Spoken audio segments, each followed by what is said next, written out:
God. What did And you we're say, live. Kigness? Rant. Gosh dang, the hand of God has been lowered. The stream is on. We're here. We're shoot. running. Yeah, what you I never. didn't Hey even guys. You know that the countdown is your chance to all shut up. That way we can get a I clean did. start. All right, I hold don't- on. Hey, I haven't We're said in a the middle word of a yet. thing here. Okay, now I did. But So everybody, hey, welcome to the Paper Dungeon. We're failures. yeah. Sorry about that. But obviously, a couple people are missing from this equation. We won't be able to stream the main campaign. Big sad. But on the bright side, I have taken control. We are DMing table scraps today. Gosh, A no. continuation of some episodes that we had a little while back. I'm super excited for it. I hope everyone else is super excited to play.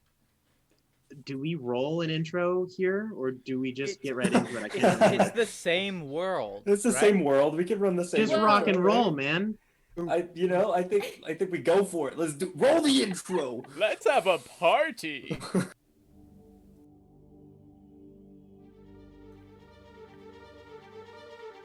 Welcome to Nicomuras, a world full of sprawling cities and dark secrets. In the wake of the trial, a divine act of righteous judgment, the world has been launched into an era of rebirth. But there are those who still lust for darkness and ruin. Follow us across the continent of Talira, from the deserts of Elon Ryan to the fields of Rivaluna. Deep in the Bloomrose Ocean and high above the Alisar Mountains, our story will see our adventurers through glory, fear, and fortune as they make their way through the Paper Dungeon.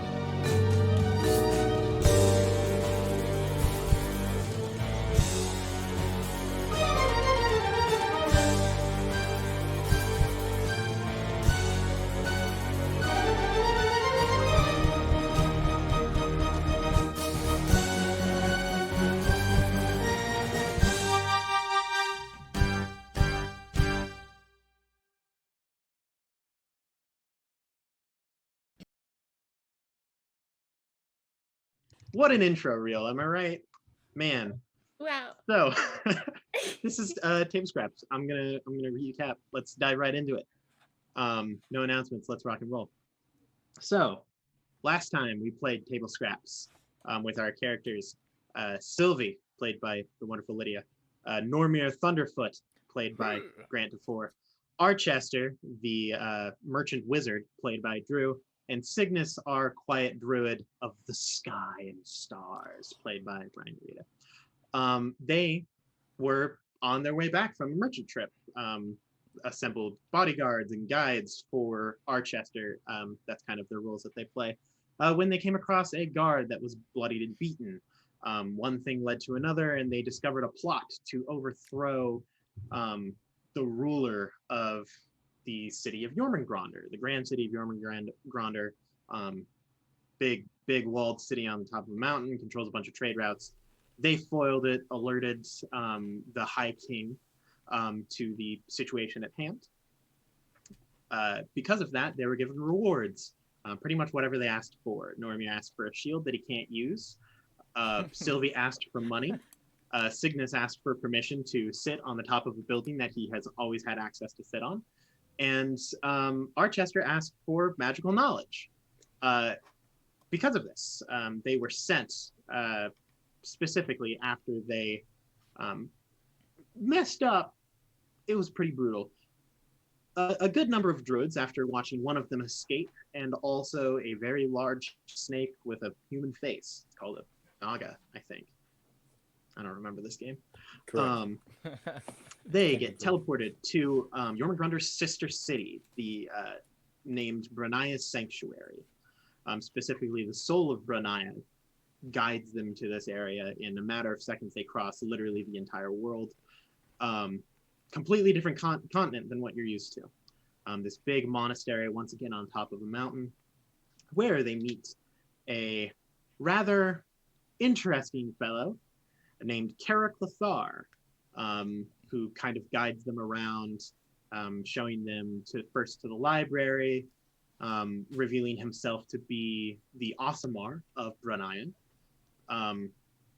granting him multiple different abilities and kind of rank and status. He also shows them to the secret library, where a book that interests Archester is located, as well as an old tale regarding the first grove, the first forest, which they believe could theoretically be linked to the druids of the Lost Grove, the druids that they defeated back at Jormungandr. After coming to this realization and Normir eating some out of a nacho bar where everything is free but the guacamole costs extra, they once again return to said nacho bar and are currently having their feast. Normir has extra guacamole once again, even after being warned twice. What is the too cost? good. Maybe I don't even know. It's too good. But couldn't resist. that is where we will pick up here. Carrick Lathar has also gotten nachos no guac. But he is sitting there kind of just talking about the going-ons of the place, a very like, yeah, man. And sometimes you just have to jump off a 500-foot cliff and see if you survive it to the bottom. And you've done that. Oh, that's how I get out of bed. I literally live on top of a 500-foot cliff. Well, I don't always. Sometimes Now I sleep in a bed that's- like regular people. That is courage. I mean, not if you're just that skilled. You'll get there, man. I believe. I will. Anyway, it's getting pretty late. So, I mean, we have sleeping quarters here if you're going to be spending the night, and then we can re-pick up the tour in the morning. Is that good with everyone? Yeah. That's fine. Sure. I will sleep anywhere.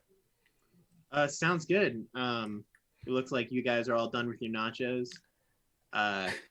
Who knows what the next day will bring? Normir sheds another tear. Yeah, someone else walks by, sees like a little remnant of guacamole, and just kind of gives you a slow pat on the back, like. Another Sorry. tear rolls down his Sorry. opposite cheek. But Carrick. But at what cost? We don't use money here. But Carrick stands up and shows you all to. They aren't exactly. It's not like a presidential suite, but it's a room that has a bed. It's very monk quarters-esque, so it's kind of just like a slab of rock with a straw mat on it. But it's a warm blanket and such, and there's like kind of a little bedside table with a little candle on it. One for each of you. The inside of the monastery, as mentioned weeks ago, it should not fit in the amount of mountain that they have here. There's just an endless number of rooms. Too many to count, very easy to get lost. But you guys head to bed. Is there anything crazy you guys want to do before you take a long rest? I'll take that as a no. Unless, Ryan, you got something? No, well, I mean, much to my character's gimmick, it's night. Is there by any chance I could go out to look at the stars? Oh, absolutely. Absolutely. Yeah, that's pretty much all I'm going to do is I'm going to sit there and I'm going to just, it's a whole new world, new area, new portion of stars that I can stare at. Shifted and just in general look a little bit out of place. You've never been to this area before. For the life of me, Ryan, I'm struggling. What is the name of this place? Are you talking about the Shaylands, the Moonshay Isles? Yeah, the Moonshay. I'm like the Isles. It's something Isles. The Moonshay Isles. Yeah, the Moonshay Isles. You've never been here. Opposite side of the world. Things are pretty crazy. The Grand Divide on the Moonshay Isles on the I know western. There's a big chasm. I know. Well, Yeah, it's not a chasm. there It's is actually, like, there is a big raised chasm. bridge. Yes. Yeah, it's I know things. I DM this game. Yeah. But yeah, you've never been to the Moonshay Isles. Different sky, different stars, all sorts of new things to look at. You spend a solid 2 hours out there staring up at the sky, light resting, a little bit of sketching and mapping, and then you finish off your long rest. You all wake up the next day. Specifically, you are all woken individually by Carrick Lothar, where he like bright and early, 8 hours pass. He shows up, knocks on your door, like, "Hey, it's morning already. Come on, guys. It's already time to get up. Let's rock and roll." Is it already time for battle? I mean, it might be. I don't know. Point me in the right direction. Maybe you should just. I'll come back to you. You just wake up a little bit. You're good, bud. Okay. He takes a seat. But goes down pretty much the same greeting for everyone, waking them up, Cool. saying like, "Hey, got a whole new day ahead of us. There's so many rooms that I have left to show you. Hey. Specifically, we have a visitor. I'm really excited for you to meet." Eventually, you all gather. I ring my bell branch.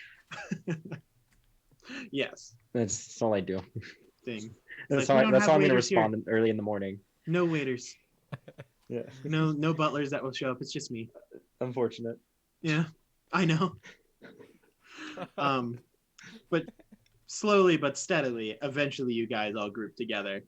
Kind of dreary, like dust-eyed, like somewhat unaware. It's pretty dang early in the morning. It says, "Yeah, she showed up late last night. Super awesome person. I'd be really pumped if you guys could meet her. I think it would be a great experience for you." She's in the Like entrance hall right do you now. mean like the lady that wanders or whatever? What? No, are you talking about Brenaya?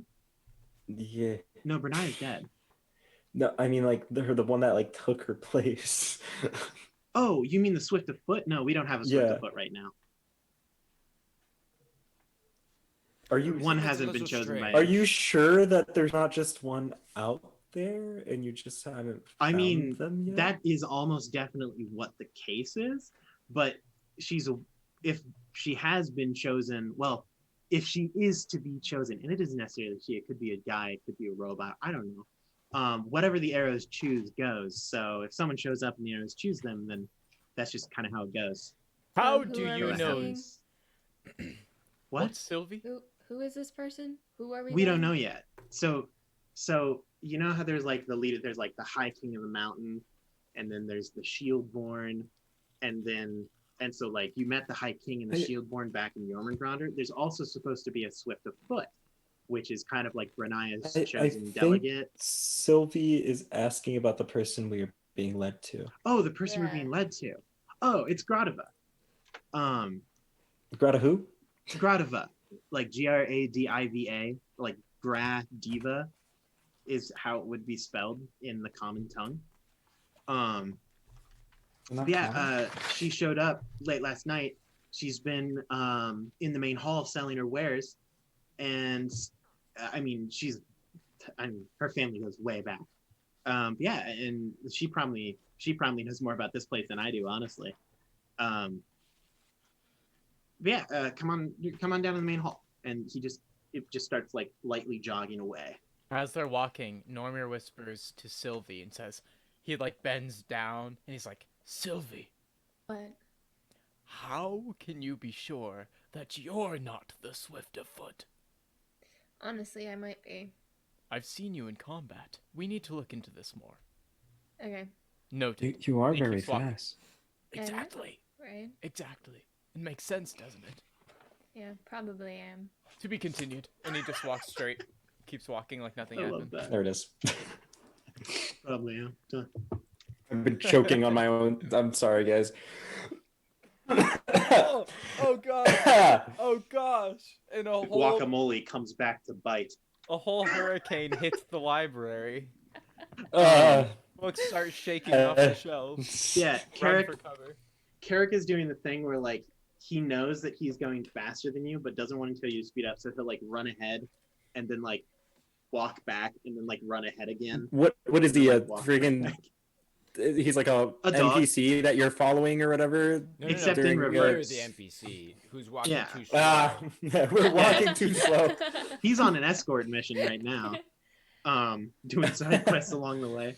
But yeah, he leads you back to the main hall. The first place that you entered, there's the massive columns that go up to the ceiling, this huge cave carved into the rock that has all sorts of people. Even early in the morning, you have scholars and monks and all sorts of pretty much anyone who seeks wisdom and knowledge. Brighten up and early. They do a lot of gatherings here. There, you see that there appears to be some kind of like Tai Chi / yoga circle going on over in the like on one side. There's a group of scholars. It appears like there's a debate happening. Well, one of them is like, "You fool! That treaty has been out of date since 70 years ago, and you're still bringing it up in this argument." He's like, "It's not an argument; it's the debate. We're supposed to reason here." they're going at it. You see people writing bets in that same like scholarly debate, and if you look close enough, the bets are just to see whether or not someone actually throws a punch. It's not like an actual fight or who's gonna win, but will a fight happen? What's everyone's passive perception? Oh, that's such a good question. 15. 15. Huh? All right, I know how to do this. 10 plus perception modifier. Yes. 11. 11. Anyone 15 or higher? You notice all these things. Everyone notices the things that I've mentioned, all the little gatherings and stuff. But more specifically, you all notice, those of you who had a 15 or higher on your passive perception, kind of the blanket of emotions, the movement of emotions going on in this room. There are those that you can tell are kind of new here or newer, that kind of have this like we're going to smile and like nod, but we don't really like this person kind of vibe. That all kind of are moving and avoiding a certain area of the room, like not to be disrespectful, but they aren't going to go over there. And then there's also the people that you can tell are kind of more experienced, that have been here for a long time, probably over 10 to 15 years at least, that are all like, if not averagely happy to like actively excited at one corner of the room. And it appears to be the same room that Carrick is leading you to. Specifically, as you kind of part the way through the crowds, people will see Carrick. They're like, "Oh, hey, Carrick, how's it going?" "Oh, man, it's good. Just showing these new guys around. Have you talked to Gradova yet?" And they're like, no, I haven't." He's like, "Well, I mean, I'm sure there's going to be a show. So, I mean, stay around if you want. If you don't, it's totally okay. She'll show up in another, I don't know, year or two." But eventually you part your way through the crowds, and there is in front of you, there is a merchant. Not uncommon. There are merchants all throughout kind of this like gathering hall almost. People that seek to capitalize on those searching for knowledge, who bring rare texts and information. But in specific, this is a little bit different. This merchant is a little different. This is a tailor. Those of you who have been in the main campaign, aka everyone playing, and pretty much everyone watching most likely, have seen a tailor before. Specifically, they are merchants that deal mainly in cloth. So this merchant, who you would assume to be Gradova, is a kenku, which at first glance Yes, I love is these. a solid black humanoid bird.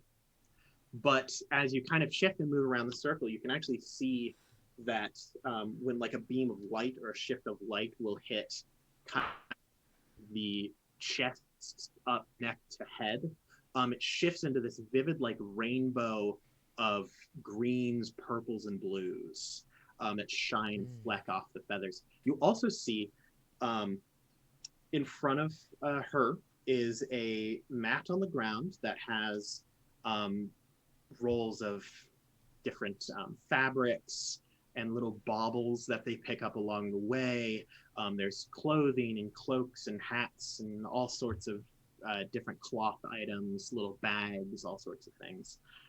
There's another huge pack behind them that is literally just a massive round bag, probably twice the size of the merchant, that you can also see has scrolls and more of those, I don't want to say sheaths because that's for paper, but large rolls of fabric and all sorts of other cloth things sticking out of this bag.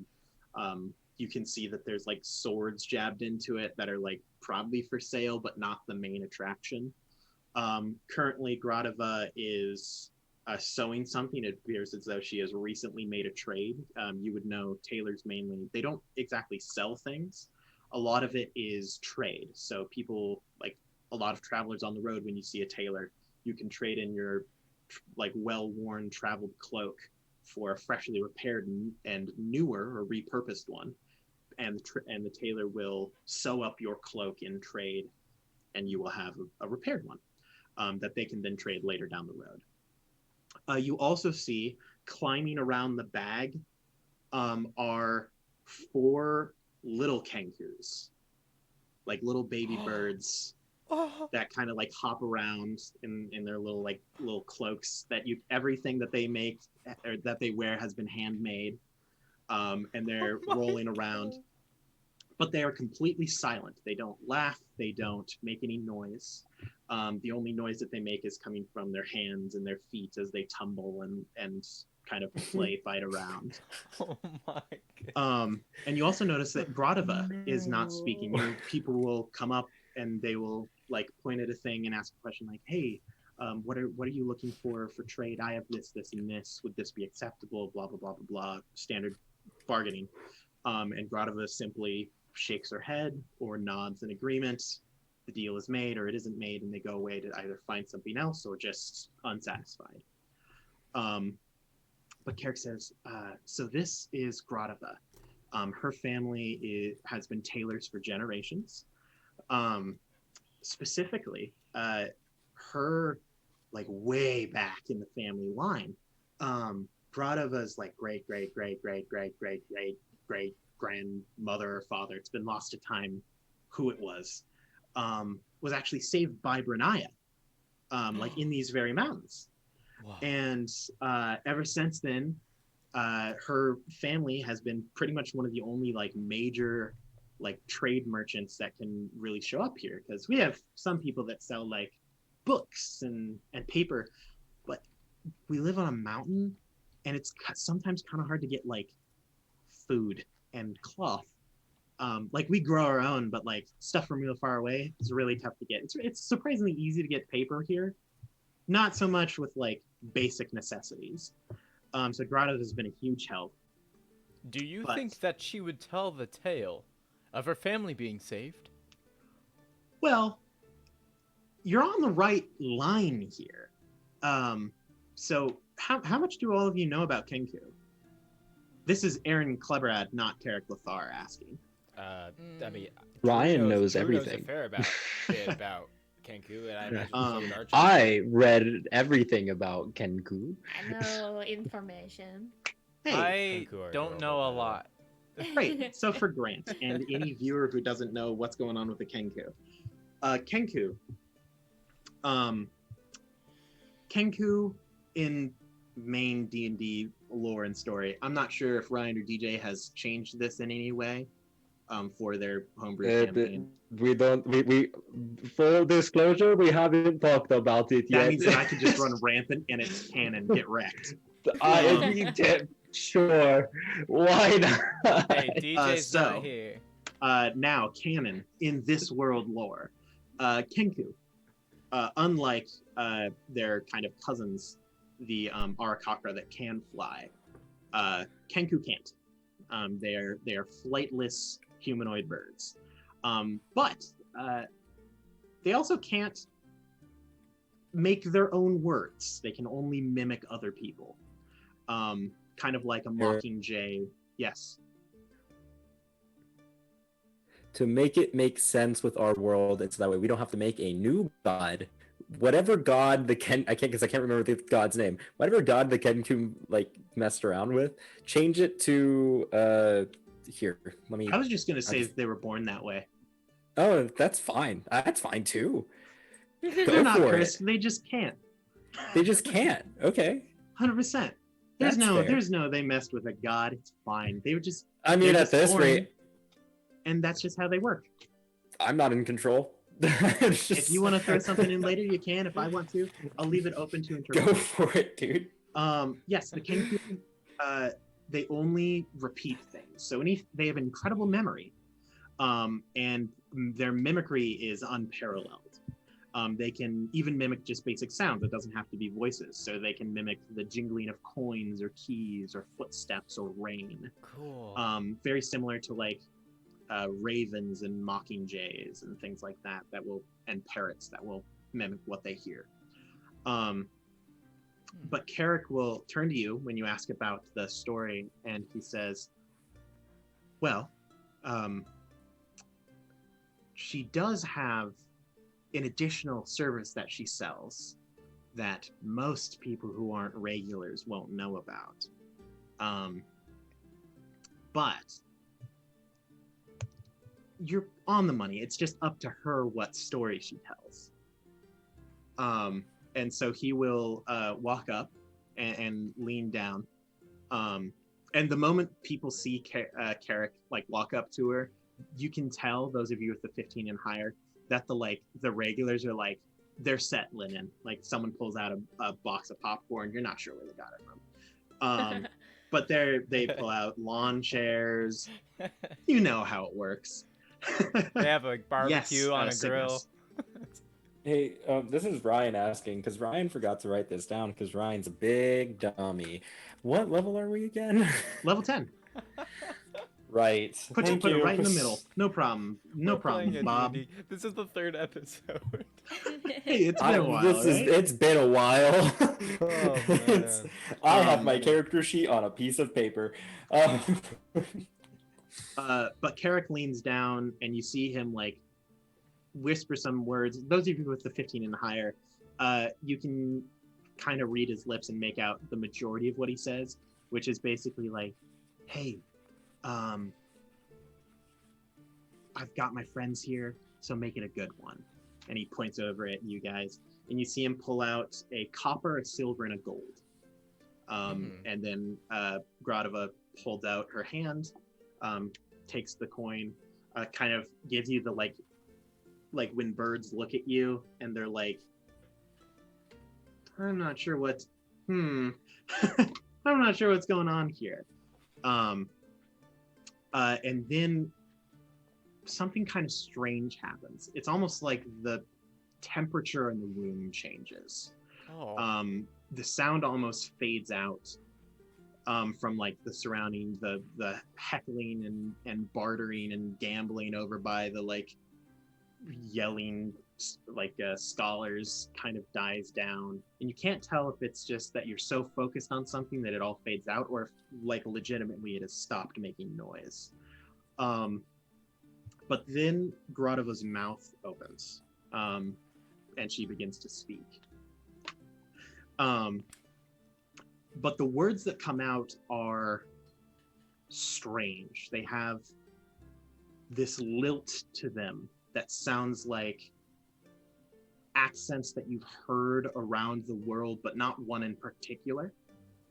And it almost brings this feeling of like a rumble of thunder and pattering rain, or parchment paper being turned over.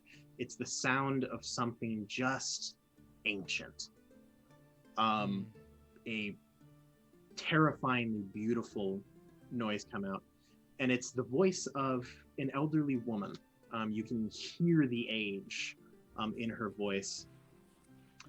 I wish that I could replicate it, but I'm not a voice Man, actor. I hoped so bad that you were going to try it, Aaron. I was Oh yes, such a on the lie. edge of my seat, man. But this voice comes out. This is a story of the end of the giant's children. As the world turns, so too does time move forward. As it does for all creatures, the time grew near for the giant's children to join him in the mountain. Upon realizing that their time was nearing, they sought to leave something behind for their people, to guide them in their ways and protect them. Arden had his shields already, so his desire had been fulfilled. For the High King, a powerful relic was crafted. Grom went to the same tree that had formed his body and severed its mightiest limb.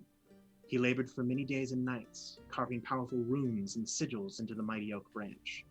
After nearly 3 months, he emerged from his chambers carrying what is now known as the Staff of the Deep Oak. It is said that it carries Grom's wisdom and fortitude, and no wielder of the staff could be moved or damaged against their will. I, of course, having traveled over the entire world and seen all there is to see, knew of the glade where Jormund had gathered the feathers to form me.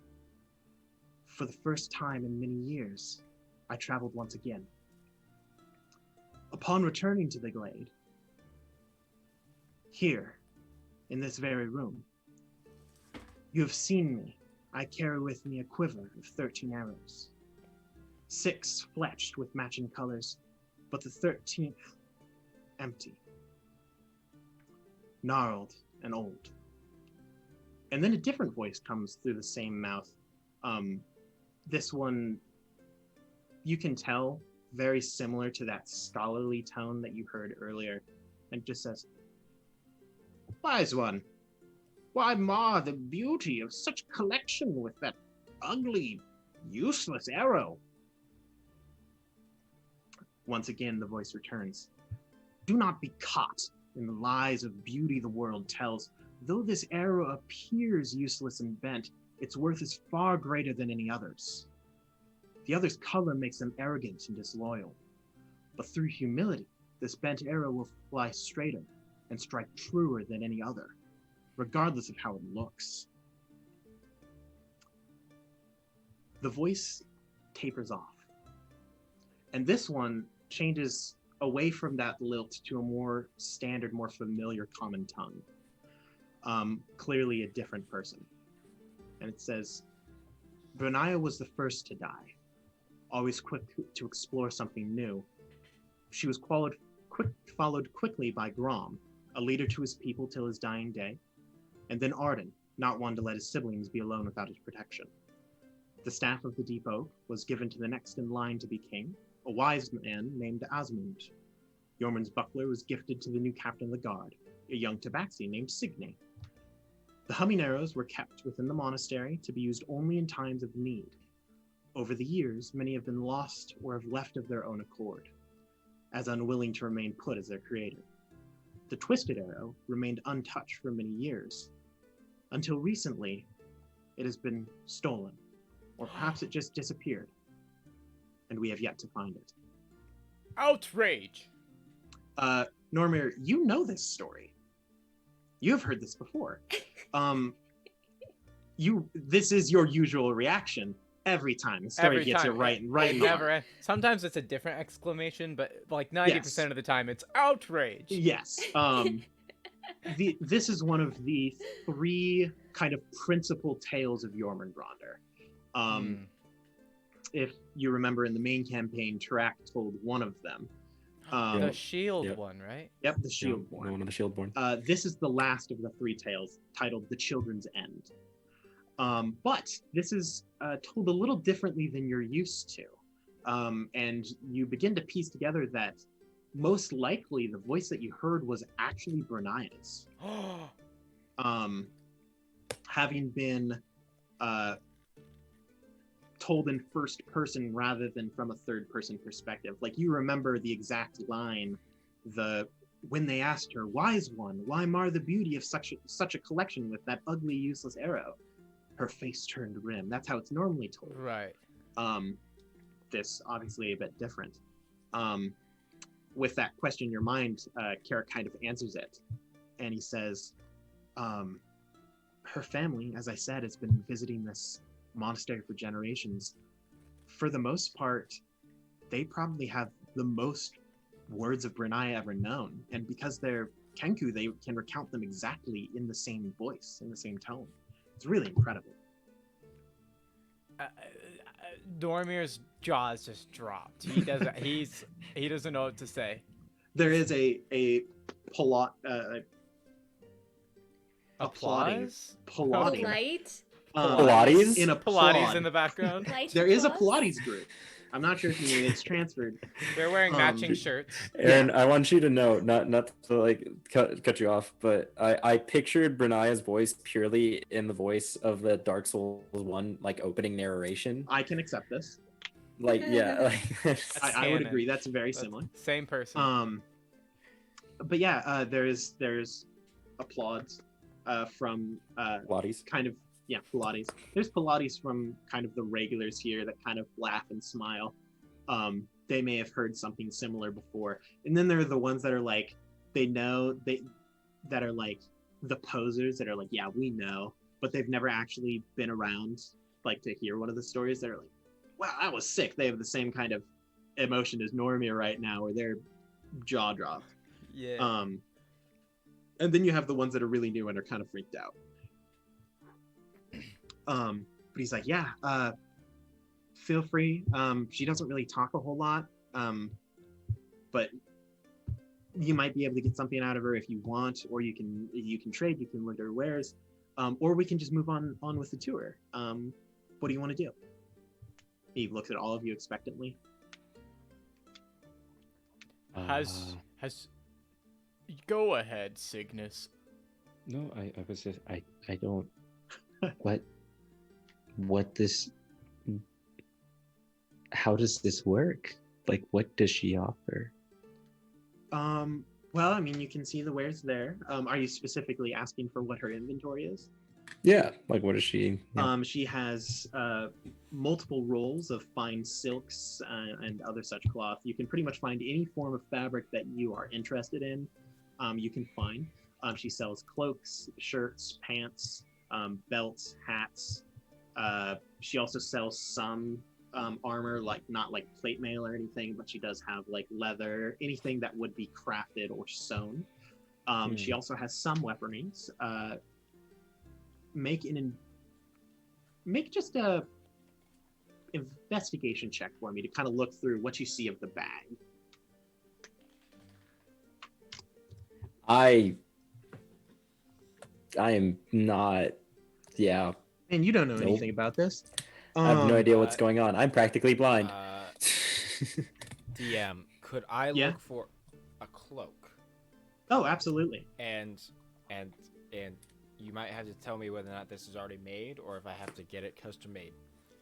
But Archester is gonna try and find a cloak of a somewhat bluish purple hue on the outside, with kind of a silver embroidery towards the edges, and then on the inside is actually more of a red,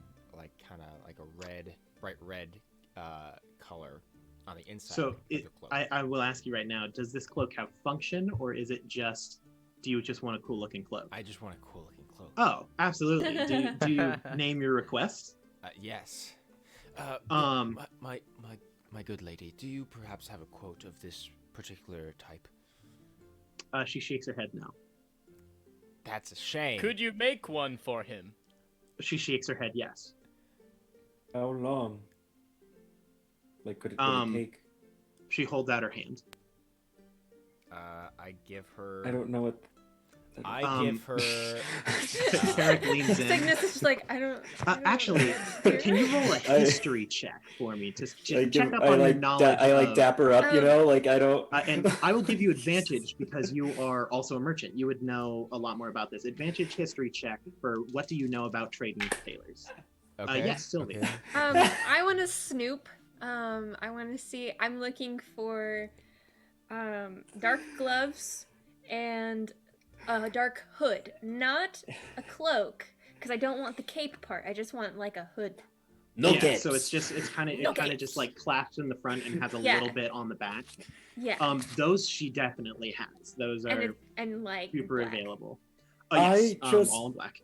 I just realized that if I actually dapped her up, I would be doing the D&D equivalent of those TikToks of like the dudes that dap up pigeons. Like I don't know if you guys have seen those videos. I've seen. But What did you get on that history check? What? 25. Oh yeah.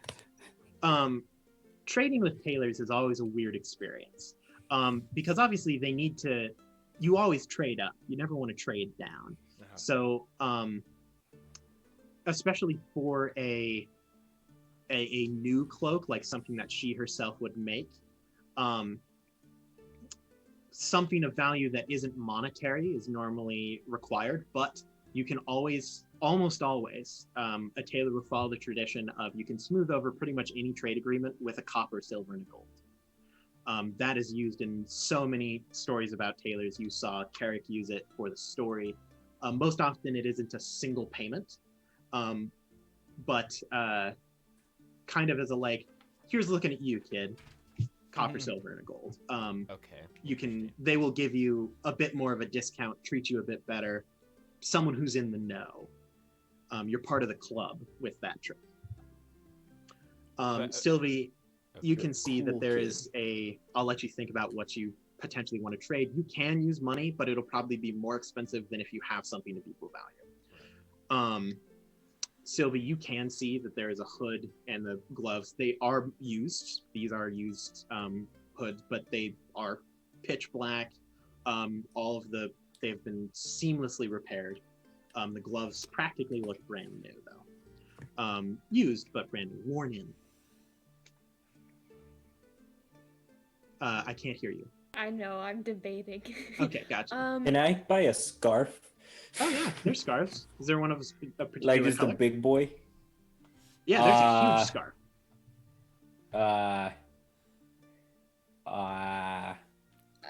Let's make it like green with like I don't know, if it gets something with like a little bit of like yellow in it, make it look a little bit like moss.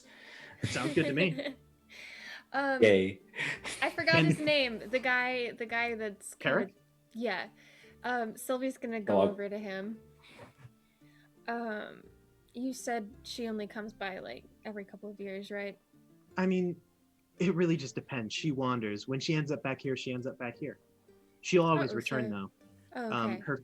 She's probably in the midst of passing down her tales to her kids right now. So she'll be here for a little while she trains them up and stuff. Cool.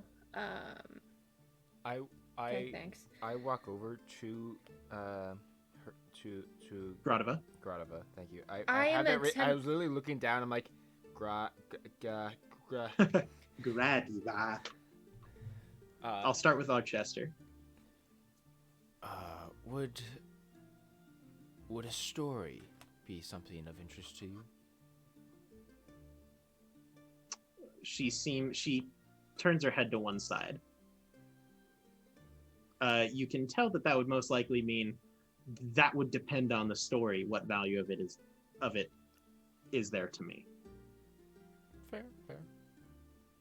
The story of Dark Plague is the one.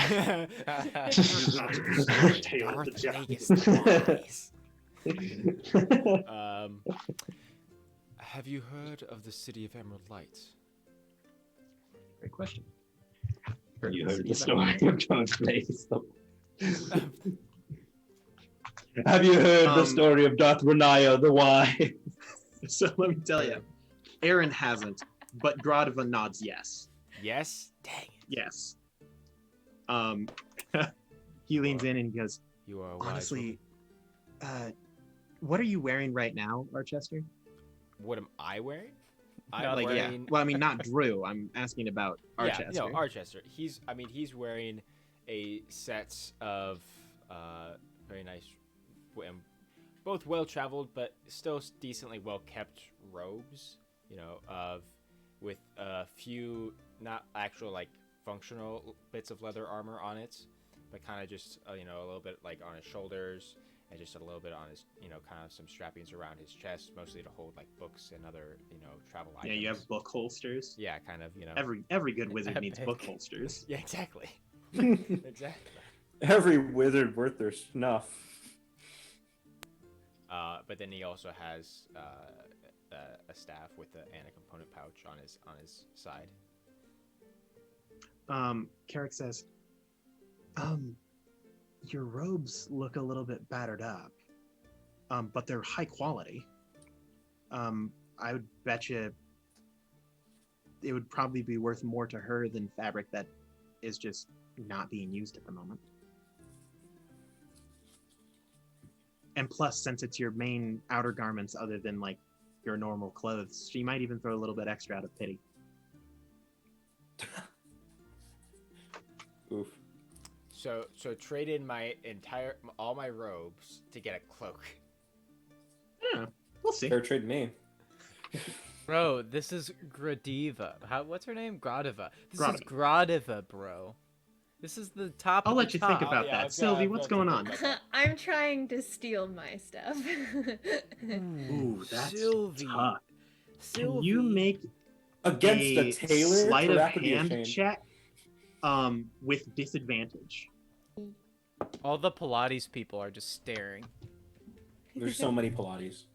They're just sweating. They're just waiting for what's next. Basically a swimming pool. with how much sweat there is. That's pretty good, Aaron. 24 is a pretty good number. Not Normally. good enough. Aaron, no! Aaron! Oh, hold on. I do have to roll one more die. Yeah. You see. So you sidle up. Like Gradiva is kind of dealing with Archester and stuff, so she seems pretty preoccupied. Hanging out of that big pack, you can see the like solid black hood and the gloves. So you kind of sidle up to it, and you like put just reach out and like rest a hand on it, and then one of the chicks, one of the little baby birds, kind of just like puts a hand on your hand Ooh. and like looks at you like with just the pitch black orb eyes, and it's the hand, and then it just goes.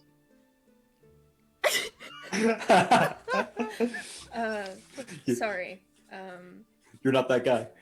You're not that guy, but That's great. That's great. That's hilarious. So- Absolutely hilarious. It's gonna kind of like slowly sidestep over to Normir. Normir, do you have anything I could like trade? you can buy it with just money. Yeah, but how expensive? It'll is just that? be more expensive. I Normer's don't know how like, expensive is a really high quality cloak. I don't know, like a couple hundred gold. Something like that. Normer's like, I travel quite light. You know this. Yeah. Soldiers don't have the most glorious lifestyles. I kind of need everything I've got. Don't you have, like, just stores of gold back home? I don't know where you keep it. That's but- my money. And And I worked hard for it, and I'm keeping it. Reveal: Sylvie is a hold dragon. on. I might be confused here. Don't you get money to use it? Yeah, but like, it's I'm mine. at a loss. I don't have money, Sylvie. I don't have items. Maybe take something from Archie. He's got stuff. He's a wizard. They have Meanwhile, spells and things. Archest is in such a. He's like, what do I own? Is it worth it? I mean, He's sweaty. They accept clothing? I'm actually going through all the stuff that I would currently possess on me. Theoretically, so I Does know he that only- I know that technically your backgrounds include like a set of fine clothing, but most of the time that's meant to be like what you wear. I will allow you to have an extra set of fine clothing. You're a merchant. That's what you Hey. do. Okay. Aaron, Okay. Yes. DM. Mm-hmm. What? Okay, does she only accept clothing? No, she accepts other things as long as it has resale value or can be repaired. I With her incredible skills, that's what she's mainly looking for. Is something that isn't as valued as you it can could have be once she yeah, fixes it. you can have me roll for this if you want, but is there by any chance that I made like a fairly rudimentary, if not pretty standard star map of the stars that I saw outside last night? Oh yeah, I'll let you do that. That's kind of your expertise. You're level 10. You've been doing this for like 10? a long time. Yeah. Can I just kind of like offer that up and then like gesture she, like, to Archester's Looks stuff? at it, and, like flip around. And you're I motioning like to like the fabric that he had like mentioned and stuff. yeah, and then like For, I like, the give cloak? her. Do I know about the copper, silver, and the gold thing? That's a great question. Roll a history check. I need to not use these dice. No. No. um. You've only barely heard of tailors. You're pretty reclusive as a star druid. I mean, you're not wrong. So yeah, I just kind of like hand But her the she star looks map. at and I'm like, it. Can you roll a persuasion check for me? And I'll give you advantage Not on with this the- one. not with these dice. Hold on. You just got advantage, brother. Brother. I'm gonna use the ones for a character that I never got to play. Ooh. Except- So kosher dice. Kosher dice? Is that what you just said? Yes. 9. Oh, sorry. Oh, Yeah, I have a minus to charisma. This was for the persuasion. She looks at it I have a minus to charisma. I just kind of like, and she points and she sets aside. So there's 3 rolls of fabric. She sets aside 1 roll of fabric. Sassy. I give her. So they paid us last mission, Oh, yeah. right? Yeah. Yeah, How much did we all get paid? that's a great question. I don't remember. I just hope Uh, you wrote it I down. don't know. I just have a lot of money. It was like Filthy. 100 platinum. Yeah, something like each? that. Yeah. I assume I divvied that up into bags of 50, as 100 platinum's a lot. Yeah. I don't think that it was. I know that Sylvie got more because she Yeah. specifically Yeah, asked. for Sylvie money. asked for money. I think it was probably around like 300 gold. Let's I say. have 10 gold in my Okay. inventory, so I could I- add to that if I I- pull out a sack of 100 gold and I just kind of like plop it in front of her. She nods. You see her do this weird kind of like trill noise, like almost a whistle, Yeah. but it's a bird.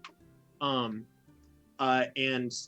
like superheroes, the 4 kids like dive roll off of the massive bag behind her and start just like throwing fabric like off of the rolls. And you see her pull out a pair of frankly far too long like fabric shears. And she just starts like she's like not talking but like haggling with other people as she works. So she's like Whoa. not even looking at this.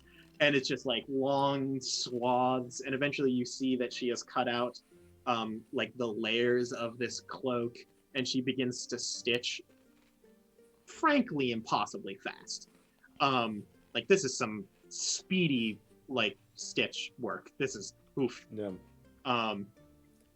And after maybe 2-3 minutes, you have a cloak in front of you, exact specifications as to the color when it comes to the like you asked for like purple on the outside, red on the inside with some kind of lining.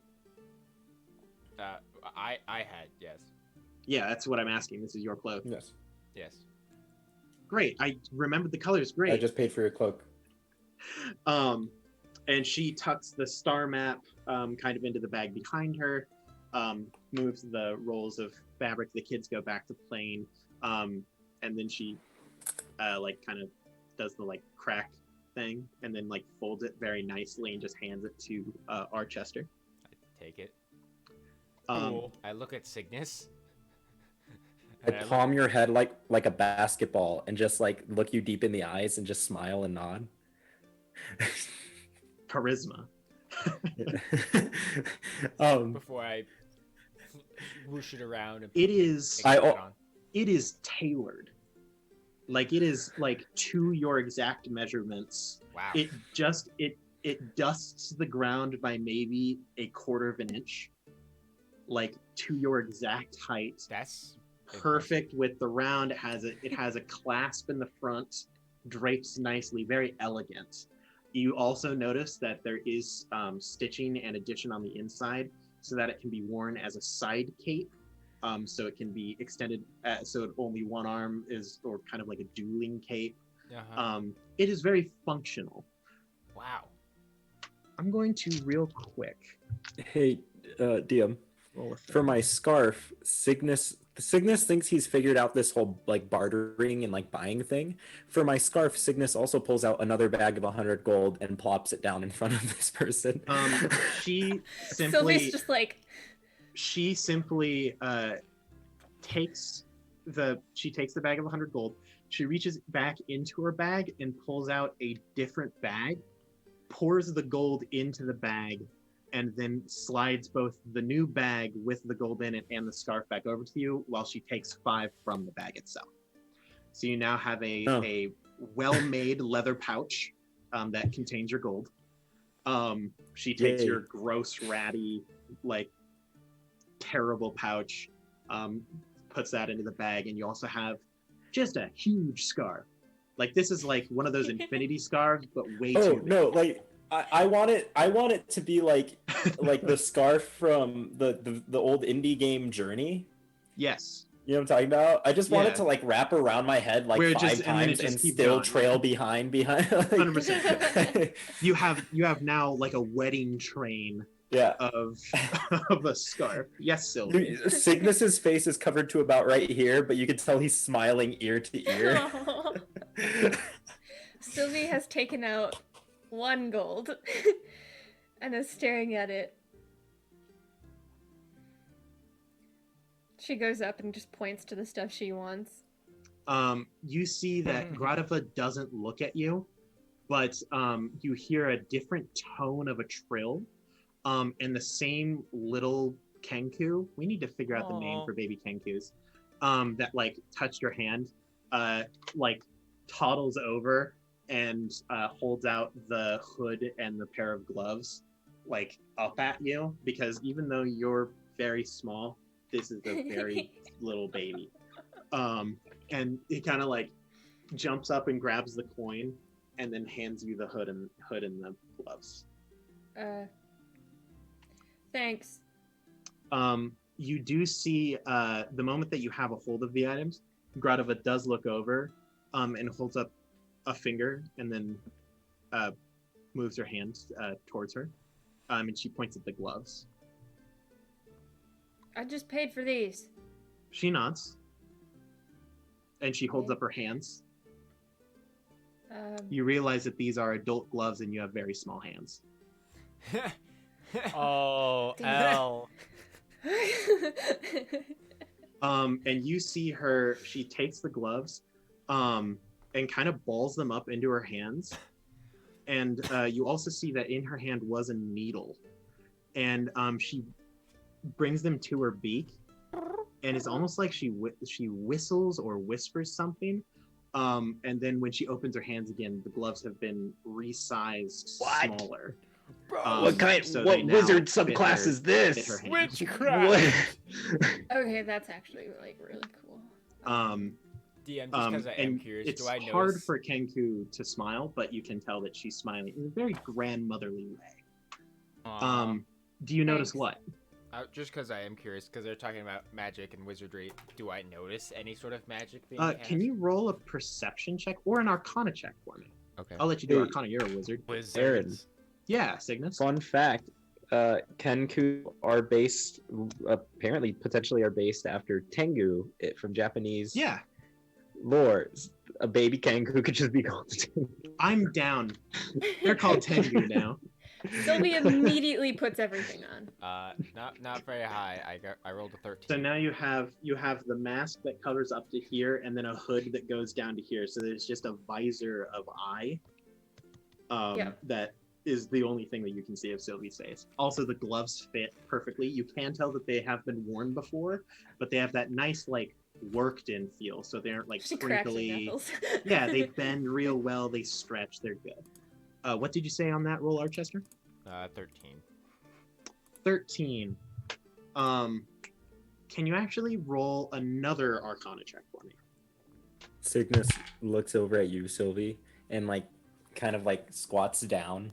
You can only really see his eyes, and he like points at your face and points at his face. I like your style. Second one was a 25, Aaron. 25.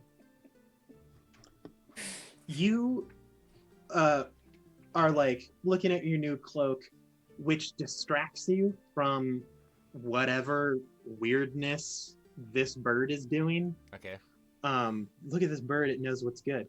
Bird's the word, man. As you're distracted by your cloak, you notice that there is something weird about the stitching. Something catches your eyes, and you can tell that the stitching up the side isn't like a traditional cross stitch or anything like that. It actually forms what look like little letters all the way up the binding of the cloak. No. Bruh. What? Do I get the sense that it is arcane in nature? I mean, they do appear to be Bro. runes of some kinds. That's fantastic. She literally stitches the weave. She stitches the weave. She's You a would school of know- weave wizard. You would know All the Archester. weave. The tales of tailors go long and wide all over the world, and there are tales of them being the ones who stitch the sky into place, who cast shadow of the land, who popped holes so the stars could be seen. There is tales of them raising mountains and drying oceans and rivers and seas. Now, the magic of tailors is probably a little exaggerated. But there's enough tales that they have to have some kind of magic, right? Sure. Only logical. Yeah. In a moment, I will go through the process of casting Identify. Sweet. So is there anything else that you guys would like to do at Grotto of the Tailors? Normir would like to do something. Like, wait, you asked if anybody would like to do something specifically with Gradiva? Gradiva? Yeah. Would Okay, you like to perfect. spend any more time with the tailor? Yes. Gradiva. Normir will go, "Psst, Sylvie! Sylvie! He's What? waving her over. He bends over and kind of turns his back to the tailor and says, I think I've thought of something. And he pulls out an old ratty looking deck of cards and he said, this was my old friends, my old war companions deck of cards that he gave me. He died in my arms. His last breaths happened before me, and they matter a lot to me, but he pulls out some cards and he said, I tried to make them a little more tattered and old than they are. I threw some rips in some of them, which kind of hurt my heart a bit, but I was thinking, what if you whipped up a tale about these being a part of some warmonger's, equipment or leisure?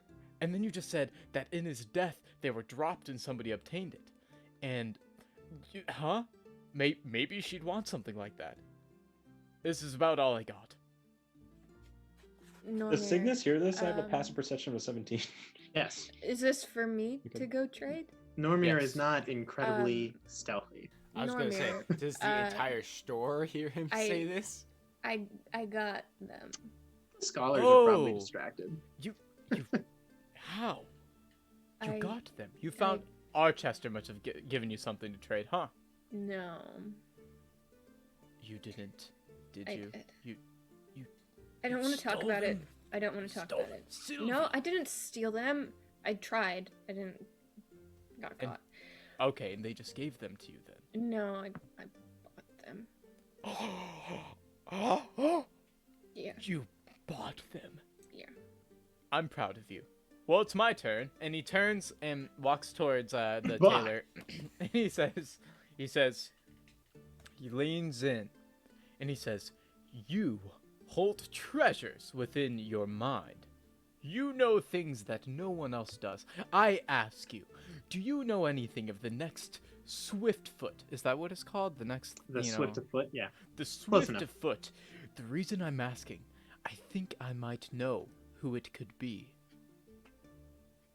She looks up at you while seated on the ground. And she looks. she Normir looks bends over at, on one Tarek, knee, noticing the height difference. And then she points at the wares that she has in front of her and the wares that she has behind her. And then just shrugs. Then Normir says again, I see. You know things that you don't want others to know. Well, let me tell let me tell you, if you have anything, any hint of something that would be worth passing on to somebody that's full of heart and courage, then give it to me. I offer. And he pulls out a shield, and he, like, kneels with it. A shield of the High Guard of Jormungandr. We worked so hard for that. You Okay. just you see Carrot go. Ooh. Cygnus just kind of like nudges Sylvie and like offers up his like finger, and then she like as soon as she grabs on, he like puts her on his shoulder and then just walk away. Normir, what are you wearing? What am I wearing as Normir? Yeah. It's not gonna be Go the fight same some as the nachos or last something. time. It's not gonna be the same as the last time I explained, but I'm pretty sure I have big like leather like shoulder pads with like fur under them, and it kind of branches into like a chest plate kind of thing, but it's made of leather. And then I just have, I think, like capri length like shorts that also have leather, like kind of leathery, and that also has like wool under it poking out. Or it's more of a kilt, I think. It's like a hide kilt. It's pretty cool. And then he has like, you know, the tattoo lines that, you know, they have like the red ones on his face. And that's pretty much it, I think. Maybe a thing strapped, one strap around his shoulder that carries his stuff, but that's pretty much it. You see her look you up and down, and she like pats your hand that's on the shield and then like pushes it away. Not enough.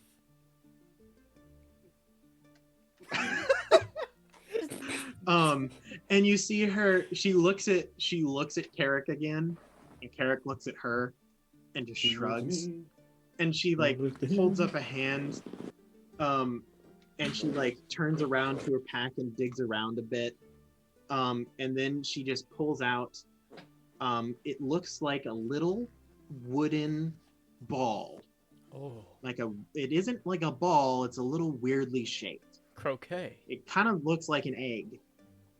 Oh. And she hands it to you. A Zen egg, just like seen on Kickstarter. Just kidding. That's a thing. Just keep going. She just hands you the egg, and then does you the like concerned pat on the arm. A magic egg. She looks over at Carrot. Carrot looks over at her. His eyes are getting bigger every time. And Normir steps closer and kneels down and says, "You hear me. Wherever the wind blows, wherever you may step, if you need anything that you know of, and you need someone with a big heart and courage as big as the mountains, you know where to find me. Whatever stories you hold, I will fulfill them." It was wonderful meeting you. She's getting more and more. You can see the like kids have begun to pull out some of the swords from the pack, and they're like getting like they're not big enough to start using swords yet, but they're ready to try. Yeah, he just stands up gingerly and like kind of waves. That squirrel isn't in this campaign. Shut up, Aaron. He stands up squirrely and he waves at them and he says, "Thanks for the egg. I wonder what it does." And he turns and nods and then goes back to dealing with the other people. And then he turns around and he says, "For your troubles." And he just looks at his deck of cards really sadly. And he says, "I miss you, Gerald." And then he tosses it Gerard. And as he tosses it to the Kenku, he says, "Remember my words." And he turns and walks away crying. Is this how you guys feel when Havel makes like really dramatic promises? I am sorry. No. Just... but yeah. Yeah, okay, great. I will stop doing that. You two walked away. Archester, you were casting an identifier for the past 10 minutes, right? Correct. Sure enough, this does register as a magical cloak. Specifically, this would be classified as a cloak of stars. Yo, what? What is Jealous. that? Is that the cool one That's that looks super. like stars? I'm super jealous. Stars are my thing. I'm jealous. Well, why do you think that it was a cloak of stars? A star in trade deserves stars. That's how Jealous. Taylor works. What is a cloak of stars? A cloak of stars is a I magic literally. item. Oh, Oh, It you- does require attunement, so That's you fine. will not be able to use it yet. you lucky. right. Boy. Aaron, would it take? Would you Oh, say it's it a would- robe of stars. Excuse me. robe. That sounds cooler. Robe of stars. It is embroidered with small white or silver stars. You gain a +1 bonus to saving throws while you wear it and are attuned. 6 stars located on the robe's upper front portion are particularly large, and while wearing this robe, you can use an action to pull off one of the stars and use it to cast Magic Missile as a 5th level spell. Oh. Daily at dusk, 1d6 removed stars reappear on the robe. While you wear the robe, you can also use an action to enter the astral plane along with everything you are wearing and carrying. You remain there Dang. until you use an action to return to the plane you are on. You reappear in the last space you occupied, or if that space is occupied, the nearest unoccupied space. You telefrag anyone that's standing there. Wow. No, not that good. Yeah, well, you said action to go into at the astral plane. yep. So on your next long rest, you can attune to that. Lucky boy. Is everyone done with Gradova? Normir returns quickly to get his cards back because he realized that was the last memory of Gerald, and so he Gerard. got him back. And I assume she gave him back. Oh, you turn to go back to her, and then you realize that the cards are in your pocket. What? And Nothing. and then Normir looks amazed at Gradova. and then he just looks amazed at the egg and looks back at Gradova and shakes it in his hand by his head and just smiles and gives a thumbs up and he puts it in his pocket and turns around whistling and kind of bouncing as he walks. We both love and hate your Archester, character. you know for a fact there is nothing magical about this egg. You realize for the rest of the campaign, Normir's gonna think it's magic. Nice.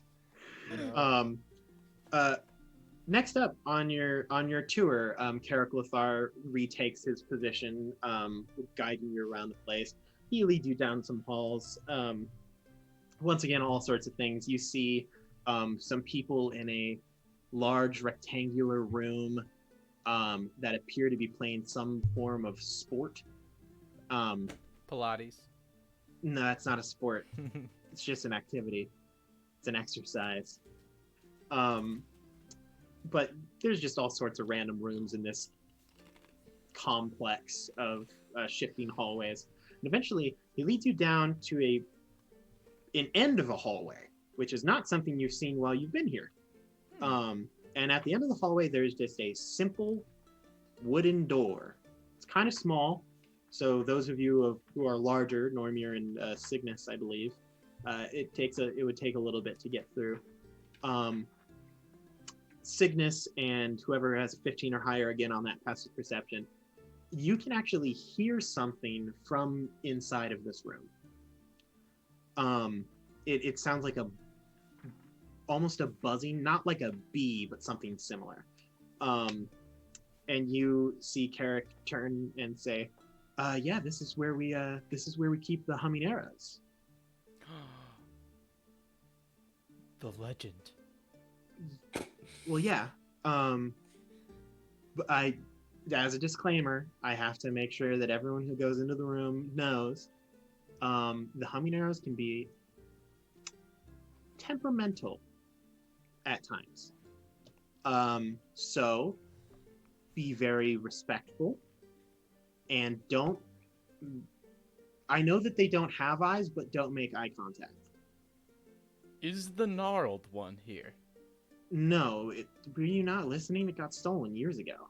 Oh, right. Yes. Do you know where it what- is? Well, if I did, then I would have gotten it back. Well, I would be willing to fetch such an arrow.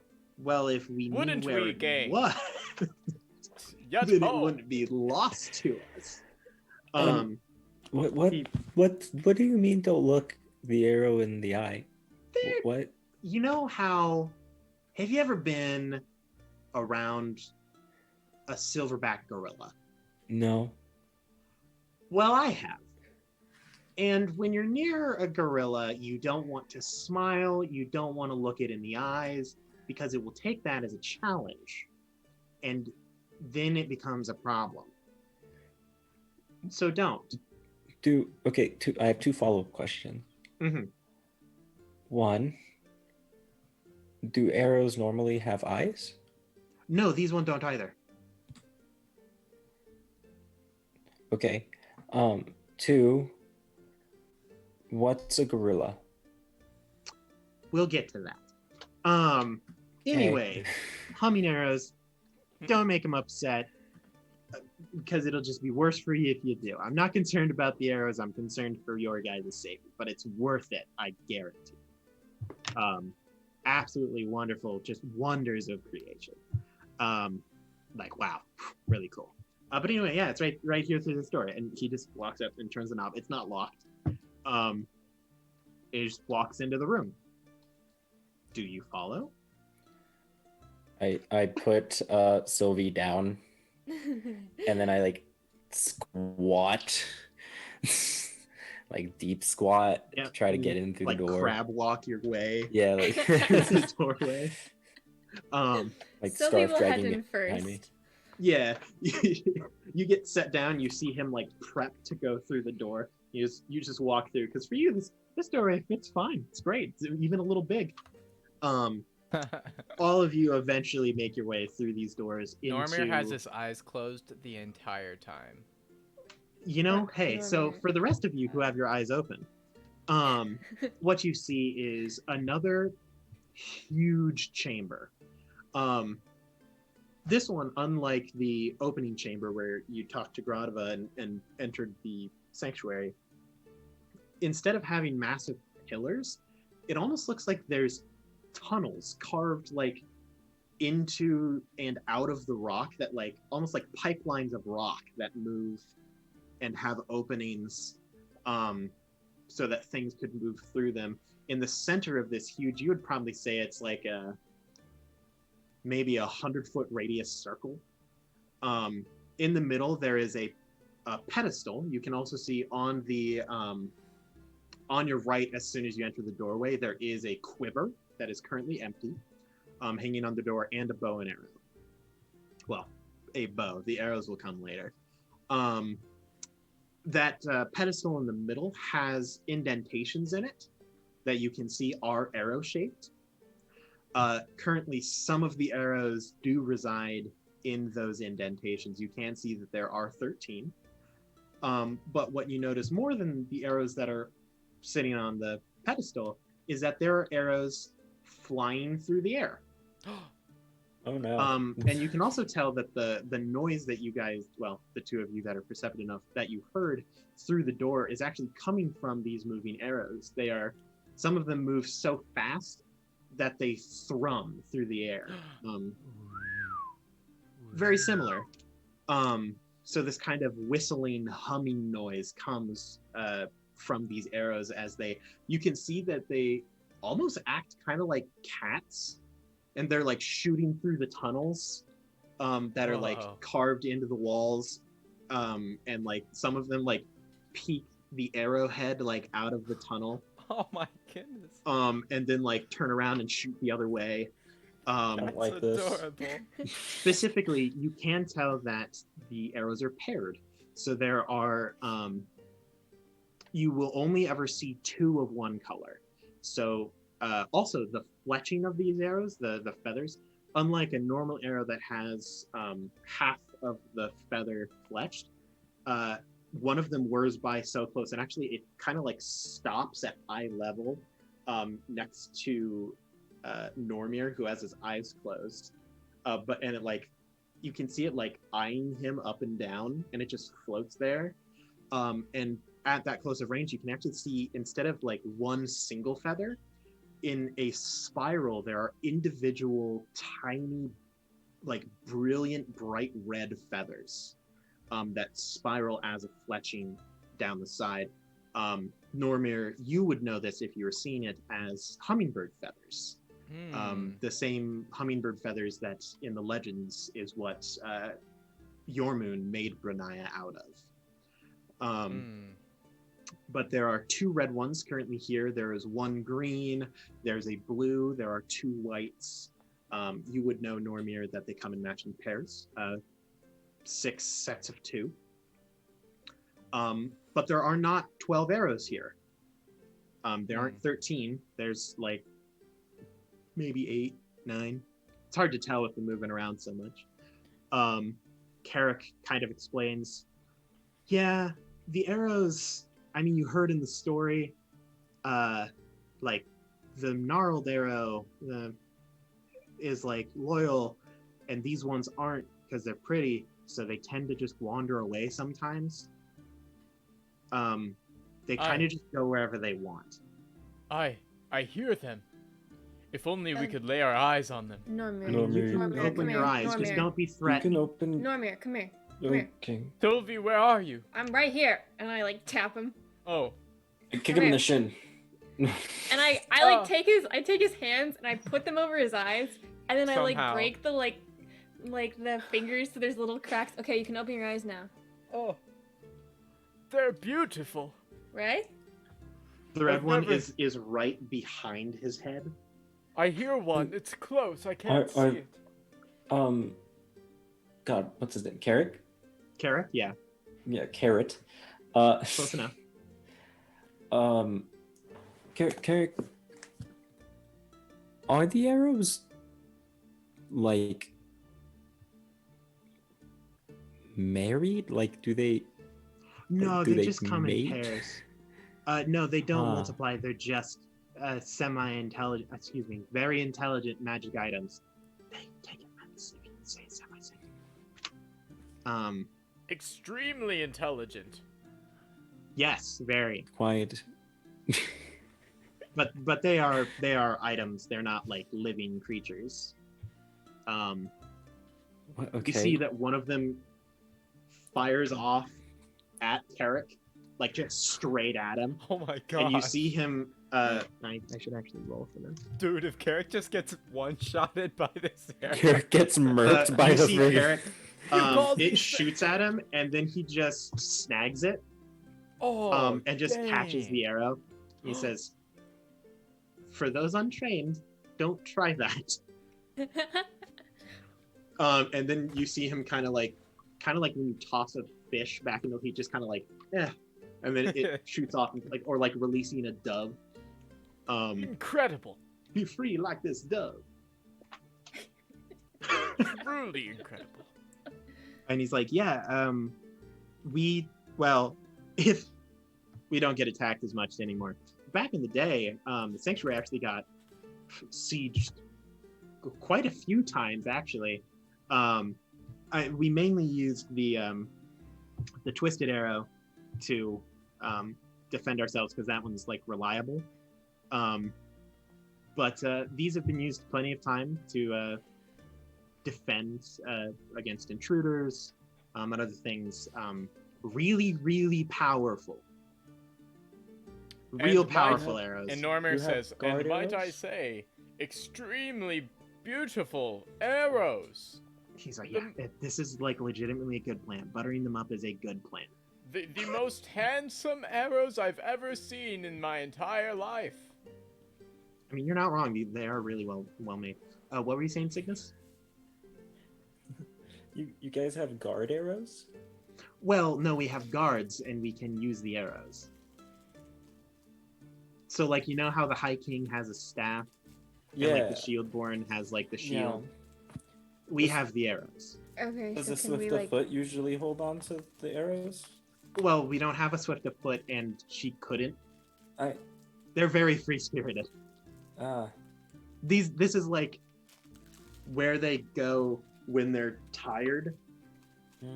there's actually normally even less of them around. There's normally like there's some. They all have different kind of attitudes and stuff. So a few of them are more likely to be here. Like I'm pretty sure that white one hasn't moved for like 3 years. Why are they so adorable? Why are the arrows so adorable? They have their own personalities. But yeah, I've seen it used once. Does that theoretically mean that if we were to use one of the arrows, but they weren't feeling it that day, they just wouldn't move? Is this a question to me as a DM or to Carrot? Both. Aaron responds to your question as these arrows, as sentient arrows. I'll just tell you what the magic item does. Archester, you would know this if you spent 10 minutes casting Identify. The arrows do not require attack rolls. They require charisma checks. The DC is a 17. If you succeed on the DC, the arrow hits. You have to convince. But every single time you fire the arrow, regardless of hit or miss, you have to roll a D4. I suppose you could use any dice, but roll a die. On an even, the arrow returns to your quiver. On an odd, it disappears. Oh shoot! So after the attack, there's a chance it'll just leave. Yeah, that That's you just so won't get your arrow back. funny. That's so Because it just funny. decides I don't want to do this anymore. I want one so bad. I mean, you can That's- try to use one if you'd like. It would require a It's the most charisma check. chaotic item ever. It's great. But he's like, yeah, these are kind of our, like, if there's like a wonder of Jormungandr, this is our thing. We're pretty proud of them. As tempestuous as they can tend to be, they're pretty cool most of the time. I mean, there are even some people like they do take favorites. So like there are some people that will show up just to visit a particular arrow. Oh. Yeah. Most of them don't mind me. They kind of smell the Branaya on me. And they know that I can also catch them in mid-flight. Well, they are amazing, truly amazing. And he You gives a do see big that the red smile. one has been slowly moving. All of you can see it has been slowly moving, like just past the back of his head to like right next to his Can face. you see it now? You can see just the tip of the arrow out of the And- corner of your right eye. And Normir sees it in his peripheral and says, "It likes me. Nobody move." you see Carrot go. So this is either one of two things. One, you're right. Or two, did you know that boa constrictors will lie themselves next to a sleeping target to see whether or not it would be able to fit in their stomach? Normir is no longer listening. This is And- the two. And Normir is no longer listening, and he says, "You're such a pretty arrow. You're the best arrow I've ever seen in my whole life." And he's Can gonna you go roll and a try. He's gonna try to pet the Charisma arrow. check with advantage. Can you persuasion specifically? Okay. It's like when the predator hasn't like With attacked advantage. you yet, but you're trying Yeah. to like get on the predator's good side. Oh shoot. Well, do you want me to be honest? Yes. It was a 7. 7 total? Yeah. Okay. You like reach a hand up and it does the thing that like, have you ever like tried to pet a cat that doesn't want to be pet Yes, but it and also it does doesn't the want to whole- move? So it just kind of like moves its body in just a way that your hand, it's like pushing, like it's like hydrophobic when you're trying to touch water. So it just like moves Oh, away yeah. from your hand perfectly, but it doesn't really want to go anywhere. So it just kind of, like And stick so- your hand around a couple of times. Yeah, and then he kind of gives up and he's like, "It's okay. You're not about it. No worries. You The can pain stick. in You can Norman's stick voice. with me if you want. You're my homie. Um, I can jive with you." you I see hate it this. kind of whirls around, and then like flies and hovers near the ceiling just for a little bit, just floating around. Oh, I lost it. He's like, "Look, man, if an arrow chooses to hang out with you, then it does. If it doesn't, then it doesn't. there is nothing with more of a free will on this planet than these arrows. I've never proved it, but I've heard tale. Someone told me, I don't know who, but they can literally escape through like prisons of force. Like they can just choose to leave. Like they just can't be tied down, man. Yes, Ignis? I'm gonna try to coax an arrow over, but the way I do that is just by like doing what you do with like a cat. Like I get on Can like you I animal like handling for me, Cygnus? I crouch down and I just go. You kind of like do that. You like bat your hand around. Yeah. This isn't gonna go well. Animal handling. I just picture a laser pointer And and, I like like- an arrow chasing. Just explosions of acid. Magic arrows. Oh man. How you doing there, Cygnus?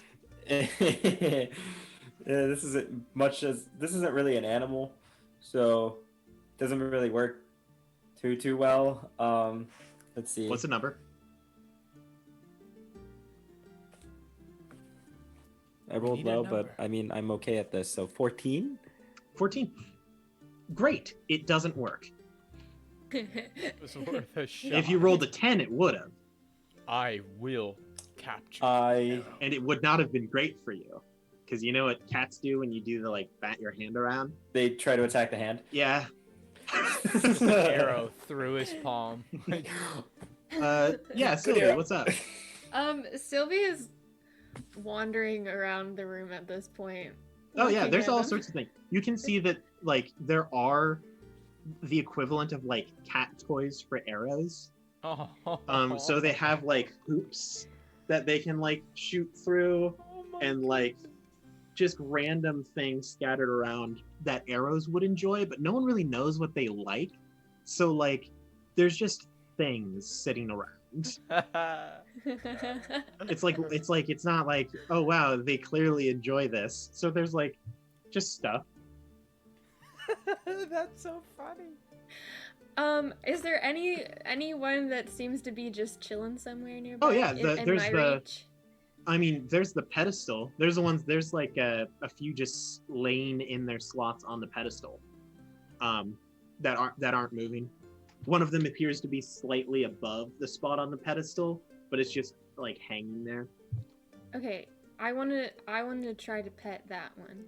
Oh gosh, Sylvie. Make either I will allow one of three things: a charisma persuasion check, an animal handling check, or a sleight of hand. Sleight of hand, please. The stealthiest pet. That's another 24. 24. True enough, yeah, you are actually able to lay your hand very lightly on this arrow. Specifically, this arrow is kind of a deep purple, is what the fletching looks like. This shimmering, I don't know. I don't know. It's like a royal purple is what the hummingbird arrows look like. The head of this arrow, it isn't bound. Now that you're like up close and looking at it, and able to feel it, you can feel that there are tiny notches and bumps carved into the wood of the arrow that you would guess would be runes or writing of some kind, or maybe just art. But the arrow head appears to be made out of solid stone, but it isn't tied to the arrow. It almost grows out of the wood. So it's hard to tell if this is actually a rock or some form of like petrified wood. If you wanted, you could make a nature check upon closer evaluation to figure out, or if you don't care, you don't have to. But yeah, it's hard to know if it's letting you pet it or it doesn't even notice that you're doing it. Nice. I did it. I'm just gonna come back over to everybody else. 100%. Carrick says, yeah, we're pretty proud of it. I mean, obviously, it's if you live here, it's like, yeah, ours is cooler than the other ones. But like, we have 13 of them, and the other people only have 1 or 2. So It is an impressive collection. The most beautiful arrows that I've ever seen, especially the red one. Yes, yes. I'm gonna get that arrow. He says, well, if you want to hang around here some more, we can, or there's plenty of other things that we can look at. Anyone who is in the sanctuary for a long enough time is entitled to carve their own runes. So there is a theoretically infinite progression of hallways and rooms. Like Minecraft. I'm so sorry. I had to. I tried to stop it. Close I enough. hate It it. just, I, it just Like, fell out of my yes. mouth. You do mine, and there is a lot of crafting. So this is every stream. Couldn't we go one episode without? It's can Listen, someone please Normir, can someone please go through all of our episodes? Whoever hasn't caught up yet, just while you're watching it, keep track of when Grant brings up Minecraft and how many times. too many is the answer. But yeah, do you guys want to do anything else with the humming arrows, or do you want to head elsewhere in the facility? I think elsewhere. Elsewhere. I would think so too. Yes. If elsewhere is the answer to your question, at this point in time, we will go to break and come back. Oh, nice. So we'll be back in Those- 10, 15 minutes. Go get a drink, grab some food, question life's existence, solve the endless riddles of time. Whatever you can fit in the 10 to 15 minutes. But we will be back. Hope to see you there. Yeah.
What's up, everybody? We're back. Hey. I hope everyone had a good break. I know that at least I did. I don't know about everyone else, but I had a pretty good break. I had a good break. It was good. I had a Um, granola bar. Ooh. Since I have things planned, let's get back right into it. Quick recap. For those of you, if anyone showed up post break and hasn't seen the beginning, our wonderful adventuring merchant group traveled around Brunei's sanctuary, and they met a tailor named Gradova, who told them a story from the lips of Brunei herself, a tale passed down literally word and sound for sound through their Kenku line. A few of them got a nice wardrobe change. With the help of Cygnus, Archester acquired a neat cloak that turned out to be a cloak of stars, a robe of stars, excuse me. Sylvie got herself some new gloves and a hood, so now she just has a visor of vision. Cygnus has a comically long scarf, and Normir attempted many things, but now has a normal wooden egg. It's magic. It isn't, but he doesn't know that. They then went and viewed the humming arrows. Arrows crafted by Brunaya as a gift to her followers and people that will live and grow in her establishment. Some of which are missing, some of which are stolen. They tried to make friends with a few. It went fine. And that's where we went to break. No one got hurt. It's great. When we come back, going to do a brief, let's say, an hour. You guys have been escorted around the sanctuary. As he mentioned, the hallways are practically endless. The only end to a hallway that you have seen is the doorway to the humming arrows. But you have just seen wondrous things as you go through here. There's a lot of like eating areas because like you can't all have the same mess hall. If you're in like one hallway that's like, it feels like a mile away from where the mess hall is, you need to have other things. So there's like basically like medieval cafes kind of set up in positions that just have like tea and like other things. You saw what appeared to be kind of the like janitor area or a break room. There's a lot of like monks' quarters and studies that you passed through. But those are the main things that you see going through here. As you're walking down this hallway, Carrick is recounting to you, and it's like, oh yes, this was carved by so-and-so over 300 years ago, and it's been used as a storage room ever since. When all of a sudden, something thuds into the wall next to him. He looks at it rather confused. It is an arrow. You saw an arrow very similar to this. It is not the humming arrow. But previously, when one of you had asked to send a message, Carrick had found a guy who just shot an arrow down a hallway. Mm-hmm. This that was looks like one Archester, of by the those way. arrows. Yeah, Archester, that was who asked. You see him on the arrow is this little like round paper, and he pulls it and just kind of pulls like a scroll, and he looks at it and he goes, oh my, that was unexpected. We need to go back to the humming arrow room now, like very soon. Like right, not like soon, but like we should probably start running. You see him pull the arrow out of the wall and start kind of like almost running, but he knows that he can outrun pretty much all of you, so he keeps at a pace that you can follow. Yes, okay. the mission once more. Yes. Should we follow? As you're running down these hallways, pretty much full tilt, he says, the message was pretty short, but apparently there's someone causing temporal distortions in the humming arrow room, and things are real bad. That's all it said. There isn't a whole lot of room on these arrows. But he books it down, and you can eventually see that there are other like monks in robes that are kind of standing on the sides of the hallway. Some of them come out of a door, and you see the humming arrow room. The door is closed, and you can see that there are vines that have actually grown out of the wood and into the door itself, like sealing it shut. Good old druids. Man. And he says, "Man, I haven't seen this before. I'll be 100% honest. Okay, you said I have no idea what's happening. you said vines. It's more like tree roots that have grown out of the wood of the door into the other wood. Okay, and, like, okay, into the this, stone this wall is around fine. it. I tell everyone, would you please stand far back for me? A few of the few of them look at Carrick, and Carrick goes, "He's Yeah. like a wizard or something." And I look at Carrick and I whisper, "Okay, now we really need to get into this room, right?" Yeah. Okay, everyone stand very far back, please. And I will also stand fairly far back. I'm gonna chuck a fireball at the door. No. Awesome. Oh. 100%. Before- Launch that fireball. It happens. It won't succeed. It can't dex save. Yes, Cygnus. Never mind. Well, what do you want to do? You see, Archester is ready to. I don't do it ready to instantly. summon Obviously, I'm waiting for people to move. I'm pulling out my book. I I'm don't- pulling I out don't some move. components. And I just kind of like kneel in front of it, and I just kind of whisper to the roots, and I'm like, "Hey guys, we kind of have to get in here. Listen. I'm gonna be entirely honest with you. The guys behind me are kind of kill crazy. I don't know what their problem is, but I'll tell you this right now. Whatever it is that they're planning on doing to you isn't going to end well for you. And I really don't want that to happen. I want you to all live very happy and fulfilled lives and probably some like dirt or something with fertile land and water. And listen, I'm going to be real with you. Like, that's just not going to happen if they get their way. So do you maybe just like want to move? And then like we won't mention this. I won't talk to the other dudes about this. Like it'll be between you and me. Can you roll a I'm using a speech of nature beast check and leaf. with advantage? Yes, that is your feature. I want you to Yes. roll a nature check using your wisdom. Okay. With advantage. Great. At that moment, a fireball creams. I'm not gonna throw the fireball at Cygnus. Archester, you standing there, you see Cygnus, and you are ready. 17. 17. Archester, you see Cygnus. You're like, everyone, stand back. I've got this. You dramatically billow your cape behind you and hold your hands up. Arcane runes begin to spiral around your hands all the way to your fingertips. You hold them in front of you, and you almost like pulling back a bow and arrow. You ready the spell, just waiting for Cygnus to step out of the way. And you see him lean down there and like kind of, and then he points back at you and does like a. And you see almost like squid tentacles. The roots kind of like writhe for a second, and the doorway, like a maw, just kind of opens up.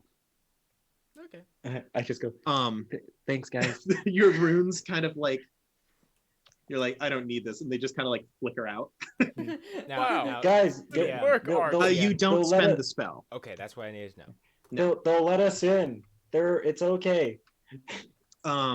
You can see not if things are weird on the other side of this doorway.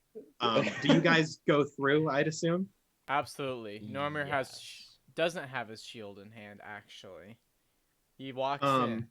Because you all Wait. that would bust in through the doors. Yeah, Sylvie, what's up? Can I like climb and be ready but hidden on Normir? Yes. Make a stealth check. Okay. Ooh. Also, Normir will rage. Wait, I have Go. a thing. There's a good chance. And he'll I'm gonna tell you right now, if you rage right now, it'll be fine. Okay. I will allow this. You are going cool. into combat. You are definitely going into combat. Rage. It's rage time, baby. Time to Rage rage. time. 15. 15. All right, I'll keep that in mind. Okay. The four of you. Um. Yeah. Well, what's up, Archester? Ooh. Well, nope. That takes too long. Never mind. The four of you run through this kind of like open maw of a door, and you see Carrick run after you, and he gets an arm through the door before the door just closes. The maw shuts. Question. Yeah. Is his Do I get arm a time okay? to react before his arm gets completely crushed? That depends on. Do you have a reaction? I mean, yes. What like a spell or an action that would react to this? Wait, whose arm's getting crushed? Theoretically, yeah. Carrick's arm is getting crushed from what? Well, the door closed. The door. He's about to go through. He's in full sprint, Now. and then the maw of roots just kind of shuts back down. those jerks. I asked them to move. Oh, they did. For the ones that were threatening them, and for you because you're a nice guy. Okay, well, no. He doesn't need his arm, does he? Okay, well, so I mean, he's technically, got of the two of spells them that for I a can reason, cast am I as a right? reaction, no, they would I not can- be helpful, unfortunately. So you see the door like shut on Carrick's arm, and it doesn't like chop it off or anything, but it does like get stuck, and you see him like kind of like hit the back of the door, and then he like points and gives a thumbs up before like you see him trying to like pull his arm back through the door. You would translate this. You don't need a check for this as a you guys got that. Believe Sure. in you. Too good. Had bardic inspiration to give, he would have. But he's a monk, so he doesn't do that. Normir says as they enter the room, "It's What? okay. They like me." What you see on the other side of this doorway, once again, huge 100-foot radius circular room is what it was. Now it is more of like it's not quite a half circle, but one part of that circular room has been almost looks flattened, and all you can see is this whirling wall of fog and green light and gold, and you can actually see this same green light is connected to the pedestal, that pedestal where you saw that the arrows were, and then it springs off, and you can actually see that it has almost like a vine wrapped around each of the arrows that is in the room. Farther in front of the pedestal, standing in front of this wall, is the same kind of smaller cloaked figure. The wind, which is just whipping around this cavern, has blown the hood off of this creature, and you can see a kind of like dark green skin, mottled and withered and wrinkled, pointed ears. You would perceive this to be a gnome. Could whoever wants, you can either make a nature or a history check. 19 for me. 19. 18. 24. God dang. 26. He's Normir. All of you would know somehow. I didn't expect this. 26, let's go. 18 was the DC you needed, so you're good. All of you would recognize this as a type of gnome. So when it comes to gnomes, there are rock gnomes, there are forest gnomes, there are Svirfneblin, which are deep gnomes. This is closer to a Svirfneblin, so a rock gnome that lives in the Underdark or in deep dark caves and stuff. This is a Svorfin. Svorfin, there are rumors that they exist, but they've never been seen. But the logic is, if a rock gnome becomes a Svirfneblin, what does a forest gnome become when it lives in like the deepest, darkest parts of jungle where light never hits? So a Svorfin. This is, you immediately recognize that that is what this is. A long gray beard that's mottled with green and brown, blows behind his shoulder, bald on top, with robes and those same green, like dark green rings of magic come off of his hands as he is chanting something into this storm. Another thing that you see Standing to either side of him are, let's see, two giant octopuses Oh. that are just clinging to the walls. Oh man. Um, Wait, okay, giant, size category giant. the name of the creature is giant octopus. Oh. They're around the size of a horse. Okay. Hey. Okay. Hey. Ah. Love that for us. Yeah, we can do it. He knows that him being the one who cast a spell on the door, who convinced those plants to grow, does know that you guys have entered. So he turns to face you, and I will need everyone to roll initiative. Oh man. That's alright. 4. Oh wait, we do a countdown thing. My bad. Guys, I think we're gonna win. Switch my books around. I sure hope you do. Easy. Easy dub. Let's see. Well, I'm just telling you this now. My character better live because he's very important for campaign 2. You got this cool cloak, man. Like, I can't kill you now. Well, they, Nope. they cool have I a can't dark use yet. elf. We have an Archie, so jokes on them. 25 to 20. 24. 30, 20. 22. What's your dex, Archester? 11. Okay. So, 20 from Cygnus, so...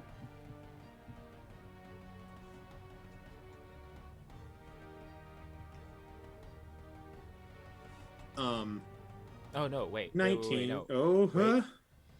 Oh no, sorry. Go ahead. Yeah, we 19 to 15. Crickets. 14 to 10. 9 to 5. 9. Awesome. Oh man. That's unfortunate, buddy. Also, I should notice, yes, these are giant octopi, and if someone looks them up and goes, but Aaron, they're octopi, why are they on land? Screw you, he's a druid. That's kind of what I was thinking. Yeah, get over it. He's a druid. I he know can do that what he wants. normally they have a speed of 10 feet. These are land squid. They're octoroks. I don't care what they are. Octorox. I like. I'm going full Legend of Zelda on this. So you see this druid turn to face you. Sylvie, you're up first. Yay! Okay, so I'm hidden behind Normir currently. Yes. Correct. Normir Okay. doesn't even know you're there. So how far away is this guy? Let's see. If it's a 100-foot radius room, you're at the entrance. He would be around 150 feet away. Ooh. Okay.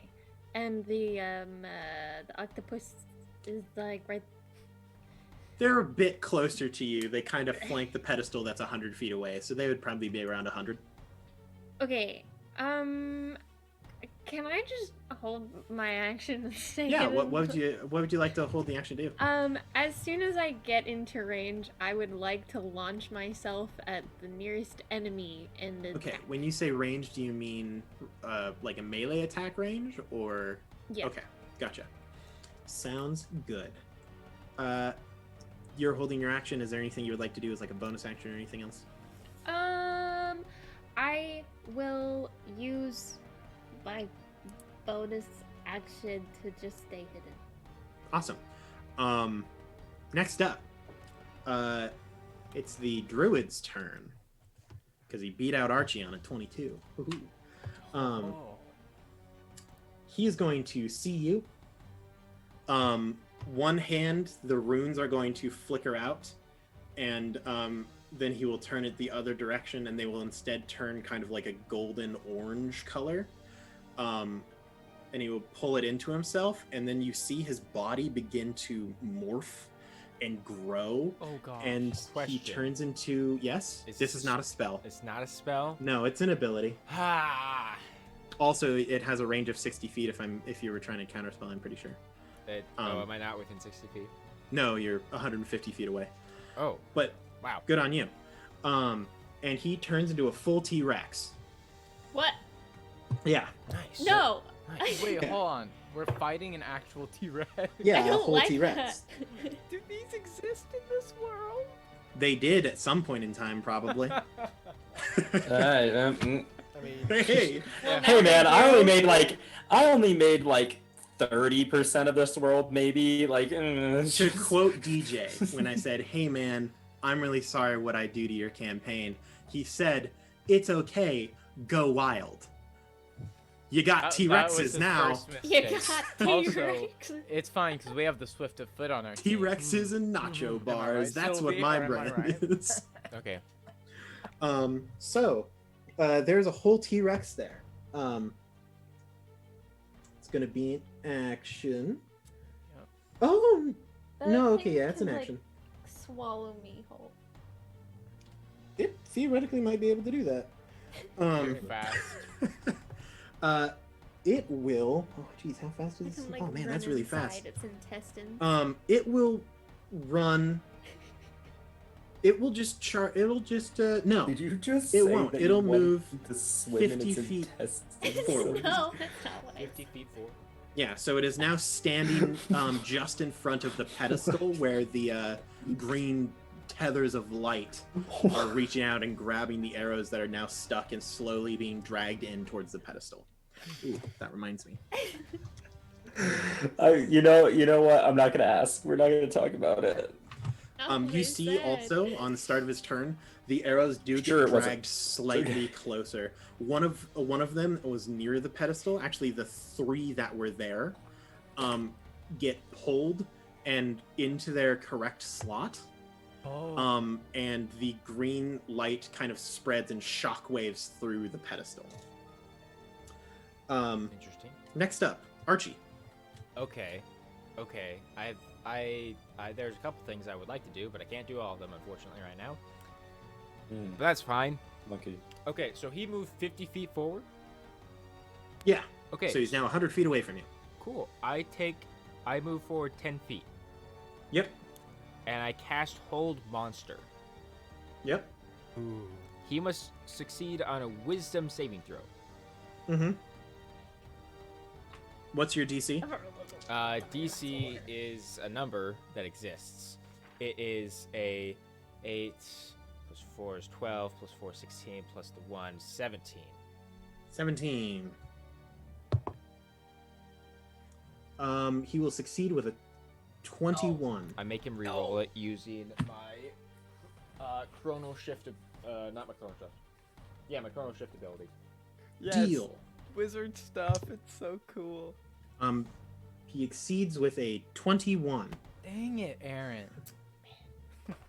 It's a druid. It's good at wisdom saves. Well, that sucks. Well, we're I certainly back not up fighting 20 feet. T-Rex. Yeah, you see these. Well, you can't back up 20, but you can back up 10. So you're once again 100 feet away from it. You see these shackles of gravity and time move towards it, but the T-Rex just roars, and as it does, they just shatter into dust on the wind. That is unfortunate. 'Cause that was one of the spell slots that I was now. That is rough, buddy. Or assassinated. I believe next up, if that's Archie, Cygnus, the time is nigh.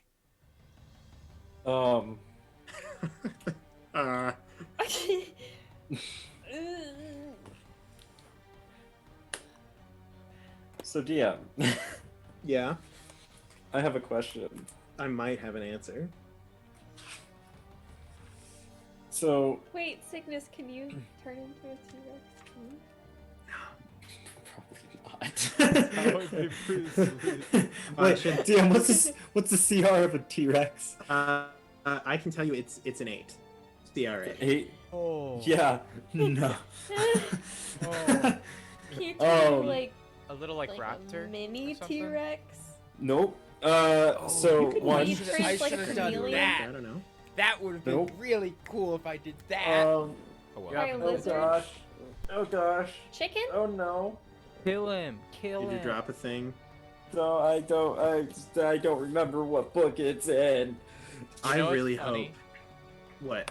I What's think up? it's the chair because it's the same chair DJ sits in, and he always flips through a million books. And I now agree. Ryan's sitting in the You chair. see, and I wish he's that you could see flipping what through I'm books. doing. I just have 4 books open to the pages that I need already. Oh, that's I don't smart. know what book it's in. What are you looking for? Spells. What spell in specific? The I probably have summon the book open. spells. Oh, the summon spells? Those are going to be in Tasha's. Big brain, Aaron. Yep. Because they're the newest spells that they have, like Summon Elemental and Summon Fey and stuff like that. Except for Summon Creature, which is a spell that I have recently used, aka to summon 2 squids. Well, 2 giant octopi. When did you use that? Okay. Oh, he had it prepped. He's I'm like, yeah, going someone might to- show up here. I'm going to bonus action.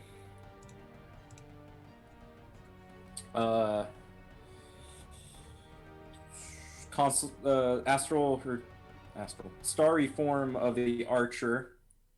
Mm-hmm. And then I'm going to, as my action,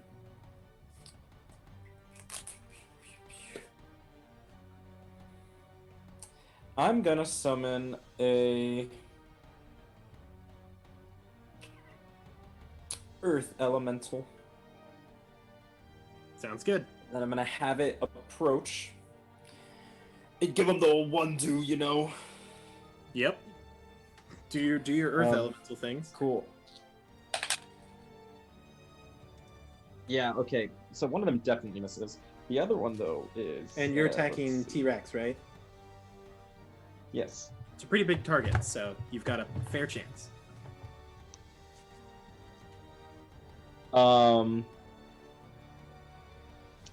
19 to hit. Yeah, that'll hit. Great. Yeah, sorry, guys. I have a lot of books. I feel Then that. we'll do this one. Great.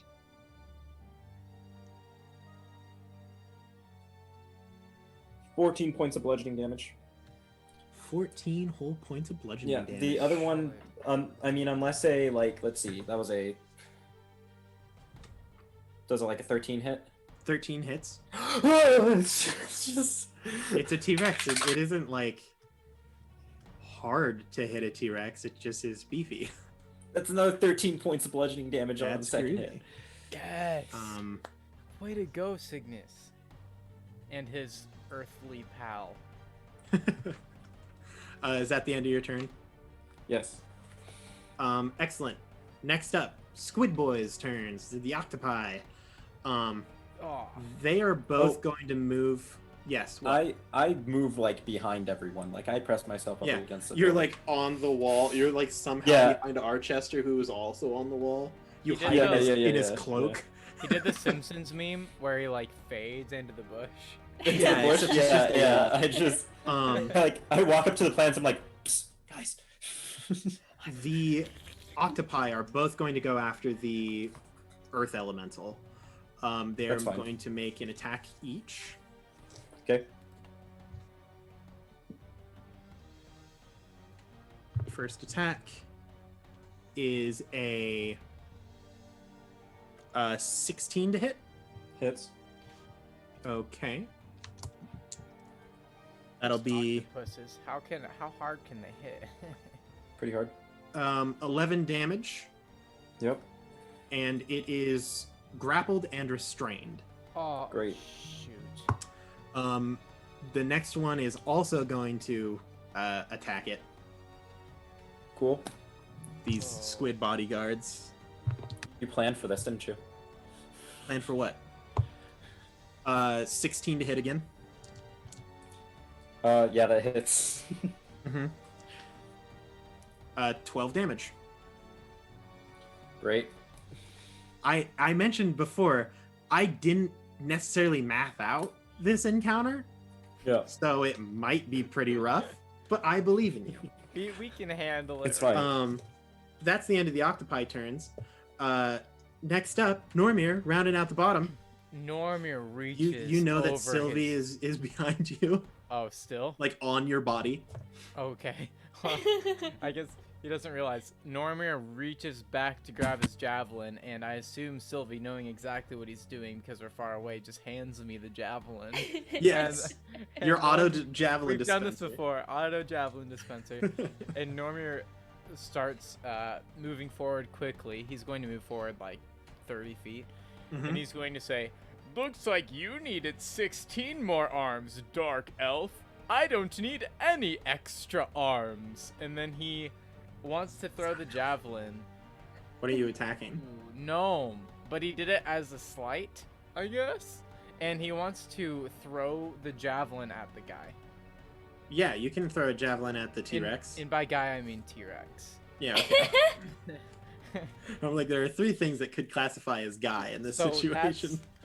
That's wait, let me double check something. T-Rex is pretty low AC.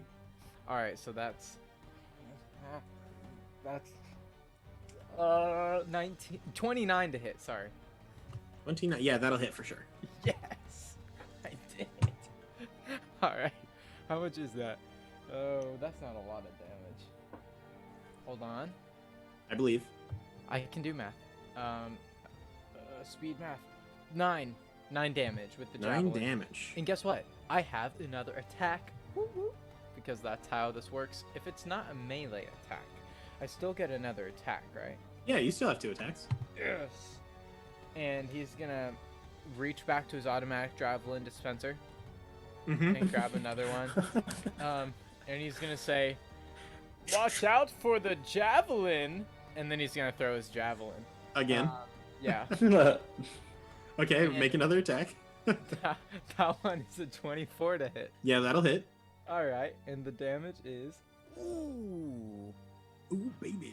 12 damage. this 12 time. whole damage. That's Piercing nice. It's some nice stuff. I guess he moved 30 feet forward, so that'll be his whole turn. Awesome. You might have more speed than 30 feet. Do you want to move any farther than that? I think you probably have 40 I as do a have 40 barbarian. feet of movement, so I'll move 40 feet forward, and then I'll also reach back after moving 40 feet for a high five from Sylvie. And then It is that'll be received. it. That'll be it. Now, Sylvie, technically you are within melee attack range of Normir. No. Okay. Maybe next time. Just, Okay, just so kills Normir. He would never expect it. You wouldn't see it coming. Sneak attack all the way. I knew you were the swift of foot. But yeah, it is your turn. Back to the top after Normir's. I don't want to go near it. Oh wait, I have a short bow. Cool, I'll do that. You do have a short bow. Okay, I'll do that. At the T-Rex. I will also say, since I don't have a map, normally I would have them like set out as to where the position of the arrows are. Uh-huh. There is an arrow relatively near you. As for whether or not you can do anything with it, that is up for you to discover, or if you don't want to at all, it's fine.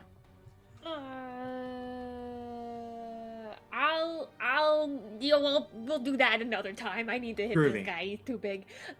Okay, so does this technically count as a sneak attack? You are hidden. It does not know that you are there. I will. You also, regardless, you will have a creature within 5 feet of it because the elemental is there. So I'll give you advantage. You won't gain your assassin bonus because Okay. it has taken a turn. But Okay. yeah. Nice. Okay, Mhm, so mhm. that's a 28 to hit. yeah, that'll definitely hit. Cool. Nice. 'Cause Cool. you don't need to Nice. try this hard. It's Nice. he hit it with a 13. I Listen. We do have to try I this hard. gotta presentation. Am I right? Okay. So then this is initial damage. Well, initial damage is 6, and then I'm gonna do it 3 here. hmm Yep, you roll like 1,000 d6s. It's nice. Yeah. Actually, no, I'm not because it's I can't figure it out. And that's 9, 15, 18, an additional 18. 18. Oh, math. Oh, glorious math. Done. And then My Florius, my cat. bonus action hide behind Method. Normir again. Sounds great. Roll Normir your stealth check. welcomes you. And that's a 24. I'm getting so many 24s. My So goodness. I just imagine Sylvie is just standing like on Normir's belt, and like handing him javelins, and then she's just like, all right. She turns around, pulls out her bow, jumps off the belt in one like right above head level, fires off an arrow, and then just lands back on the belt. Yes. Absolutely hits it. Is that the end of your turn? Yeah. After Sylvie comes T-Rex Druid.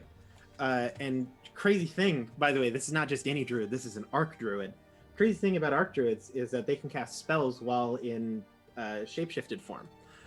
So you are going to see this T-Rex breathe in a deep breath Oh no. and almost kind of like a dragon barks out this word of power that ripples through the space and turns into a bleeding row of fire. I'm going to Got need people to chills. make I got some chills. saving throws. I will need He's every member of the party he. to make a dexterity saving throw. He is 100 feet away from you. Yeah. Okay. I wanted to clarify. Yes. Can I uncanny dodge? This is a dex save, so you have evasion. So if you succeed, you will take no damage. Okay. Oh, And you will automatically this is take not half. gonna end well for me. So everyone make a Oh. dex save. Oh. Yep. Nope. That ended about as well as I thought it would. We'll be fine. We're doing great, guys. We've already landed, what, 50 damage at least on this thing? That's gotta be at least, like, a fifth, right? You guys are worried about nothing. Normir, Sylvie, just start hitting him a bunch. It's fine. Don't worry about it. Got it. We're on. Listen, Wait. Okay. I'm Wait. on it, Hold up. man. Hold up. Hold up. Hold up. I'm not going anywhere. Hold up what? Hold up what? Drew. This is a hold up. Yeah, but that's another wisdom saving throw. Drew, what do I hold up? So it's pointless to do it against this guy because he has like 1,010,000 for his wisdom. Probably. It is a, like, dark druid guy. Yeah, I know. And his octopus friends. They're probably pretty wise. Have you seen him squeeze through those little holes?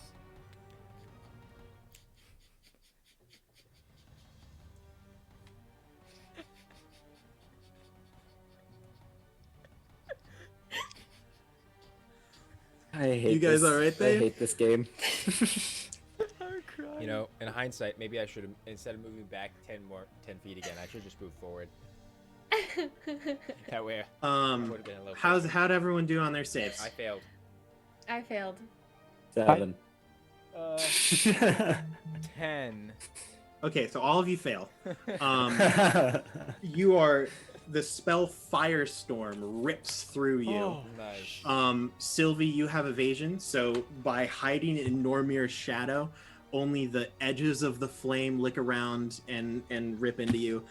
So all of you except for Sylvie will take 38 damage. Oh, Sylvie, you will take half of that, which is 19. When Quick I'm maths. raging, Are I'm you path of a the berserker, so I don't. so get yeah, any you damage don't from have the How- path of the how bear much? thing. it. Well, How much 38. was it? 38 fire damage. dude, ow. Oh, I'm fine. well, I'm going to, as a reaction, use Stone's Endurance, which allows me to reduce the damage Yep. dealt to me by 1d12 plus. I will accept this. Okay. I don't know if that's for 100% of the wording, but I'm super down. Well, No, I just do rolled- it, man. I already I said yeah. rolled a 1. Hey, nice. so, You take I 37 take damage 3 instead. Less damage. Oh yeah, that's even better. That's 35. It's only 35. That's great. All right. Yeah. Wait, we Um, didn't get to repair or like long rest from the last time we played, did we? No, yeah, Yeah. you I did. did. Yeah, Oh, you Remember, did. thank we woke up God. super early. Oh, you're right. Thank the Lord. Dude. Almighty. I'm so happy about that because I would have not been okay. And you then hear a voice from the T-Rex. Damn. Just say, Ew. "Do not interfere with my return."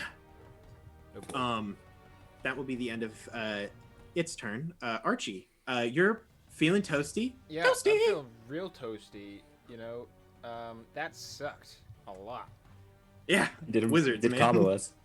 And you know what? I thought I would maybe save this, but on second thought, I just took Fire a for lot of fire. damage, and I don't Fire like for that. fire. I took a lot of Fire damage. for fire, bro.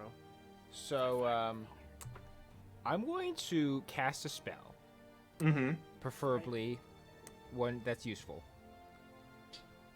That would be the You most can do it. optimum. In general, that's I would Yeah. advise it. Learning from my mistakes, I see That's you. an option. Give me just. I should have been Please. prepping this better, but I wasn't I- expecting to do this right now. But then I became a toast machine, so now I'm panicking. Fight fire. I with I think fire, that's just man. called a toaster. I'm gonna Maybe a cast microwave polymorph oven? Ooh, that's a good one. on myself, Ooh, And? that's a good one. What? X and I'm gonna real quick give me just a few minutes. No. Triceratops. Don't do it. Triceratops Why versus not? T-Rex.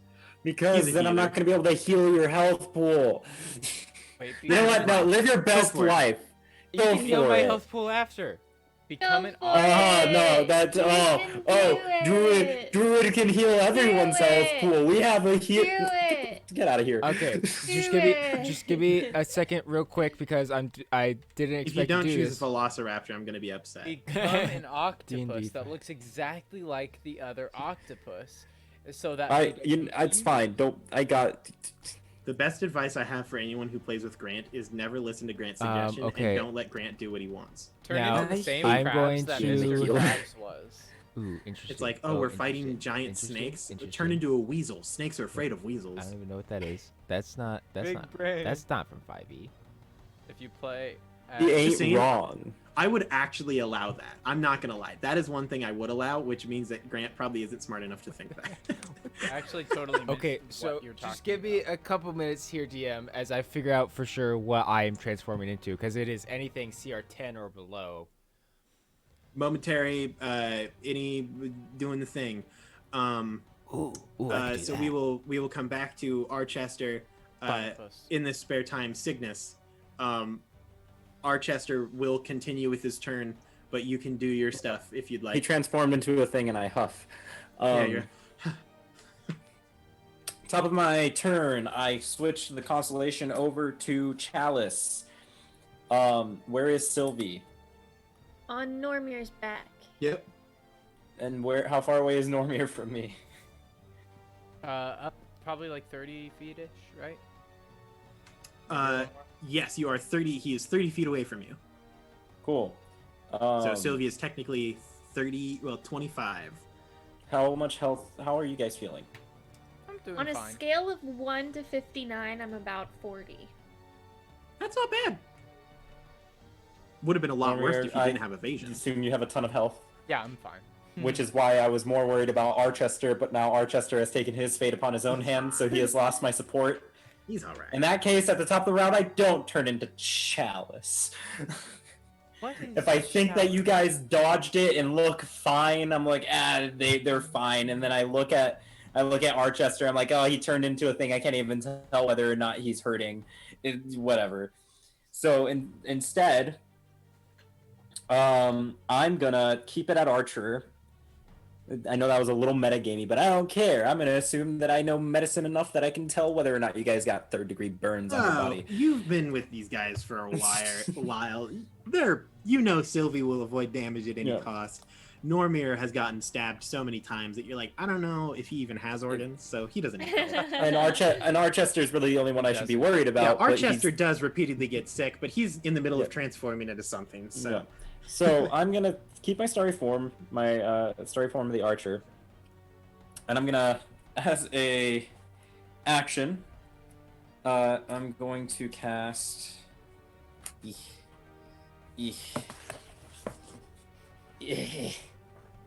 I love that spell.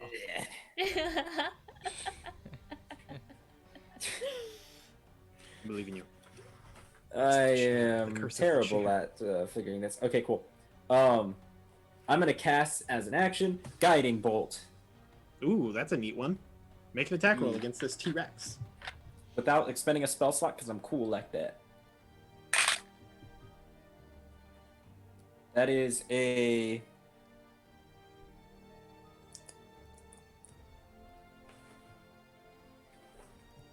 quick maths. 21.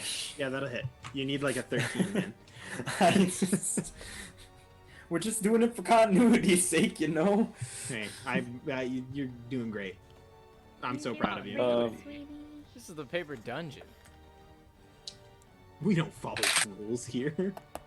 I don't even know what that word means. Rules are lame.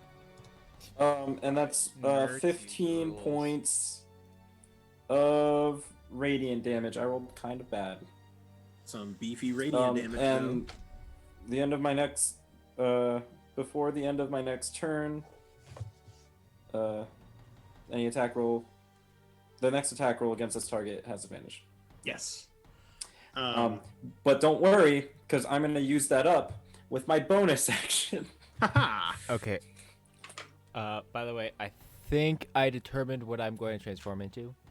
Okay, Whenever we'll you're get to ready. you once Cygnus is done, and then we'll continue on with the. And with my bonus action, I am going to use the starry form of the archer and shoot him with an arrow. Yeah. Yes, Haha. Cygnus. damage. You Are do that gonna shoot him thing. with a humming arrow.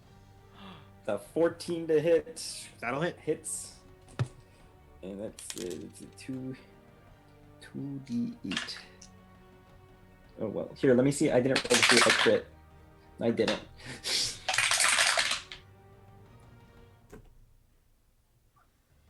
Seven points of what is that? Oh, 7 points plus my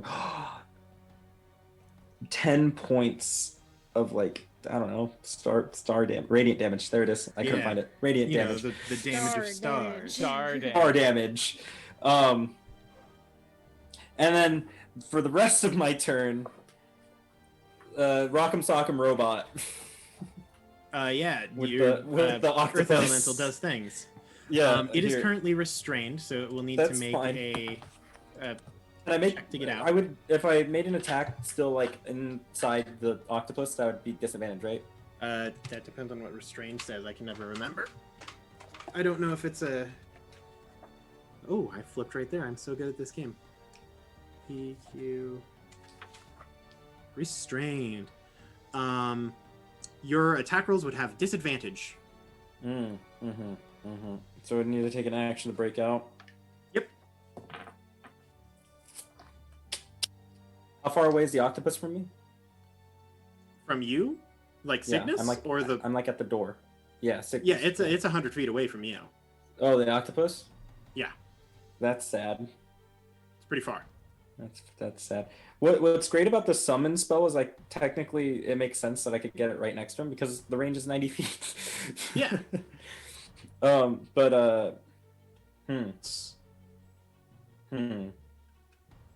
Not good on that Yep. save there. No, we're the thing is if I break out, then it's just gonna like do it again. You know, it's just gonna grab That me is again. probably going to be the plan.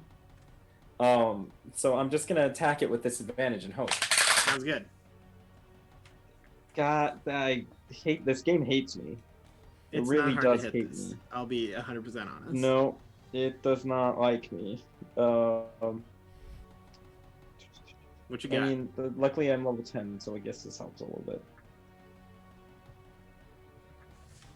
Oh my gosh! I haven't been adding my bell branch. Oh. Ugh. I'm gonna write that so I don't forget. 14. Yeah, that hits. That was very low. It's really easy to hit these things. man. Sorry guys, I'm taking forever right now. We forgive you. That's terrible damage on the first one.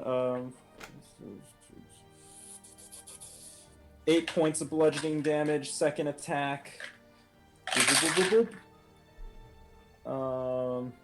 That's 13 to hit. That'll hit. Great. And who's the guy? I'll be honest, it'll be hard to miss this thing. 9 points of bludgeoning damage for the second attack. 9 points. Excellent. Pretty And good. that's the end of my turn. I rock'em sock'em the dinosaur and then rock'em sock'em the other thing. Excellent. Back to Archester. Okay, so I polymorphed into a giant ape, Yep. and then because that was my action, I would then just move forward 40 feet. Sounds awesome. You move that 40 feet forward. You are now 60 feet away. That'll be to the octopi's turn. They're just gonna keep going in on this poor little rock monster. They're not very smart. So they're like, man, he's not next to us. It'll be fine. They'll both make an attack. They rolled a 16 and an 18 on die, which I assume hits. Oh, I should check to see if I crit. I do crit on one of them. Ooh. So that'll be, let's see. The first one will deal 14 damage, and then the other one will deal.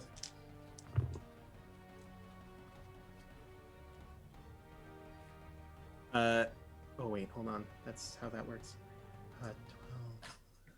12. Oh geez. 24 damage. With Nani? Oh, he crit. Nice. And that's I was reading one of my abilities. That's to me, or is that to the? No, that's to the rock earth monster. elements. Okay, yeah. The rock monster's dead. It crumbles to dust in the arms of these octopi. Rest in peace, Rocky. In the Thanks. arms of The octopi. Next up, after those squid-like I would have been turns, more okay if it was against me, if I'm gonna be honest. Normir, your time is nigh. There are 2 octopi in front of you. There's also a giant ape, which you know to be Archie. It's the usual. He kind of damage was that, has like what a kind of bluish damage was purple it? fur. DM? Bludgeoning. Bludgeoning? No, Yeah. that still would kill it. That's unfortunate. So big question. Mhm. Since I moved 40 feet forward, and I believe he moved forward a bit as well. If Yeah. I were to move another 40 feet forward, would I be in melee range? Theoretically, I mean, theoretically, I'll say sure. you would have moved. They've forward moved 80 around. feet. In what? Like in melee range of what? You could get to the octopi, Of but I think the- you'd be a little bit far away from the T-Rex. Dang it! Well, They are then, kind of like standing in front of him in bodyguard positions. well then he'll just go over to the octopus. The octopus, one Yeah. of them, the one on the right, let's say. Sounds good. And he's gonna go in, and he's gonna say, "You've grappled your last elemental," I guess. And then he is going to use his axe to hit it real hard. Sounds good. Make some attacks. Yes, yes, yes. That's a whole, like, hold on, wait, this is like busted. That's a whole 31 to Yeah, hit. that'll hit. Oh my I'm going to tell you right now. Big brain. The moment you hit over 30, I'm just going to tell you the AC on these octopi is 11. Okay. So like, as long as you don't roll 1, you're probably going to hit it. So that's a 17 damage on the 17 first damage. one. And this is the one that had been attacked by the rock monster. So Yes. And then I can hit it again if it's not dead. oh, it isn't dead. I'm just real bad at math. Alright. Well, then I'm gonna roll again to hit Dad. Okay, roll the hit. Alright, that's a 20. Yeah. Etc. to hit. Alright. Uh-huh. Ooh, it's the same damage. 17. Yeah. This absolutely kills it. This is so Um, fun. Hold on. I have a frenzy attack as well. But you hold can on, let you me- can let me do you can do explain. the. Or do you cool want to do narrative. the thing first, or and let me explain how it dies? No, I want you to explain how it dies Okay, right away.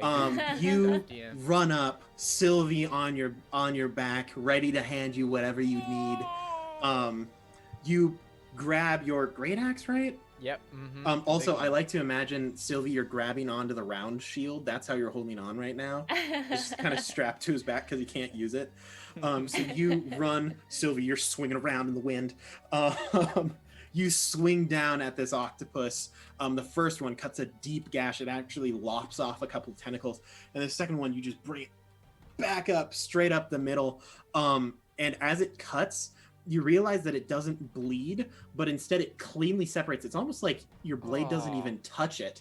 And it separates and then turns into blades of grass and flowers in the Aw, wind, and that's then kinda drifts sweet. away. I say drift, it gets whipped past you by these torrential winds that are coming from this fog wall in front of you.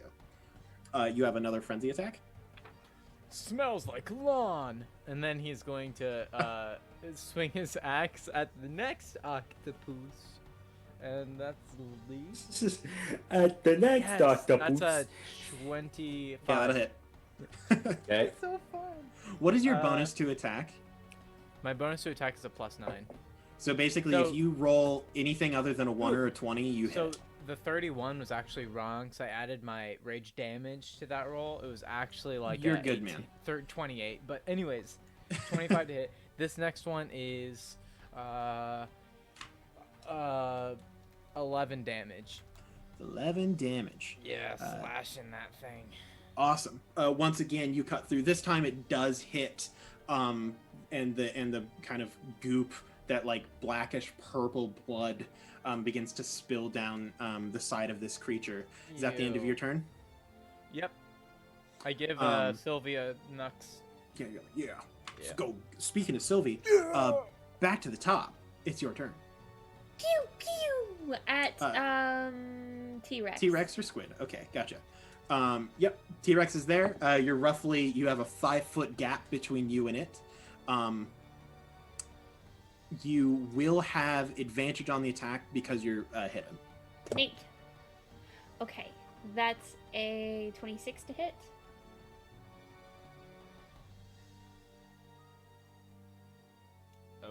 I laughed real bad there. What was that number? I heard a 6. 26.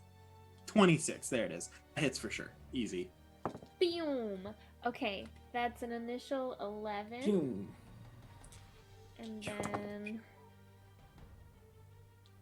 and then another 12. So 23 Okay, total so damage. 23. Math. I like it when the numbers are easy to subtract. Like when it's like 9 minus 6. I know what that is. Yeah, you land another clean arrow. It thuds into the chest of this thing.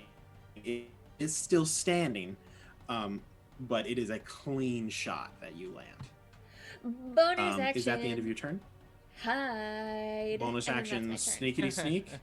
Hide in, yeah. Excellent. Roll your stealth check. Bonk bonk.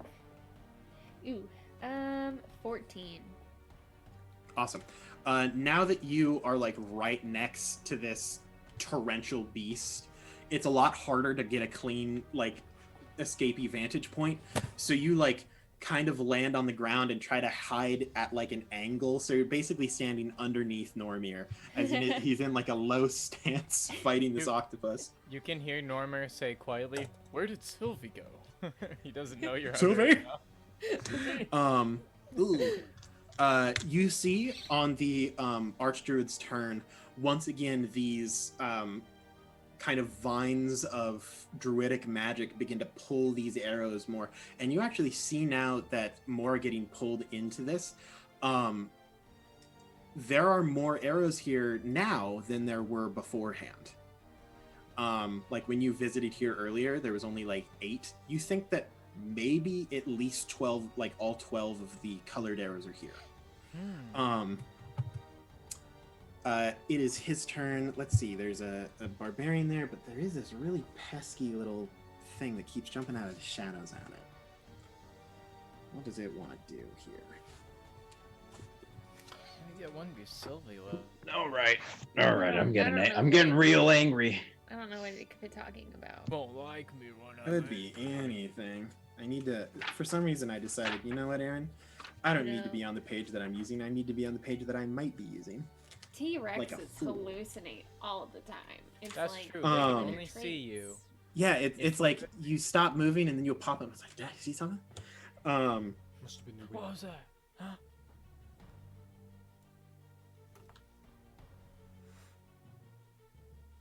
All right. It is going to make its first attack against Normir. It's just going to. It's Bring going to it. step forward around the side, and its just head is just going to reach around and just chomp at you. Oh. Is everyone? Yeah, well, I mean, Normir's It about will to get flanking from the octopus. Dang. Normir's about to get smacked. How's everyone's health? Um, It's about to be less. Sylvia, I 19 assume on you're die. great. Archester, you seem fine. Yeah, he Okay. gets me. So that'll Right. be yeah. Just so you know, that's a 29 to hit. Ooh. So At that'll least be. it's not a ooh. crit. Yeah, it was close. The other dice was an 18 too. Oh, Oof. Ew. can't bite that Need- good. I've lost all of the dice that I need. Why do I only ever have 3 when I need 4? Attack T-Rex teeth marks to Normir's battle wounds. He's gonna have some cool scars from this one. Pretty cool one. He's gonna be like, this is from a dinosaur. Actually, he probably doesn't even know what a dinosaur is. This is from a beast. A That'll small-armed be- dragon. 27 piercing, half to 13 because you're raging. Okay. That's okay. fine. He's okay. And you get picked up in its mouth, and you are currently grappled and restrained as it is like This is fine. shaking you around. Sylvie, your cover is now gone. No! So it is going to spin around and just whap you with its tail. Wait, like Sylvie with it. Yeah, Sylvie. No, you're in its mouth. Oh. So it's just chomping you. Oh no. Normir is frantically trying to get a mint out of his pocket to give. I This is swear. horrible. It smells Oh. terrible. Yeah. That'll be a 24 to hit. Yeah. All right. You can do it, Sylvie. I Normir- can't do it. I just Normir got just gives you as the- smack. Okay symbol from. I just Pink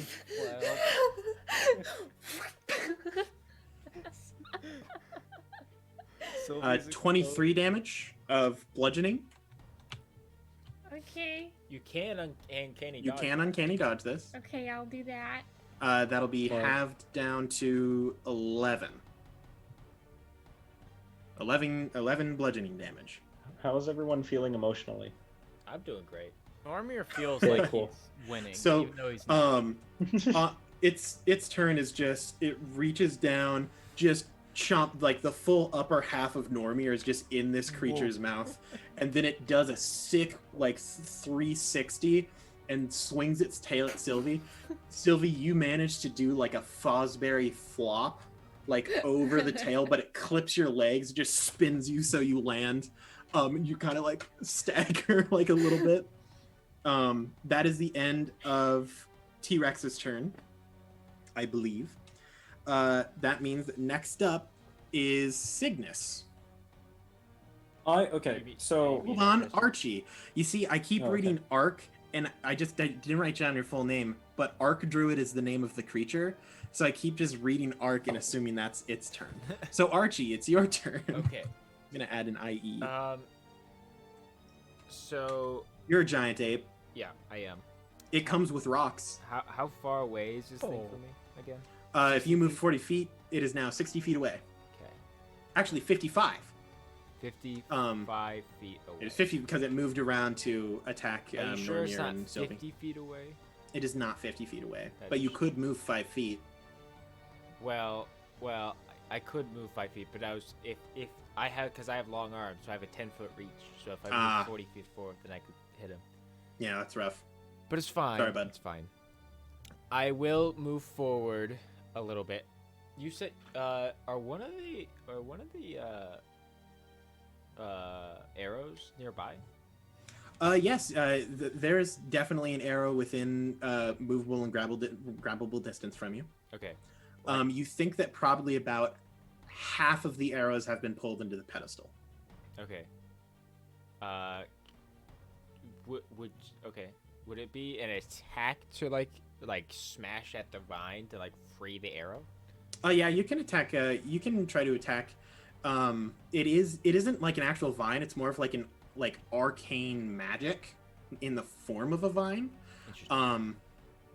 So you're not sure if like physical attacks will have as much of an effect, but you can certainly give it a shot. Okay. Otherwise, basically, I would make a contested grapple check to probably grab it. You can climb this vine, or you could try to grab the arrow as well. That's what I'm saying. Like, oh, I thought you were trying to grab the vine. Grab the arrow. Yeah, you can try to grab. In order to grab an arrow, it'll be just a flat athletics check. Okay. To try to wrestle this arrow out of its grip. And that would be an action, correct? Yeah. Okay. I'm just gonna try and smash it with my fist. Sounds good. Make an attack roll against the vine. Ah, you And a King kidding Kong me in the right sky. now? Big spooky ape. 12. 12. It is a vine, so it will hit. Oh, nice. Just a gorilla punching a vine. Arr, No big deal. ape smash.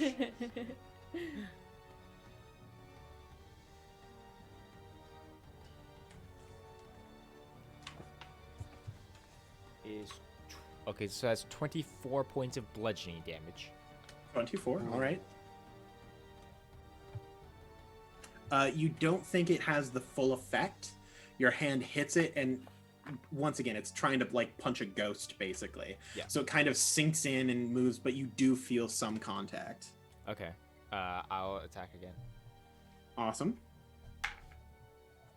I miss. Lower. How much lower? I rolled a natural 1. Oh, that's a miss. Yeah. Because This of one, course I did. your hand gets kind of like stuck in the vine as the magic like goops around your fist. So you're like, punch again, and you're like, huh. You try to just shake your fist off. You manage to get your hand out, but you are unable to attack in time. Yep. Okay, that's my turn. And your turn. Next up is actually Cygnus this time. Great. Question: can I not cast a spell that is a bonus action along with a spell that is a That depends normal on the action? spells. They can total up to a spell level of 6. So you can cast, a spell level of 5. So you can cast. This is my own personal home rule. You don't have to follow this. You can cast a 3rd level and a 2nd level. You can cast a 1st level and a 4th level, but they cannot total above 5th level. Okay, so first action is actually going to be my bonus action. Well, actually, start of my turn, I switch from Archer to Chalice. Mm-hmm. Healy boy. Bonus action Healing Word Sylvie, if I can like approach. Nice. I use like 30 Yep. feet whatever to like get close and yeah. She is pretty far away. How you how were far still away back is she? at the wall, right? Yeah, how far away is she is roughly 90 feet away. 30 feet forward. Healing Word has a range of 60 feet. Yep, you're good to go. Nice. I'm mathing this out. Yeah, you're fine.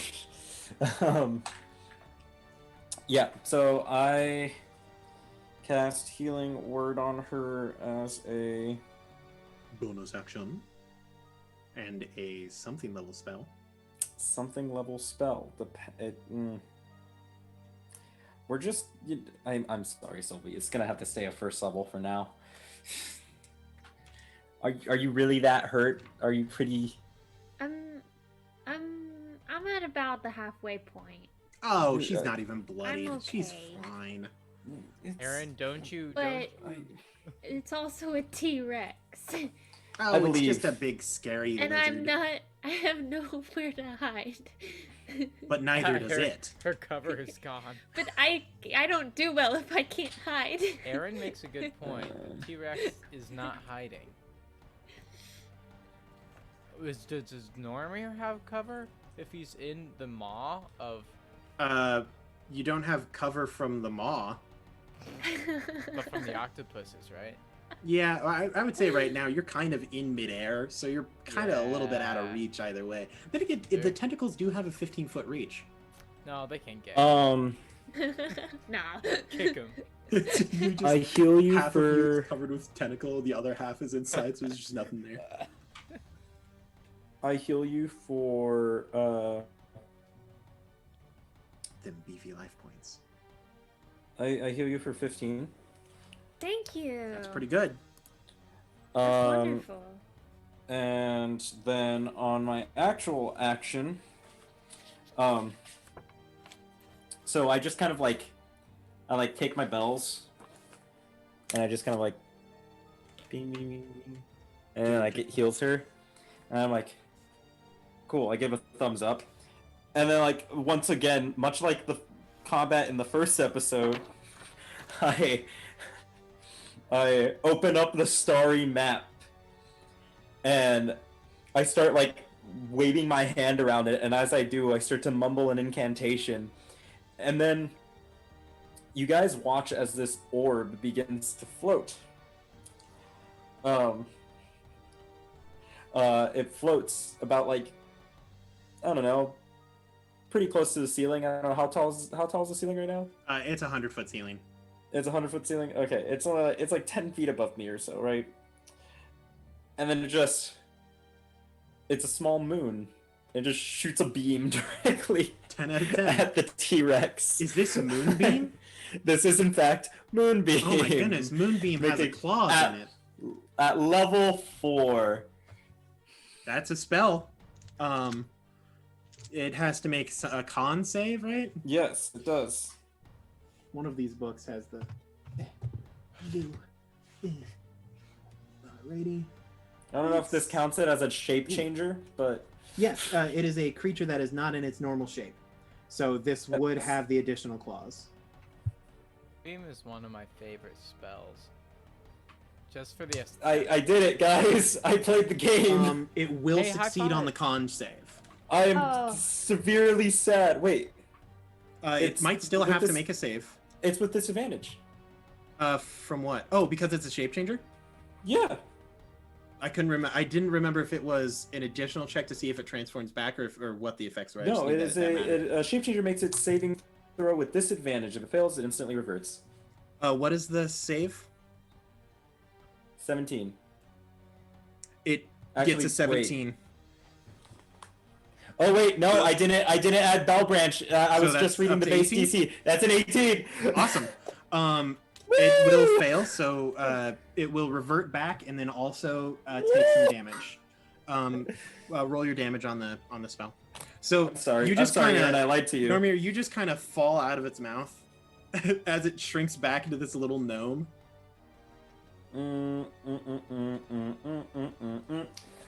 Sorry, I lied to you, dude. I forgot. I keep forgetting the bells. I'm gonna change that. No, you're good, man. Live your dream. 18. There we go. I've forgotten about 18 things this combat. So So we we're don't good. know, right? I just don't tell you, so that way it looks like I'm good at my job. Ignorance is bliss. That's not bad. That's not really. Admonish.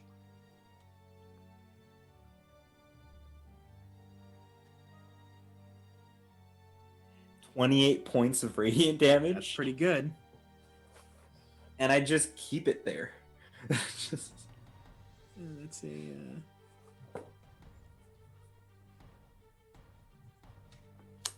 Yeah, this beam cuts through the T-Rex itself, and the form kind of dissolves around it. And then revealed, standing on the ground, is the is this little gnome. Does Normir fall?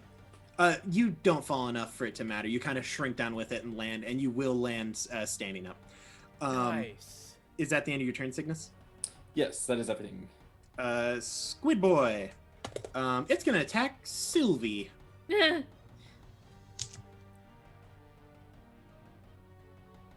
I missed my gosh dang box. I tilted the die. There we go. A real die roll. 19 on die. Yeah. Oh, Okay. Sylvie. You will take a measly 6 damage, bludgeoning, but you are grappled and restrained. Oh. Oh. That will be the end of its turn. Does she have partial cover from the other octopus No. now? The other octopus is dead, so she has full cover from that Right. one. Oh, I remember Um, killing that thing. It turned Last into but not least, our beautiful boy, Normir, yeah, here to save the man. day. He says, Sylvia is wrapped entirely by tentacles. This little gnome is in front of you. The squid is to your left. he says, not so scary when you're not a strange, unwinged dragon. And then he takes his axe A fair point there. and he swings it at the dark gnome. He, it did appear as though he breathed fire, so, It's pretty close. Grant is Make calling an out attack roll. all the dragons were real conspiracy theorists out. Well, it's not a conspiracy. It's just how it was. It's just truth, man. All T-Rex skeletons are 24 technically to incomplete. hit. 24 to hit. Yeah, 24 hit. Alright, that's alright. That's alright. That's okay. That's 13 damage. And then I'm gonna go 13. ahead and oh man. I'm gonna hit him again with that axe. Yep, make an attack roll. That's a 12 to hit. That will miss. Dang. And he The says, druid ironically has more AC than the T-Rex. so with his frenzy bonus attack, Normir will briefly look at the egg in his pocket. I picture he has a breast pocket on his armor that the egg is just in. It's just like, in the peeking leather out. breastplate. You're like, oh. Exactly. And I picture he looks at it and then looks like he's been encouraged by the egg's power. And he's gonna swing again. And he gets 19 to hit. 19 will hit. Alright. And he does. He does. Let's see. 9 damage. No. 19 damage. 19 damage. 19 damage. Yeah. Yeah. Mhm. Okay, got it. And he Nice. says, go to sleep. And then that's what he says when he swings. And then he doesn't say anything else. And then he's done. Excellent. That'll go back to the top. Sylvie. Oh, I should also roll a die. here. Wait, no, he says something more clever. He says something like, by the power of the egg. Or something funny like that. He did it. He did Insert it. a comedic phrase. It's Exactly. Sylvie's turn now. Okay. Can I try to get free? Yes. It will be, you can escape with either acrobatics or athletics. We're gonna go acrobatics. I figured you would. Not 1, but Ugh. that's a 14. That is not high enough to escape. Okay. So you're like, this is my time. Dang it, I'm still here. you just, oh man. But yeah, yeah, that doesn't work. Do you have a bonus action you would like to use? I will not allow you to hide. Well, then I got nothing. Alrighty. If that's the end of your turn, it's time for the Arc Druid.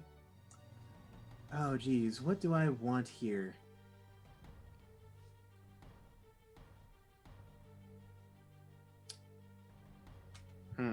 I need to look up this spell. Aaron, you be nice. You hear You me? can't tell me what to do. I can beg, I can grovel to your inner kind self, begging for mercy. Okay. You see the your pleads fall on deaf ears, peasant. Yeah. You see the druid as he just gets like sliding barely out of the way of axe swings that take small little cuts and gashes across him. You see him weave a spell, and he reaches into his pocket, and actually just kind of like throws some sunflower seeds at you, Normir.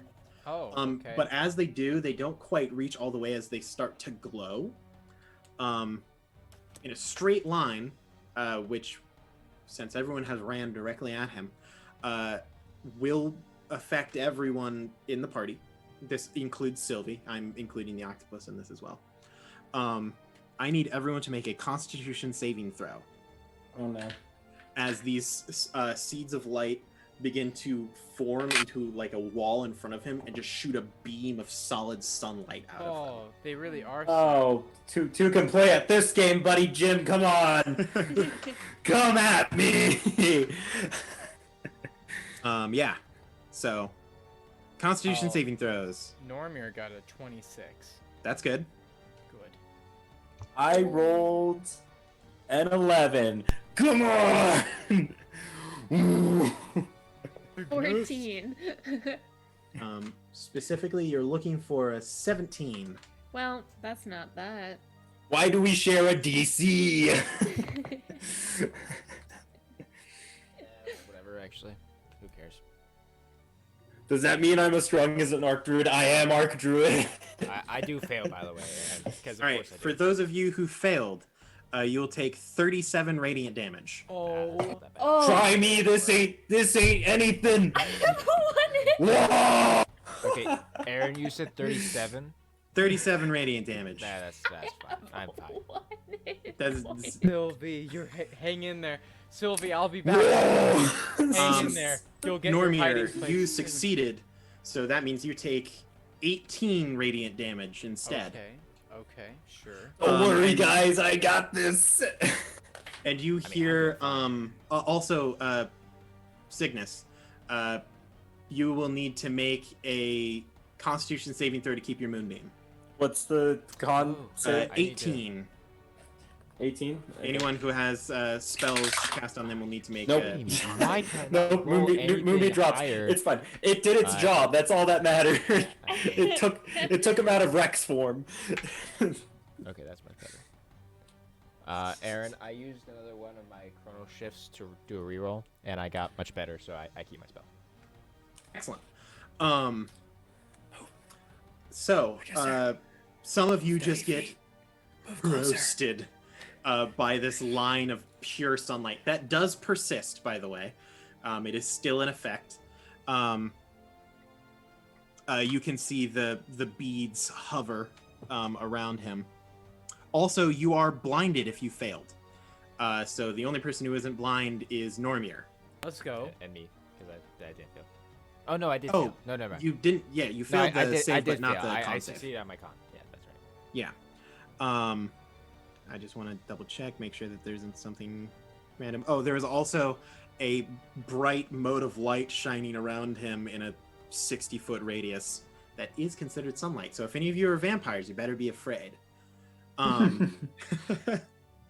That is going to be ended his turn, but you will hear him say, Brother of the Leaf, why do you stop me from returning to my rightful home?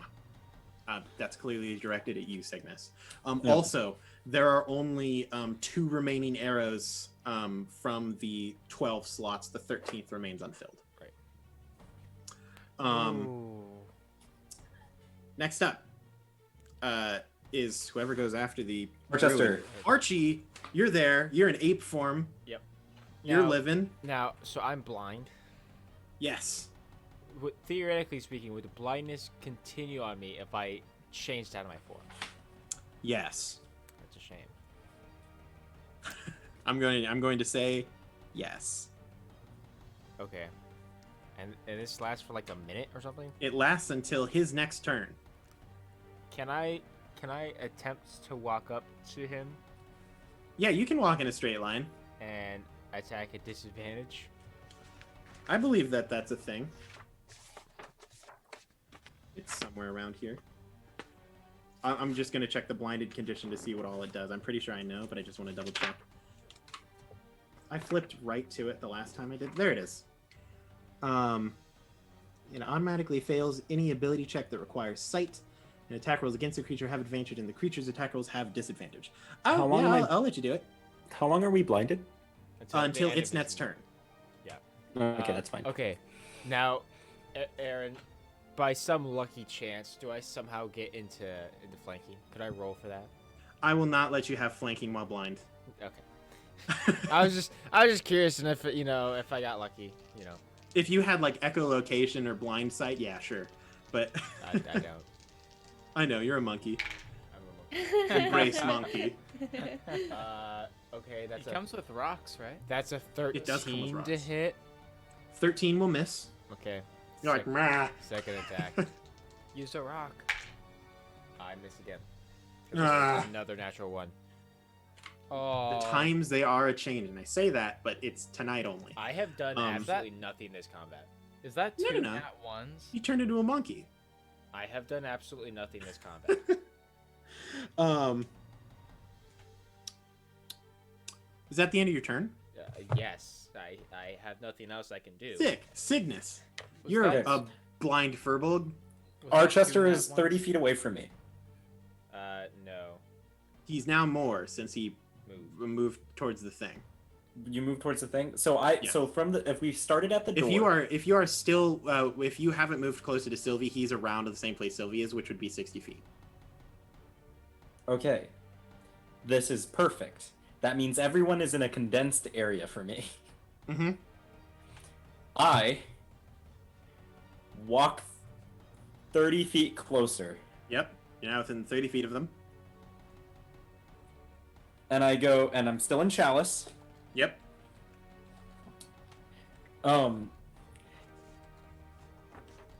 And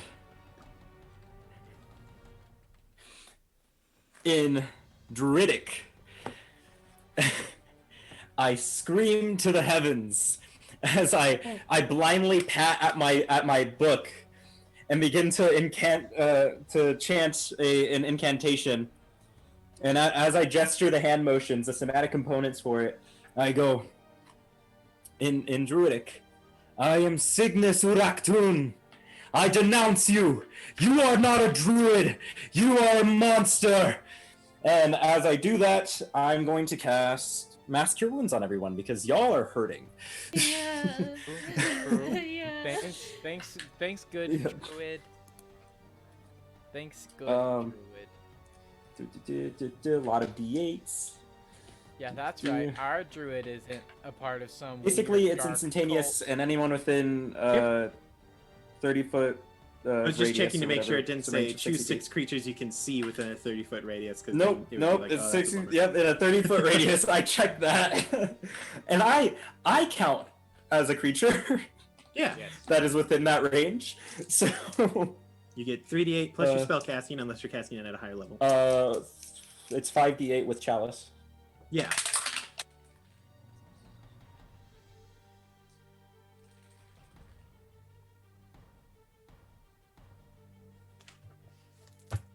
Roll the money, Ryan. Give us all you got.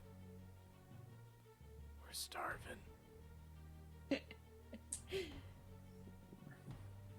We hunger for the heals, Father. 27 points of healing. Oh pretty Nice. my word. Toasty. Oh my healing word. Thickness. More like health. Ignis, more like thick. And then, so that was at I 5th. make that joke every Yep. time. Yep. So that was my action. And I'm trying to make sure that I don't have anything else I can do.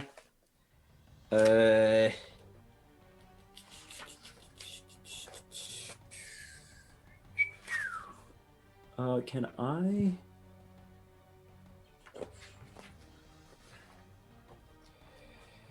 Book ASMR. Sorry, guys. Dang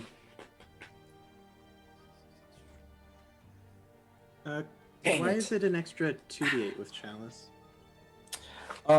So Starry Form, Yeah. Chalice. A constellation of life-giving goblet appears on you. Whenever you cast a spell, use a spell slot that restores hit points to a creature, you, or another creature within 30 feet of you, and regain hit points equal to 1d8 plus your wisdom modifier. Twinkling constellations at 10th level. the 1d8 of temp Archer level and Chalice becomes 2d8. becomes 2d8. Gotcha. Yep. I'm reading and I'm like, I didn't get to the 10th level yet. Yep. Nope. It is purely because of the 10th level ability.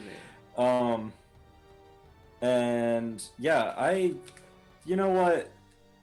I did a lot there. I'm gonna hang out. You did great.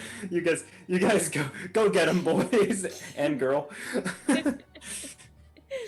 Sylvie's one Go, of the go boys. get them, gals, boys, gals, and non-binary pals. We got this. And that's the end of my turn. Sounds groovy. End of your turn. Squid Boy. Whew, man, all wrapped Wants to around square up with Sylvie. me? You wanna try to square up with me? Nah, I think it'll I just got the stick on tough feet, Sylvie. boy. Come on. Sylvie's right there, you know. Still grappled, blind. Like, it's got to take advantage of that. It crits you. Oh no. Oh, Sylvie. Well, good thing I cast Mute Mask Cure Wounds. Thank you. Yes, that is very good. Sylvie, I'm sorry I couldn't be there. 21 damage. Okay, You're still That's- grappled and restrained. that's fine. You're not dead. But it's the only squid up. So Normir, it is your time once again. Yeah, Normir, it's your time once again. So he's getting beaten. There is a druid in front of you. Yes, Normir says, "You may have tried to blind me, but I was already blinded by rage." And then he I just like you more and more. and then he swings his great axe and rolls a unnatural 20. That'll hit. Sweet, and he does. Ooh. He does 18 points of damage. 18 whole points of damage. And then he'll say, "Yes!" And then he'll swing again. And that'll be only 14 to hit. That'll miss. Dang. And then he'll say, "No!" And then he'll roll a 22 to hit. That'll I hit. used my 5th level spell and you do this to me. Aw, man. That's only 9 points of damage. Okay. And that Let's was see, all that 3 of my is- attacks, I think. Okay. It maintains the spell both times. Wow. Wow. And Is that the end of your turn? Normir says, "You're strong." And that's all he says. And then he's done. And he also yells back at Sylvie and says, "Hang in there." Great. Speaking of Sylvie, hanging in there, there's a squid just all up on you. It's not a great Hi. time. I want out. Make a acrobatics check to try to. You're looking for a 16. Not great there, Sylvie. I rolled a 2. Oh no. Oh. What no. It's plus okay, do I you have, have an, to I have that? a... I have a plus 13. That's one below the DC you need. Wow. That is rough, buddy. Oh. I don't like octopus. This calamari is just straight up coming for you. Oh, man. Is that the end of your turn? I can't even hide, man. I mean, by now you're so grappled, you're hidden from everyone except the thing that is trying Yeah, to kill but you. it's not. I am not the one consciously making the effort to hide. That's great. That just means you get to do it without effort. Anyway, after you, it's Druid Boy's turn. Oh geez, and is that a bonus action on that one? Is that what that is? LMNOPQRS. That's how letters work. I know how to. Oh no, I'm too far. It's a gummy bunny clump. That is a large I clump of have gummy rose bunnies. quartz. Oh. I have amethyst. It will Ah. use its action to this time. Old classic. It will once again. One hand will shift the beam to the side. The other will once again get that glow, and once again the body begins to morph and churn No. as it once again turns into a T-Rex. No. No. Yeah, it can do it It's twice a a new day. hobby, guy. Hey, it likes now he's T-Rexes. gonna have a ton of. Let's wait for it to get on my turn. Um, Ah. Much like my idol, my druidic idol, Captain America once said, "I could do this all day." It will end its turn because it doesn't have a bonus action it wants to do because Sunbeam is not a bonus action. That will be the end of its turn. Archie, things aren't looking great, but you're not blind anymore. Woo. There's a giant dinosaur in front of me. Oh shoot, I need to roll a die. But you're a giant You ape. believe there is only one arrow, and it is very close to that pedestal. How close am I to the pedestal? You are right next to him, so you're probably about 5 to 10 feet away, give or take. Perfect. Okay.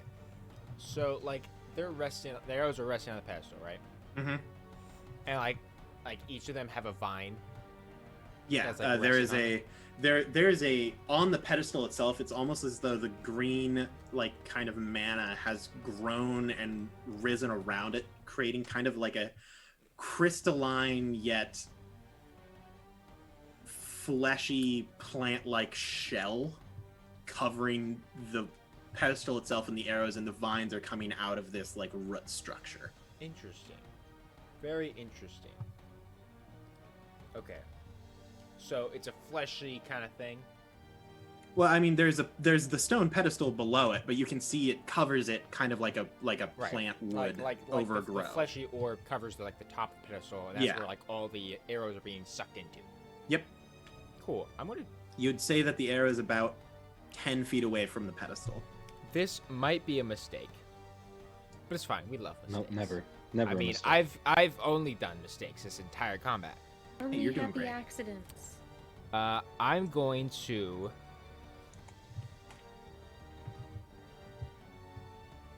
Yeah. Okay. Yeah. I'm going to drop polymorph, Okay. and then I'm going to cast. Airball. Can I do this? I can do this. I do have the spell slot for it. Oh boy, this better work. Oh. I'm going to cast Synaptic Static.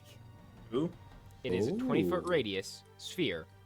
Mm-hmm. Can Hit I me. get it so it gets both Dino Boy and the orb of flesh, of flesh vines?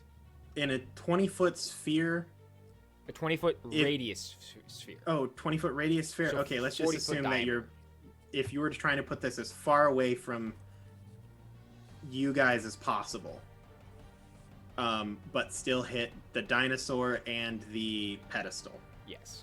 The pedestal is currently to the right of the dinosaur. Let's see. And that would have dropped there. You're probably going to end up hitting. You can, but you will end up hitting Sylvie and the squid. Sylvie and the squid. Sylvie. Hey, I'm here to work for Well, you. okay, I guess that is I'm here three, to sacrifice that is three myself. birds with one stone. So, sure. Let's do Hey, it. look, and the stone just happens to be Sylvie. Yeah. You know, hey.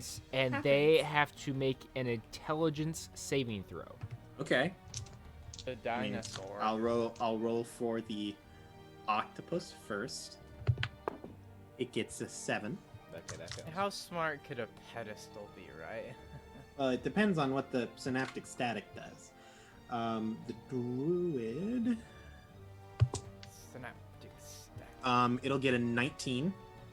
Okay, I'm going to use my last chrono Thing shift to make a reroll? reroll. 19. Man. I rolled two That's 18s. sad. Are you kidding? It has Ah, a +1 to It intelligence. has a +1. this is It's pathetic. rolling hot, baby. Oh, it actually would have been more. It has a +5 to intelligence saving throws. So, Oh my Okay, god. and Nathan, but- the flesh sphere. it doesn't have intelligence. It does It's a- not have an intelligence. No.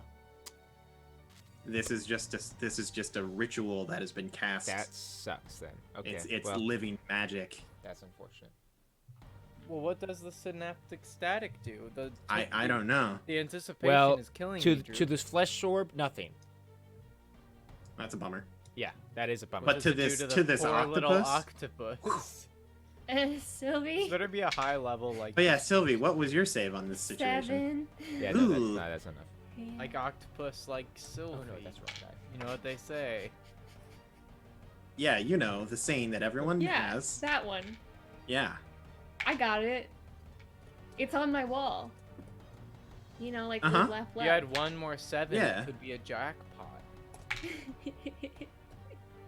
And accompanied by pictures of the Eiffel Tower and the little like fairy lights that people hang. Yes. Yes. Indeed. And there's a little You glass said fairy of, lights, and my fairy lights got embarrassed and turned off. Okay, so the squid takes 32 points of psychic damage. Alrighty. Oh my god, it's 42. alive. Wait, 42 How or is it- 32? 32.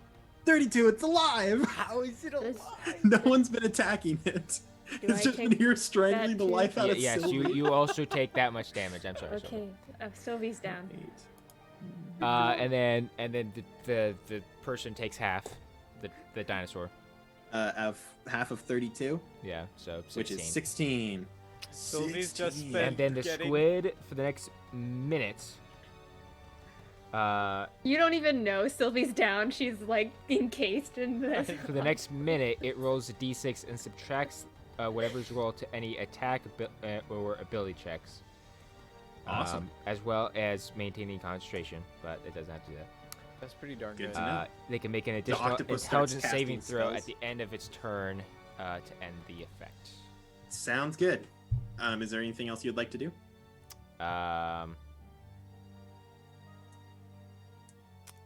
Nope. Man. In that case- I have done nothing. I've done absolutely nothing. No. This octopus is not looking great. Nah, you knocked out Sylvie. You're doing amazing. No one knows that. Hush now. Cygnus, you're there. Is Sylvie dead? No. I She's mean, unconscious it's hard to know. There's just a bunch But of I'm writhing also- tentacles. in an octopus. It- But there's a Cracks me up. T-Rex. There's a T-Rex. It cracks me up that Sylvie's been just getting destroyed by this octopus. You would- and nobody's Dude. done a thing about it Straight the up, whole it's just time. I Probably hate not everyone's octopus. like- But there's a T-Rex. Freaking octopi. Okay. Octopodes. Last time I can do this. We're doing Ask Cure Wounds 5d8s Alrighty. to everyone. Is one of the creatures you're choosing the giant octopus? No, Okay. it's all of the party, Okay, that's fair. including myself.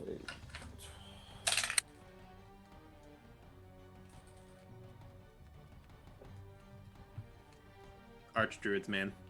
Big money. Big money. Straight up. Save me. Beefy monster. Again, please.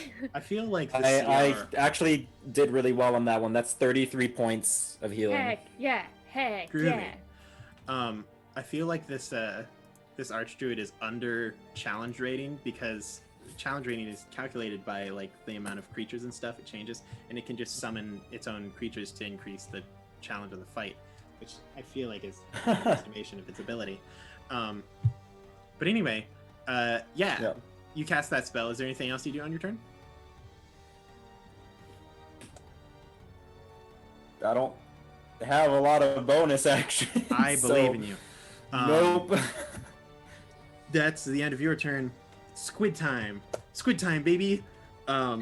Hey, Aaron's so Sylvie, happy. Aaron loves squid time. how you doing? Sylvie's just wavering in and out of consciousness Yeah, you're for like, like the past 12 seconds. It will have advantage, but it will also take a -6 to the roll from synaptic static. Oh my goodness, it might miss you. Let's see, and then roll that d6. Okay, so that'll probably miss you. Does a 12 hit you? Nah. Yeah. So this thing, That's it like ecstatic. it tries to. I mean, I rolled a 9 on both die. So it like tries. It's like wait, how do I constrict again? And then you're like still you're just there. You're like, that'll be the end of its turn. Normir, there is a T-Rex. Aaron, Oh, it does boy. get to make an additional intelligence. Oh saving throw. yeah, end of turn. It only has a -3 to intelligence saves. It rolled a 17 on die. Does a 14 save? I would have to roll a natural 20 to have it save on synaptic static. Yeah, Normir, you're here. Big T-Rex. You're having flashbacks. Its breath doesn't smell great. Yeah. I'm wondering, is that arrow, is it getting closer to the thing? To the pedestal? It will. There's a above 50% chance that it is sucked into the pedestal on the at the start of the round. So after your turn, there's a high chance that it reaches the pedestal. Oh, shoot. Okay. Well, there's a couple things. I'm just gonna talk out loud real quick. There's a couple things. One, I'm really afraid of just rocking the pedestal and then just getting L'd, lost by a bunch of arrows that just go at me. But honestly, I feel like it might be. I feel like we're not gonna get the T-Rex down in time, and so I'm going. If it gets to my turn, I can moonbeam it and remove him from T-Rex. You are also able to attempt to grab the remaining arrow that isn't in the pedestal. Did you just say I could attempt to grab it? Yeah, you can try to get the arrow. Grant, would it Bro. influence your decision if I told you that the last arrow is red? Is it the red? I was gonna ask if the last arrow was red. I wanted it to be so bad. That was actually my next question. It looks at you. No, Normir. Yes. Okay. Normir. What is this little- game? What is this game? In the middle, there's an octopus over there that's bleeding out. Sylvie's all messed up. Sylvie's somewhere. And then there's a freaking T-Rex behind him and whatever knows yet, or whatever else there is. And Normir looks at the egg, looks at the arrow, and he sheaths his axe, and he holds out his hand and says, "Beautiful arrow, you magnificent harpoon, come to me, So are you actually going to try to get it, or are you just going to... and we shall flee." And then he's going to try to grab it. There but we he's go. Trying Okay. to There we also, go. he's also trying to entice it at the same time. Please make So- you will have to move for this. Yeah, I'll move for it. So, I'll do whatever I need. It will make an opportunity attack against you. The T-Rex will. T-Rex can bite my booty. Go for it. Okay, so this Eat could, my if he guts. hits, it's a bad thing because this is a bite, and that would mean you would be grappled and restrained if he Yeah, hits. but he won't because it's a freaking baby. What's your AC? With unarmored defense, what does that do again? Just look at your armor class. I know, but I don't know if it's right. It says 13, but I think that's wrong. What's your dexterity bonus? My dexterity bonus is 1. And what's your constitution modifier? Plus 2. So it is So, 13, huh? 13. So Dang. that'll hit you with a 17. Oh, shoot. Oh, shoot. You have health. It's okay. I really wanted that arrow, guys. Aaron Okay. totally knew that I wouldn't get it. Him biting you doesn't stop you. You just You are Right. grappled and restrained when he bites you. But did Oh, I when it bites you, you can't Yeah. like make an additional save on that. No. It That's takes just an action unfortunate. to break the grapple. Moonbeam boys, let's go. Ouchie, wawa. Well, that red arrow still has a chance to respond to my plea. So, maybe... That'll be 30 damage, half to 15 since you're raging. Easy. I can take that. And you are once again, this time Ah. it bites like the lower half of your body.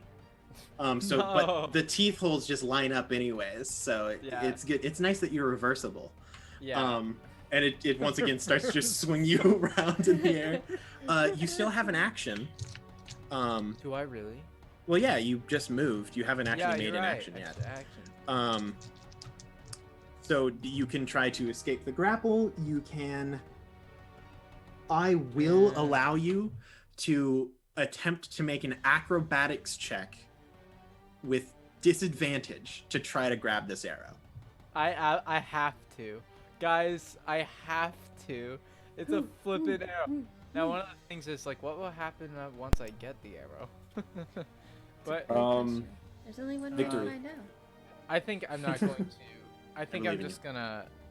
I'm just gonna try to. Gonna try to break out? I'm gonna try to hit the T-Rex. No, am I restrained? Yeah. You are so restrained, so I'll try you will to have break disadvantage out on of the the attack. maw. I'll do like. Yep, make an athletics check to try to escape. All right. Don't worry. Athletics. Ooh, that's a 17. 17. That is the DC you need to escape. Yes. So Nice. you are flipping being Christ. thrown around, and you manage to put one hand underneath its top lip and the other underneath its bottom, and just. You know that scene when Thor is holding. Yep, and he's holding the or like Star-Lord? the Captain It's the- America holding it's on the to the opposite. helicopter. It's the same Yeah. level of awesomeness, Mhm. but it's instead It's in of reverse. pulling forward, it's And you manage to pry the teeth of this T-Rex and open on the way down, and throw yourself Normir- out of its mouth. Normir lands on his knee with a fist to the ground, and then he looks over, and in his left hand is the red arrow who returned to him. You're not the DM, Grant. It was worth a shot. Anyway, is that the end of your turn? Normir with a shaking hand will kiss the wooden egg and put it back, and then Gross. Cooties. You don't know where this egg has been. the end of The fact that your hand was shaking as you kissed the egg. He just got bit by a dinosaur, bro. he just tried to like. All right. But yeah, that's the end. So back to the top. You aren't able to grab the arrow, and you do see that it gets pulled into Oh its my slot. god. No. So What? before Sylvie's turn, the arrow gets pulled into the slot, and you see the massive fog begins to kind of shift and roil as this beam of greenish, grayish, brownish light kind of hits it, and then the fog begins to part. Before you, through this fog, you see just trees, a massive, heavily dense and wooded thicket. And you immediately, as this beam hits, you can hear the druid say, "At last, my home and final resting place. I can die in peace." Gosh. And yeah, that's what you hear. Sylvie, it's your turn. This octopus is here. Is it still holding It's still alive, Oh and it my- is still holding you. me? Wait, I want out. Sylvie, you Let me can do out. it. Let me That's out. a 26. Yes, this time you're like the octopus who is like, what am I? Who am I? And then you just kind of like, in the moment of distraction, just kind of squeeze your way out and like combat roll onto the ground. Like, what has happened here? You haven't seen anything that's going on. The T-Rex is back.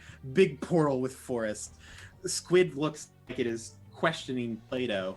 And then like like Archester's there. There's a beam of light going from the T-Rex. Like, what is happening? Normir has like just holes in his body. Yeah, what do you do? I guess.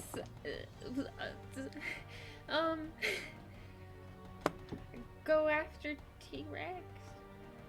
With, Make an attack roll. You will have. I'll give you flanking. Okay, cool. You can flank with Normir. That's wonderful. Flank with me, Sylvie. I'm on it. Oh. That's What a ho? 23 to hit. That'll hit. That's 13. 13 damage. the mental image of an octopus questioning his identity, like an identity crisis. Like, how do you even picture that? Like, the octopus is just so, like, in thought. It has eight whole arms to hold up to God and ask why. Like, why? Yeah, did you roll sneak attack with that as well? We lost Drew. He's just. Sleeping. No, He's did I have crying. sneak attack? Yeah, you had advantage. So Oh, because I was flanking. Oh attack my plus. goodness. Hold on a second. No, it wasn't a crit. Deal your damage. I'm like, wow, she must have rolled real bad on that sneak attack. Dang. Okay, that is an additional 16 damage. Dang. 16 damage. That totals up to like 13 plus 16 is 29, something like that.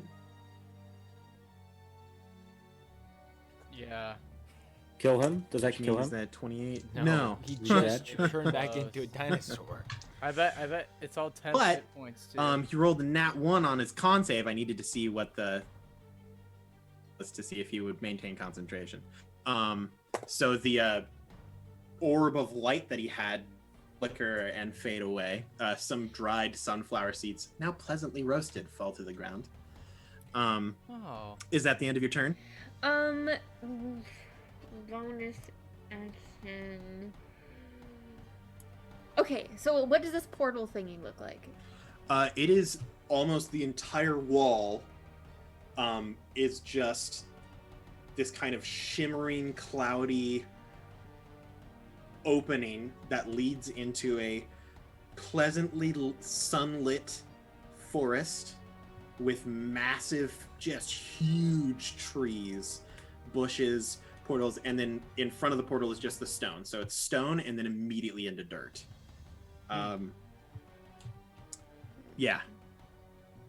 Okay, We must stop him. yeah. I don't know what this place I is, don't- but I don't like it. Yeah. Okay. Even if he doesn't truly mean any harm, I guarantee those arrows are going to be absolutely wrecked after this spell. So you doing okay. anything? Yeah. So, okay, I have a question. Mm-hmm. If this is I'm little, Yeah. and this is a T-Rex. Uh-huh. Could I possibly hide amongst the T-Rex's? Yeah, jump in its mouth. No, like. Yes. I will let you Like- bonus action hide on the T-Rex. Yeah.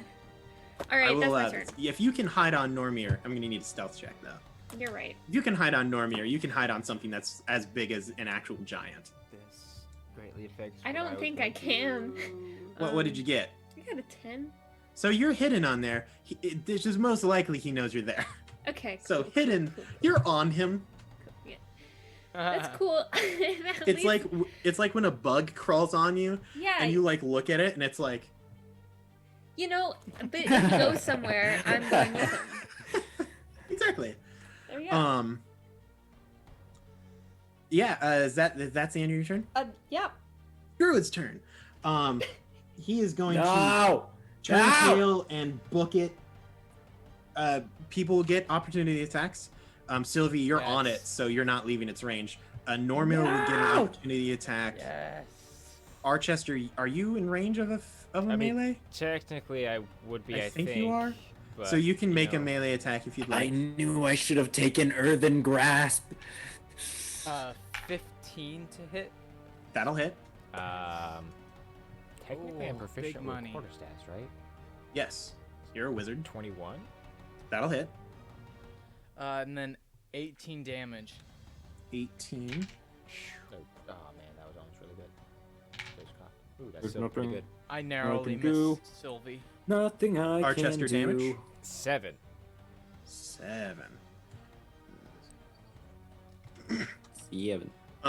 Yeah, so you both, you, Archester, you, as you swing and hit it with your staff and it rattles in your hands. You're not super used to the physical aspect of combat. Normir, your axe cuts clean into its leg. almost hitting Sylvie, which is the first time that you've seen her in like, I don't know, like a minute, like a hot minute. You made it out. And you just see Sylvie as it just books it into the portal. It'll move 50 feet, and then it'll use its action to dash into and through the portal. Oh gosh. Sylvie, Hey. it is pleasant. There's a cool wind that kind of blows through the tree. That nice, like, oh wow, it's not too hot, not too cold. The trees rustle. You can hear wildlife. It's very calm and As he's, peaceful. as he's There's a booking it, you just whole see Sylvie T-Rex. saluting on her way out. She's not even holding on. Glory, glory, what a way to die. You do see, now that you're past the portal, you couldn't see it because it was at an angle. In the distance of this forest, you do see, even through these massive trees, you can see through the canopy. There are two massive trees that are even taller than the rest that are just enormous. Like, you would think if they're this big from this distance, it might take you like an hour to go around them. Like around one tree. But oh geez, let's see. What does he wisdom? Ooh. Yeah, sure, okay. The moment he crosses the barrier, this druid drops his shape change. So like you're on this thing as it just slowly shrinks, and then you're just kind of standing there, and then in front of you is this like gnome that's at your height, and he will just he will literally get on his knees and just kiss the ground. Killing him. Talk to Slay him. the Talk to beast. him. But that's going to be the end of his turn. Archie. I don't know what to do. Can we see the is the ritual still going on, right? Oh yeah, the portal is open. Can we see the arrows? Yeah, they are encased in this like ancient druidic magic. Right. Does it look like they're being damaged by the spell? Make an Arcana check to kind of perceive what is going on with this spell. I'll let you just do this for free. Cool. Nothing crazy. There isn't any really real threat. Dirty 20. Dirty 20. You don't first of all, each one of these arrows is basically like this is a big deal. Like, these arrows are some of the strongest magical items that can be made. Like, they're almost like mythic tier. Right. You don't think that this is actively harming them, or really you're not really sure what could harm these arrows. This almost seems like a very twisted and powerful version of the spell. Let's see, what's the name of it? I don't want to mess up the name, but I'm pretty sure I know what it is. It's in F. Druid. Let me find it. Maybe I'm an idiot. Got it. You're not an idiot. You're not an idiot. You can do it, Aaron. In our I could have hearts, sworn it we're was rooting for called you. like find the path. That's it. I'm like find path. Very interesting. Yes, you don't think that this is like let's strip these arrows of their magic. You think that this is kind of a very high level changing of the spell, find the path, which is meant to find you the shortest, most direct physical route to a specific fixed location that you are familiar with on the same plane of existence. Right. This ignores a lot of the words that limit the spell. Mm-hmm. So this is more of a using an object to guide you to a location that it has been before. Mm-hmm. And these guys have been to this guy's home before. Interesting. Yes. Well, because they were the Swift of Foots, and the Swift of Foot's been everywhere. Yeah.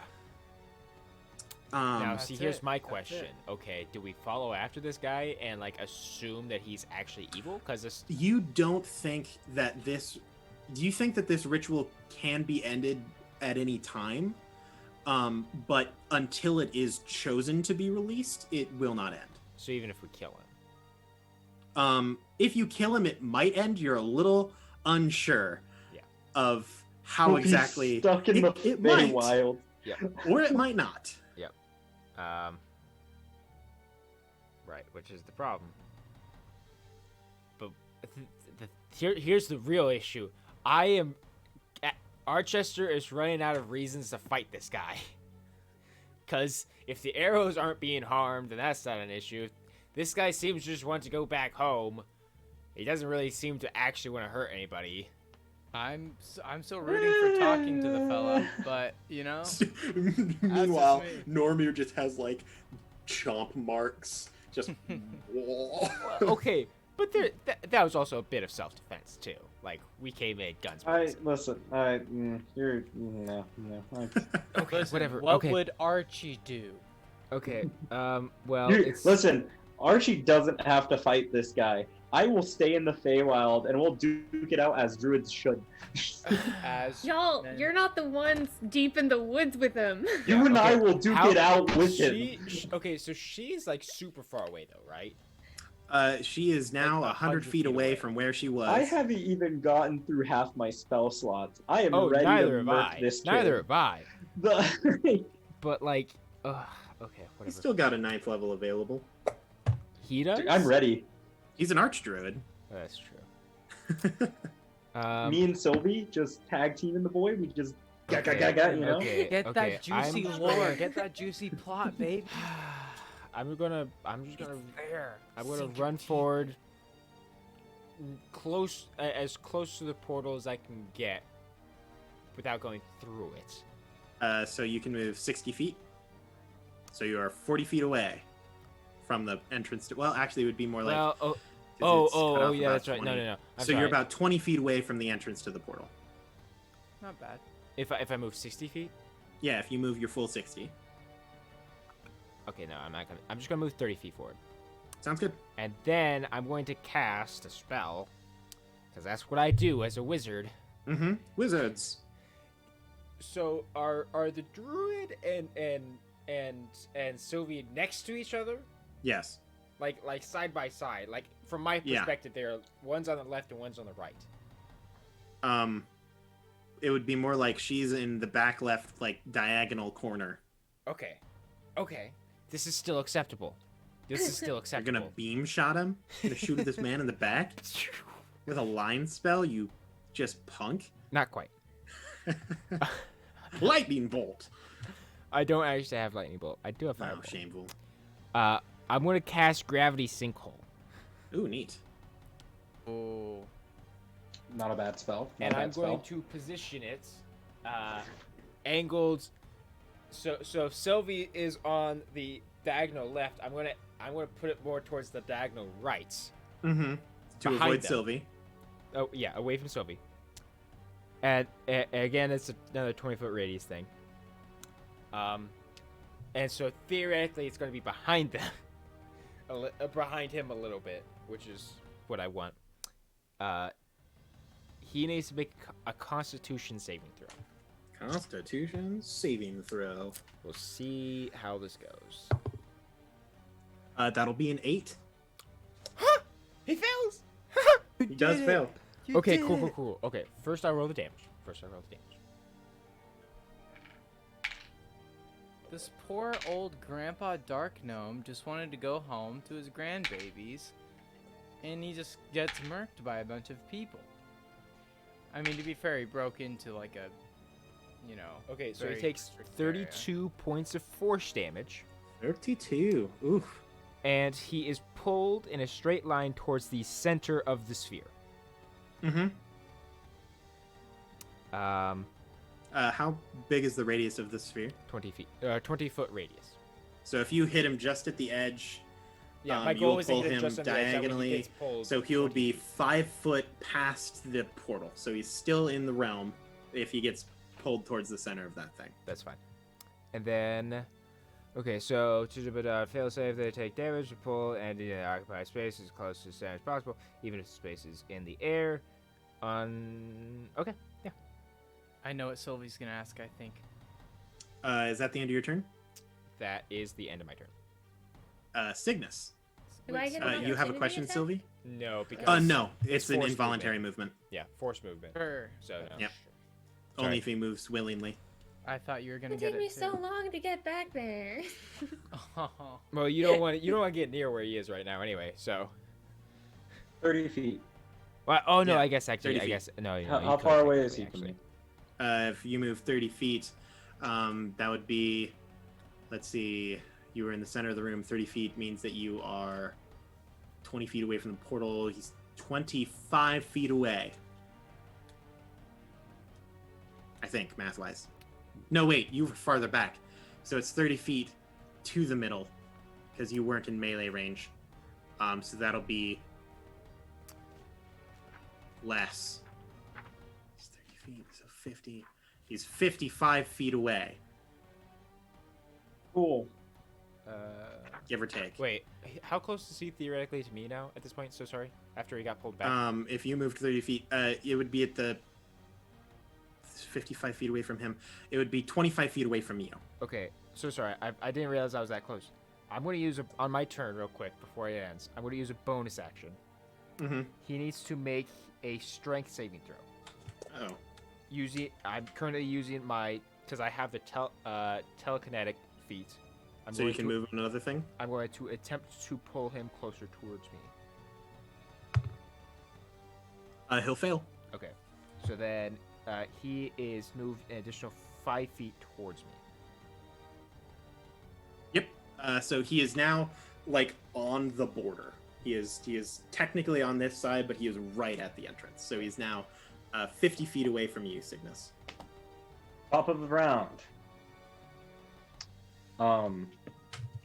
I return to the star map, or the starry form of the archer. Here we go again. Said he was like 55 feet away from me. 50 now. So 50? I have Great. another question, Ryan. Perfect. I might be Love that, missing yeah. something. This thing lasts as Never mind. I'm good. No, I wasn't talking about the time. I was just reading through the abilities, and I wanted to pause until I found it. yeah, 10th level. I can at the start of my turn. Yep, we're good. Change I got it. constellation. I read it all. I read it all again. I you're know good. what I can do, DM. Hey, I'm just checking. I'm just looking. Moonbeam. Yep. Moonbeam. At 4th level. Yep. My goodness. Make a Constitution saving throw, Archdruid. And you. That'll be a 20. Cygnus woke up and chose Hey! violence. That's fine. It's half damage.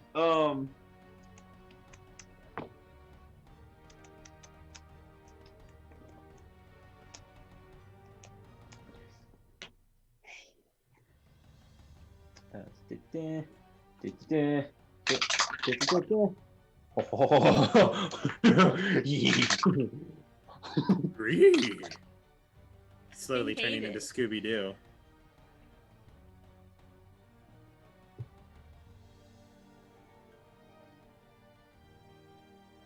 That's 12 points. I have it already. Okay. And then bonus action, blam with the archer. Yep, make it a tackle. That's a natural 20. Let's go. That'll hit. Wow. Okay. Oh, Sylvie. Who knows? It might stay up. The salute was for a reason. Yeah, Sylvie just gets stranded. This is what happens when Cygnus turns bloodthirsty. 31 points Awesome. of radiant damage. You fire this arrow of stars just like this poor gnome. He was so happy to be home, and he gets dragged back to this place, and it just hits him. He like stands up in the gravity well. It just hits him like in the chest. Yep. Sylvie, you can see it penetrate to the other side. He collapses to the ground. Is that the end of your turn? Yes. Excellent. Squid. Gross. Squid moves towards Archie. Does it attack me? No, attack me! Fight me! Archie, squid time. It's gonna try to attack you. It has a -6 to Sickness the roll, chose right? violence. Yes, it does. Minus D6. Okay, let's see if I can roll like a 0. It's okay, Sylvie. We'll come back. It'll and miss get you by like a lot. You don't know where I am. You're probably in the Um, archway somewhere. I don't know. Normir. Theoretically speaking, she's no longer stealthed. Oh yeah, Sylvie's just in the forest. You can see her. I'm literally just like, You're somewhere in the archway. It's fine. Okay, I mean, I can attempt to do a thing to help grab you, when it gets back to my turn. Best guess. You Normir, in the it's your turn. Feywild. Yes, it's Normir's turn. How far am I from Summer the court. portal? By the- You are around the same. You're a little bit shorter than Archester, who moved. Archie, how far did you move forward on your turn? Was it I moved. 10 I just feet, moved forward 20 30 feet? So I was 30 feet? Okay. I was 20 feet from the. Um, Oh no, I was 50 feet from the portal. Yeah. So before you moved in, and then 30, and then yeah. So you're around 30 feet from the portal. Okay, sweet. Real quick, since it's my turn, thank you, Times Dungeon, with the raid.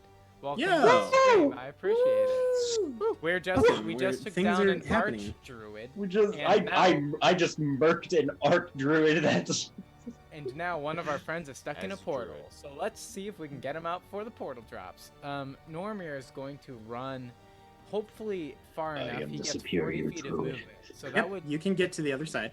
okay. I can You get are through the 10 feet portal. away from Sylvie with the 40 feet of movement. Oh, wait, could I dash and grab Sylvie and also run back? You could not grab Sylvie. That would require some form of action. Okay. superior druid. Okay. Well, I'll get to the edge of the portal, and then just I guess yell at Sylvie and say, "You need to get out of there," and then oh man, and then he'll I guess look over at the archdruid guy that's just on the floor now and say something like, "I hope you can speak." And he knows he's dead, and that'll be the end of his turn. That's about all I can do. Maybe I'll. No, that's it. That's it. Sounds great. Yeah. Top of the round. First of all, Archie, you do not see the portal changing in any way, shape, or form. Interesting. Sylvie, you hear Normir yelling at you, and then you hear another noise. It no. is the sound. Round 2. It's a voice, but it is not in a language that you can understand. Cygnus, you don't even understand this. But emerging from behind one of the trees, and it almost seems I know like instead Sylvan. of, oh no, this isn't Sylvan. Oh What no. is This actually reminds you a lot of the accent that Brania spoke with earlier. Through the bird. Is it giant? It is a gnome. Oh. Another gnome steps out from behind a tree, and it's almost like rather than the gnome Yes, you just goes murdered around this the guy. tree. Do you know why I hesitated now? Yeah, I don't care. It's almost Cygnus like did the it. tree moved without you noticing it. It's like it cleared a way for her. This is a female gnome. And she does say something to you, Sylvie. You don't understand it, but it does not seem threatening. Is it gnomish? I know gnomish. But it is your turn. I'm a run back to my friends, Sounds good.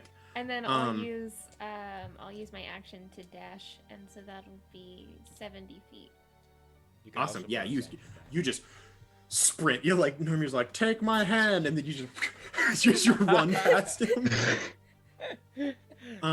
Dust trail. Normir is holding up a high five, but he was just left hanging, which has never really happened before. Wait, I thought Normir was back at the portal entrance. Yeah, he he was. he's yeah. at the entrance, so he's like, I can get you out, and then you just run past him. You're just like, you skedaddle. At this exact moment, I'm going to say, the woman is going to say something louder. You can all hear it again. But the octopus actually fizzles away because you straight up shot the dude. So the octopus once again turns into grass clippings and dandelion flowers and then kind of drifts away. There's still, the wind has calmed down now. It is no longer that like torrential, like ripping and tearing gusts, but it now has that kind of gently flowing breeze. The doorway also begins to ungrow the roots that closed the door, and you can see an opening large enough that like Carrick is trying to like squeeze through. He's like halfway in and like, you guys okay? Good?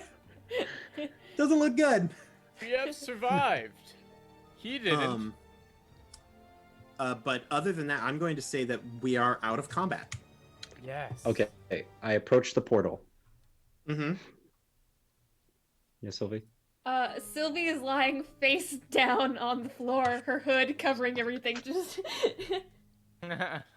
In Druidic, I shout out.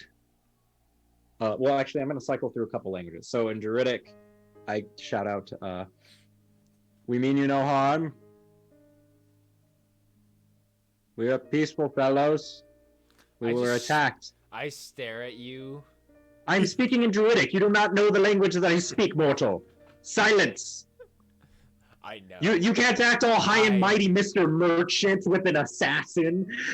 It's my bodyguard, dude. It's Oh, not me. protection. Yeah. I love this role playing coming up from Lydia. Yeah, right. Just a single hand. Silencio, Mr. Burn all the trees to get into the room. She looks at you confused, because she knows that you are trying to communicate with her. She responds. It's almost Druidic. Do you speak Primordial? I do. I don't. I speak Primordial. This is a pitch shift. I speak Archester, Sylvan and Gnomish. this is so far away. This is like you speak Primordial. You've dabbled with like some summoning and stuff. This isn't even old. It's almost like there's an accent to it, where it's like like if you barely speak English and then you meet someone from the deep south, and you're like, okay, I'm pretty sure I know how to speak this language, but what you are saying is not real. It's like surface level Elvish and Drow Elvish. Yeah, where it's like, okay, hold on. But you hear her say something that you would best translate to return him to me. It doesn't sound threatening. It's not a threat. It's just poor translation, probably. What did she say? What? Well, based off of just some general assumptions as to the fact that he is trying to return to his home and she knows him, she wants him back. What? I don't think that's a good idea, whatever you're saying. I mean, why? She's not being threatening to us. Okay. Do I seem like a threatening person? I mean, no, but at the same I time, could I can kill also read at least people. 2 of you But see, if I really wanted to. But you don't want to. That's the thing. You don't want But I to. don't want to. I don't I'm think a good she person. wants to either. Most druids that break and enter into a place aren't good people. This druid, I mean, she didn't break Hey, into Normir. anything. You're like still by the portal, right? Yeah. Mm-hmm. What's your passive perception? Fine. You know, it's 11. That's good enough. That's above a 10, as long as it isn't Yeah. negative. Yeah.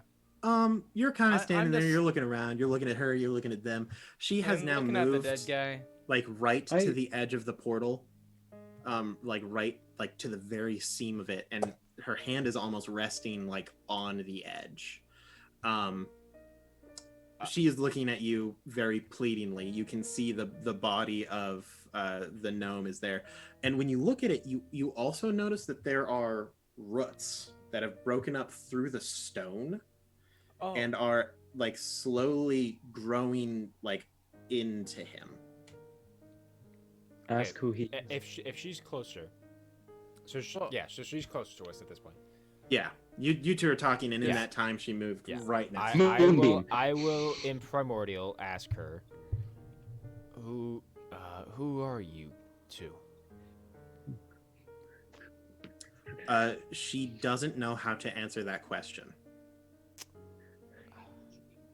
Normir moves closer to the dead guy's body, just What's to say. what do you do?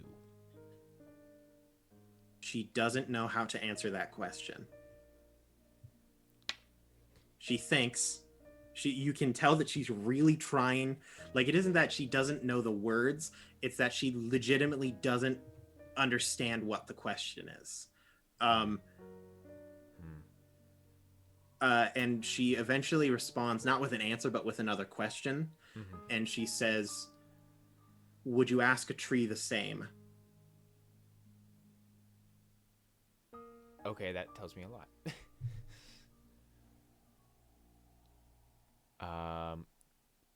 Just Also, just unlike looking at her face, the gnome on the ground, this gnome looks incredibly young. Like, not like childlike, but like prime adulthood, like right at the age that they stop growing.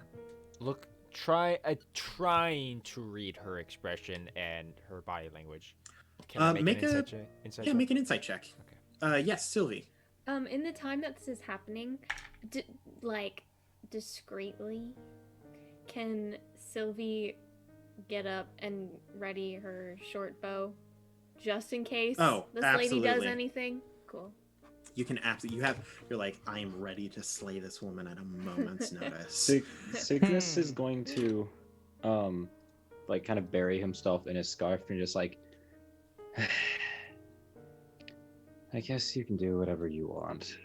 And he's gonna like meander, kind of like close to the center of the room, and just kind of sit back against the wall and just look at his star charts.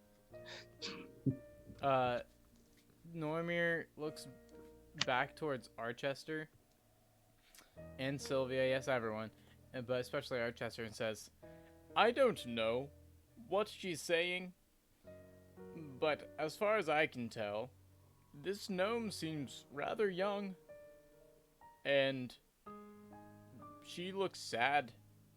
16, by the way. I don't know if they 16, wanted to did you say? take the arrows. This is. You've seen a lot of weird stuff. As a wizard, wizards do weird things. Your colleagues are weird. She has the look of someone who has never had contact with another living being more than like twice. Oh, interesting.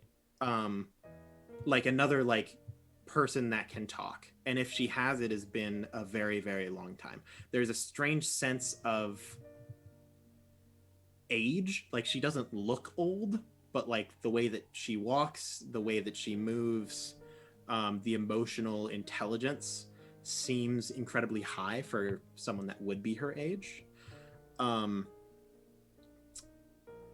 This is very strange to you. This doesn't seem like your normal, oh hey look, it's a gnome. Right. Um But she doesn't. I mean, but there definitely isn't any sort of ill intent. No, there is not a single shred of violence, Yeah. you think, within this creature. Although you don't doubt strength is there. She is very small, Right. but she gives off the vibe of like a very large tree.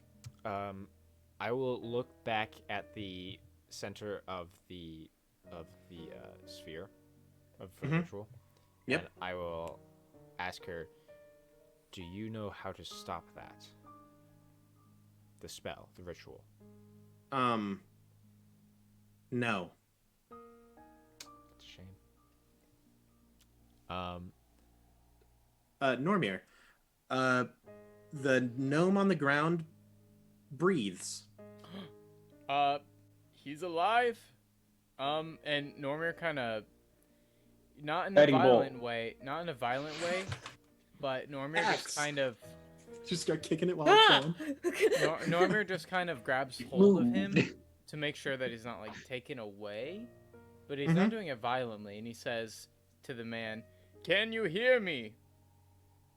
You don't think that he's fully conscious, but you can see his arm like stretch, his little tiny little gnome arm stretches towards the portal, but can't quite reach, and it like feebly claws at the stone floor. Okay. Oh, And now that he is breathing, the roots retract back into the ground, and there are just holes in the stone. Normir looks back at Archibald with like a big puppy dog eyes mean face. Archester?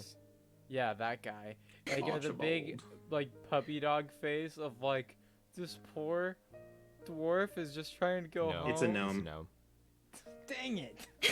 That's just I will. That's just racist. I will. That's just- Okay, I called him an elf earlier. Is the but the It's gnome like, is if you took a dwarf and an elf, combined them and Listen, made it shorter, it's you're right on the money. 12:41. but okay, I'm but doing my best. the gnome is in Normir's hands. Yes, the gnome is In not my going arms. anywhere. Yeah. There is still like the remnants of a hole in its chest. I So walk over. Can I attempt, make it a medicine check to help better stabilize and maybe get him more fully conscious? yes, I will allow a medicine check. 10, he's for sure stabilized. 15, I will let you give him 1 hit point.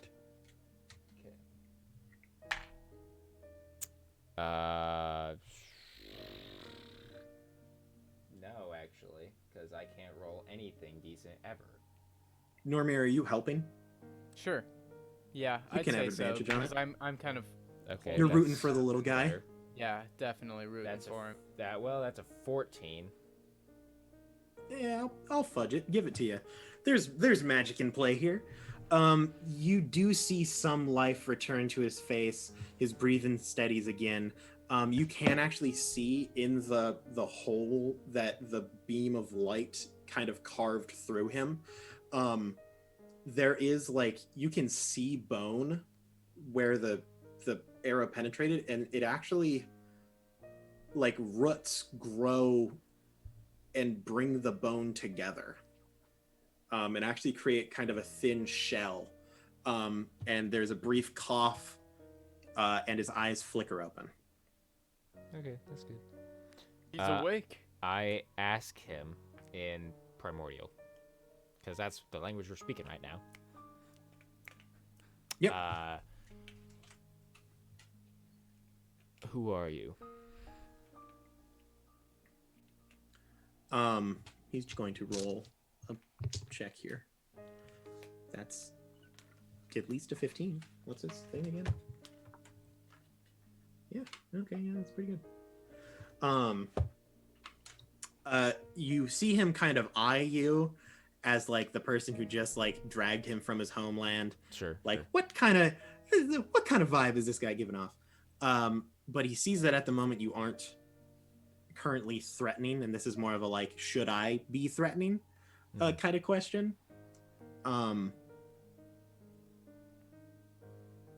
And he responds in Primordial.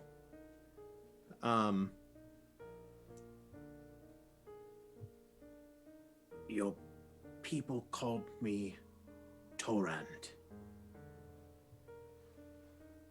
Guiding bolt. Write it down. Do you Fire actually? from the heavens. No. He also says- Okay, wait, but Torrand? Yes, Torrand if you're looking for spelling. I'm gonna call him Rex no matter what. He also says,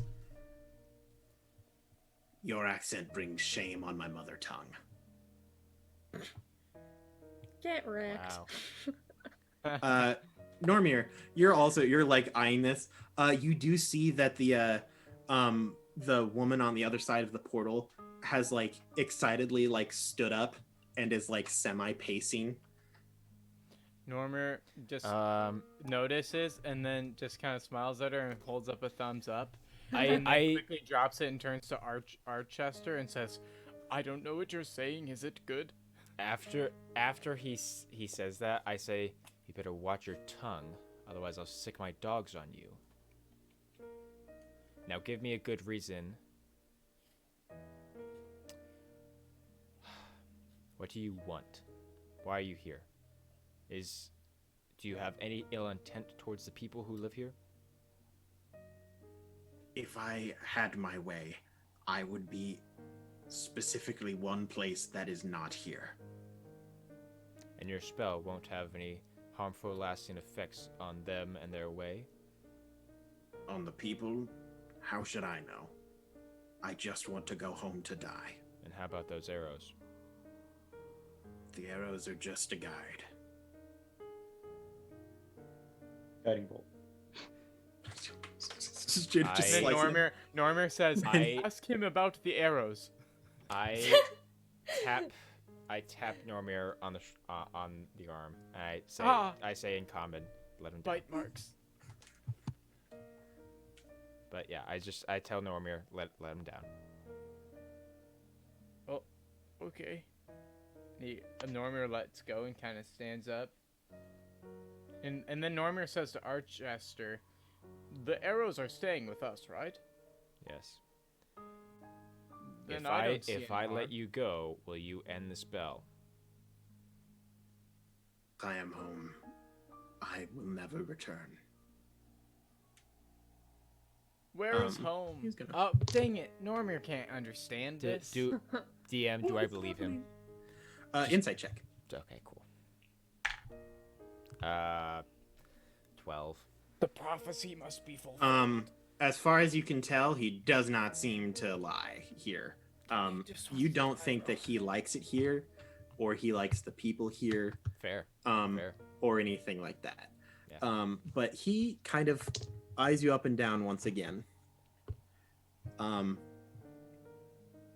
And all of you do hear not the primordial that she switched to, but that original sound, which now that you're hearing it closer and clearer, it almost sounds more like not even a language, but just kind of sounds like the groan of a tree or the babble of a brook. The movement of wind through leaves and trees. Not exactly druidic, not exactly anything. It doesn't even sound like plant language. Like Cygnus, you would be able to understand that. It sounds like something wholly natural. And she says something, and you actually do see her just hold up a hand. It isn't a somatic component, but there is magic that goes through the portal and rests on Torand.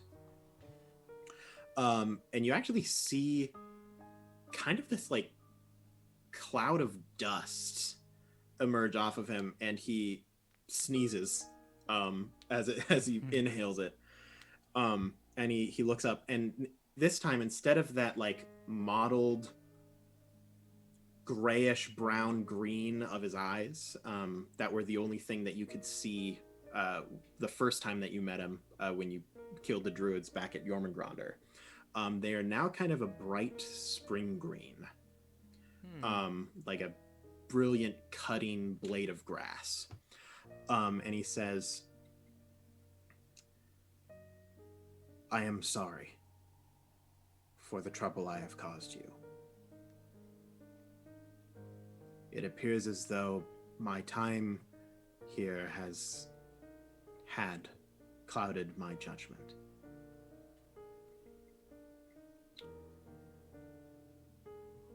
Forgive me, please. Forgive us. I must go, but I should warn you. I have walked,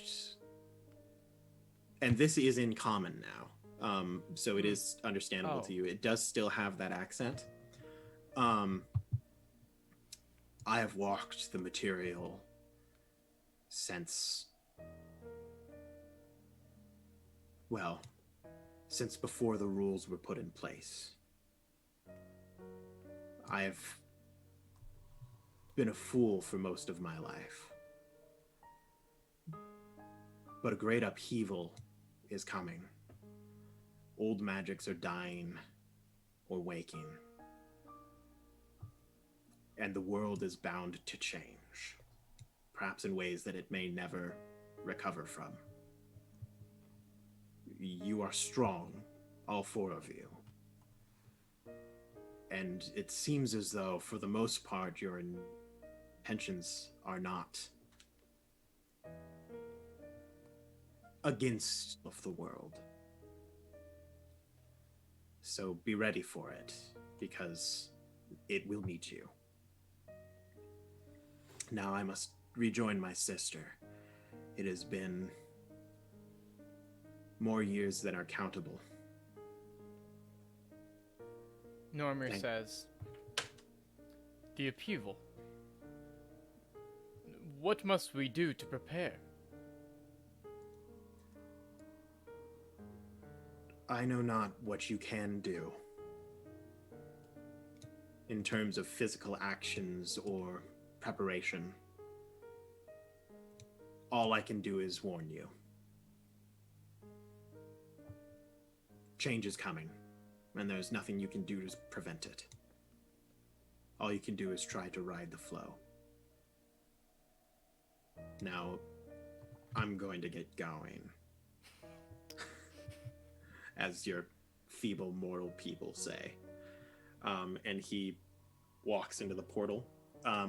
You see him briefly hug who you perceive to be his sister. It's really weird because the age difference is like there now, where like it's this like really old gnome hugging this.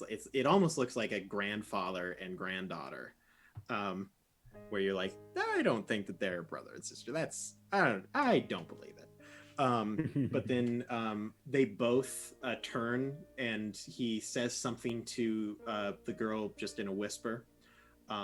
He holds up his hand, she holds up hers. They turn it palm upwards.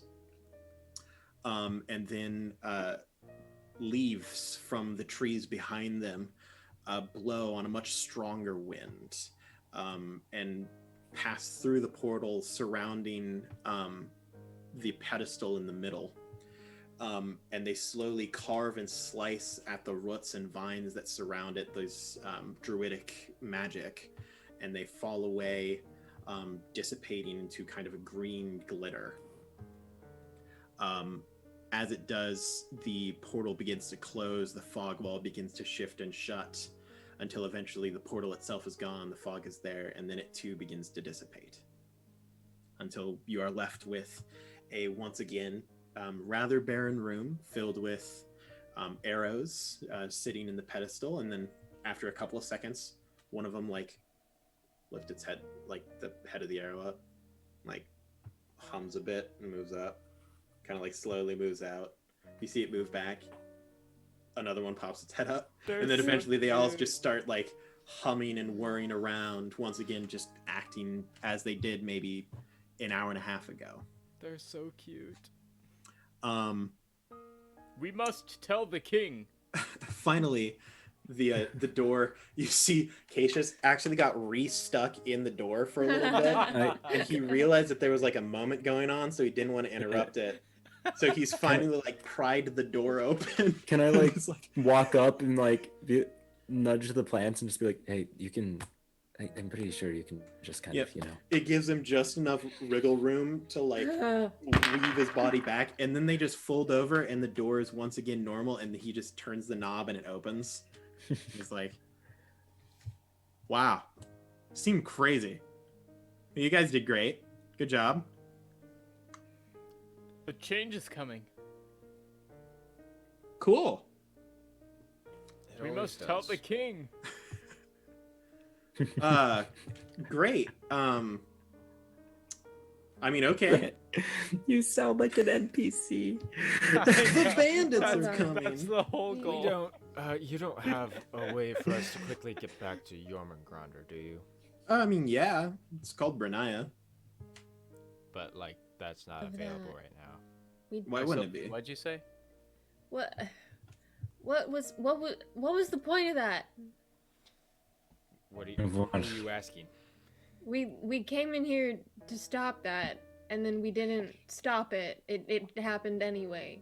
Well, the guy didn't mean any harm to anyone. He was just The getting back arrows are home. still here. So what was the problem? Why was I getting hugged by an octopus for the majority of that time? You know what? I'm tired. I And she's walk gonna up. Sit down. I walk up and I like nudge you with my finger. And like as I like poke, I like you watch as Cygnus kind of pokes you in the cheek and casts like Cure Wound at 4th level. If there is, Carrick, if there is a way for us to get back to Jormungandr quickly, that would be most beneficial. Well, let me tell you. Normally, it takes a little bit of effort because, like, well, I mean, the easiest you were sent here by the king and the Shieldborns, and they kind of have special privilege.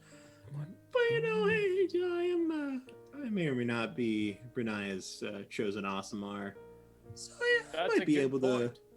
I And might we be just able to do protected your arrows. some kind of cool stuff. What were we sent here for again? Do you guys remember? Arcane Originally, knowledge. we were sent here because I had asked to be sent here. Oh yeah. So this is our Chester's So this is wait, I really want to do this. Can I do this? Okay, Sylvie's gonna go over and is gonna just punch Archester's leg. It doesn't matter if she hits or not. She does 0 damage on any kind of punch. So it's just I do have a question. Archester, does this surprise you? No. Okay. Sneak attack. Just like snaps in half. Yeah, like makes contact, does 0 damage in the sneak attack. Like there's a second pause, and then it's next to like It like like a wave. it shatters, like it like completely it's ruptures like a a delayed nerve. effect. Eric will beckon the people away and be like, it's all good. They solved the problem. Everything's fine. Look, the room's still there. We actually have more arrows than we did before, but they won't be there. You actually notice that now there's only 10 arrows. You're not sure what happened to the other 2.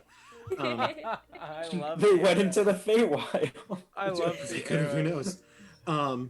But eventually the crowd kind of disperses and they're like, another whatever day of the week it is. And he kind of beckons everyone to a side room that has a lot of open space. And you see him, he kind of like limbers up. He's like, all right, I'm going to need you to stand like real close together. And he just starts doing like sick cartwheel flip kicks in a circle around you. Wow. Like he's doing like handstand, like break dancing, spin moves. Is he just doing capoeira? He practices capoeira. Is he making Yeah. sounds? Is he making sounds like ha hit? Well, I mean, breathing outwards on a strike does increase your striking power. But eventually, you see this whirl of movement in a circle around you creates kind of this. You can actually see the vacuum of air, and white and gold and green lights begin to swirl around. All the same colors that you saw previously when you got teleported by Brinaya's soul. And once again, that kind of light begins to envelop you, and then you are all sent through that like flume tube of like emotions and memories and sights and sounds. That is where I'm going to end it tonight. Great. Thanks yeah. for playing that game. Specifically, you guys would level up to level 11. So if we see Wow. these characters again, Yay. Level up. you guys will be level 11. Whoa! Wait, level Woo. 11? I think I Yeah, get it's because six you were spells level now. 10. I think I get Yeah. 6 level spells now. Whoa! Thanks, everyone who played, and thank you everyone who watched and watches in the future or listens or whatever it is that you do. I still think we should have killed him. I don't. Oh, man. Sylvie agrees. In fact, So much lore. See, now I'm honestly upset that we attacked the guy in the first place. No, Sylvie yeah, is He too. attacked us first. He had Normir's octopi. best friends with the guy, man. But that is where I'm going to end it tonight. Thanks everyone for stopping by. Just as a disclaimer, we are sponsored by Never ending. Can Never someone put that in Ending, chat? Can someone do the pretty command? cool. I'll do it. I'll do it. Exclamation point. Check him out. Never ending. Create your own Yeah. stories because they matter. Build your character. It's pretty cool. Aaron, And Aaron, was, we're I never think, letting you do the ad chill read. version Look. of the ad we've ever done. It is 12 o'clock for me, 1 o'clock for Grant. I'm allowed a Handle it, yeah. lackluster read. Ad all read? right? It's Yeah, fine. normally I'm so pumped about it. I got to tone it Yeah. down. Yeah. You know, But yeah, thanks for stopping by. And I think the only thing that I have left to say is good luck and Godspeed. We'll see you next time, Dungeoneers. Bye,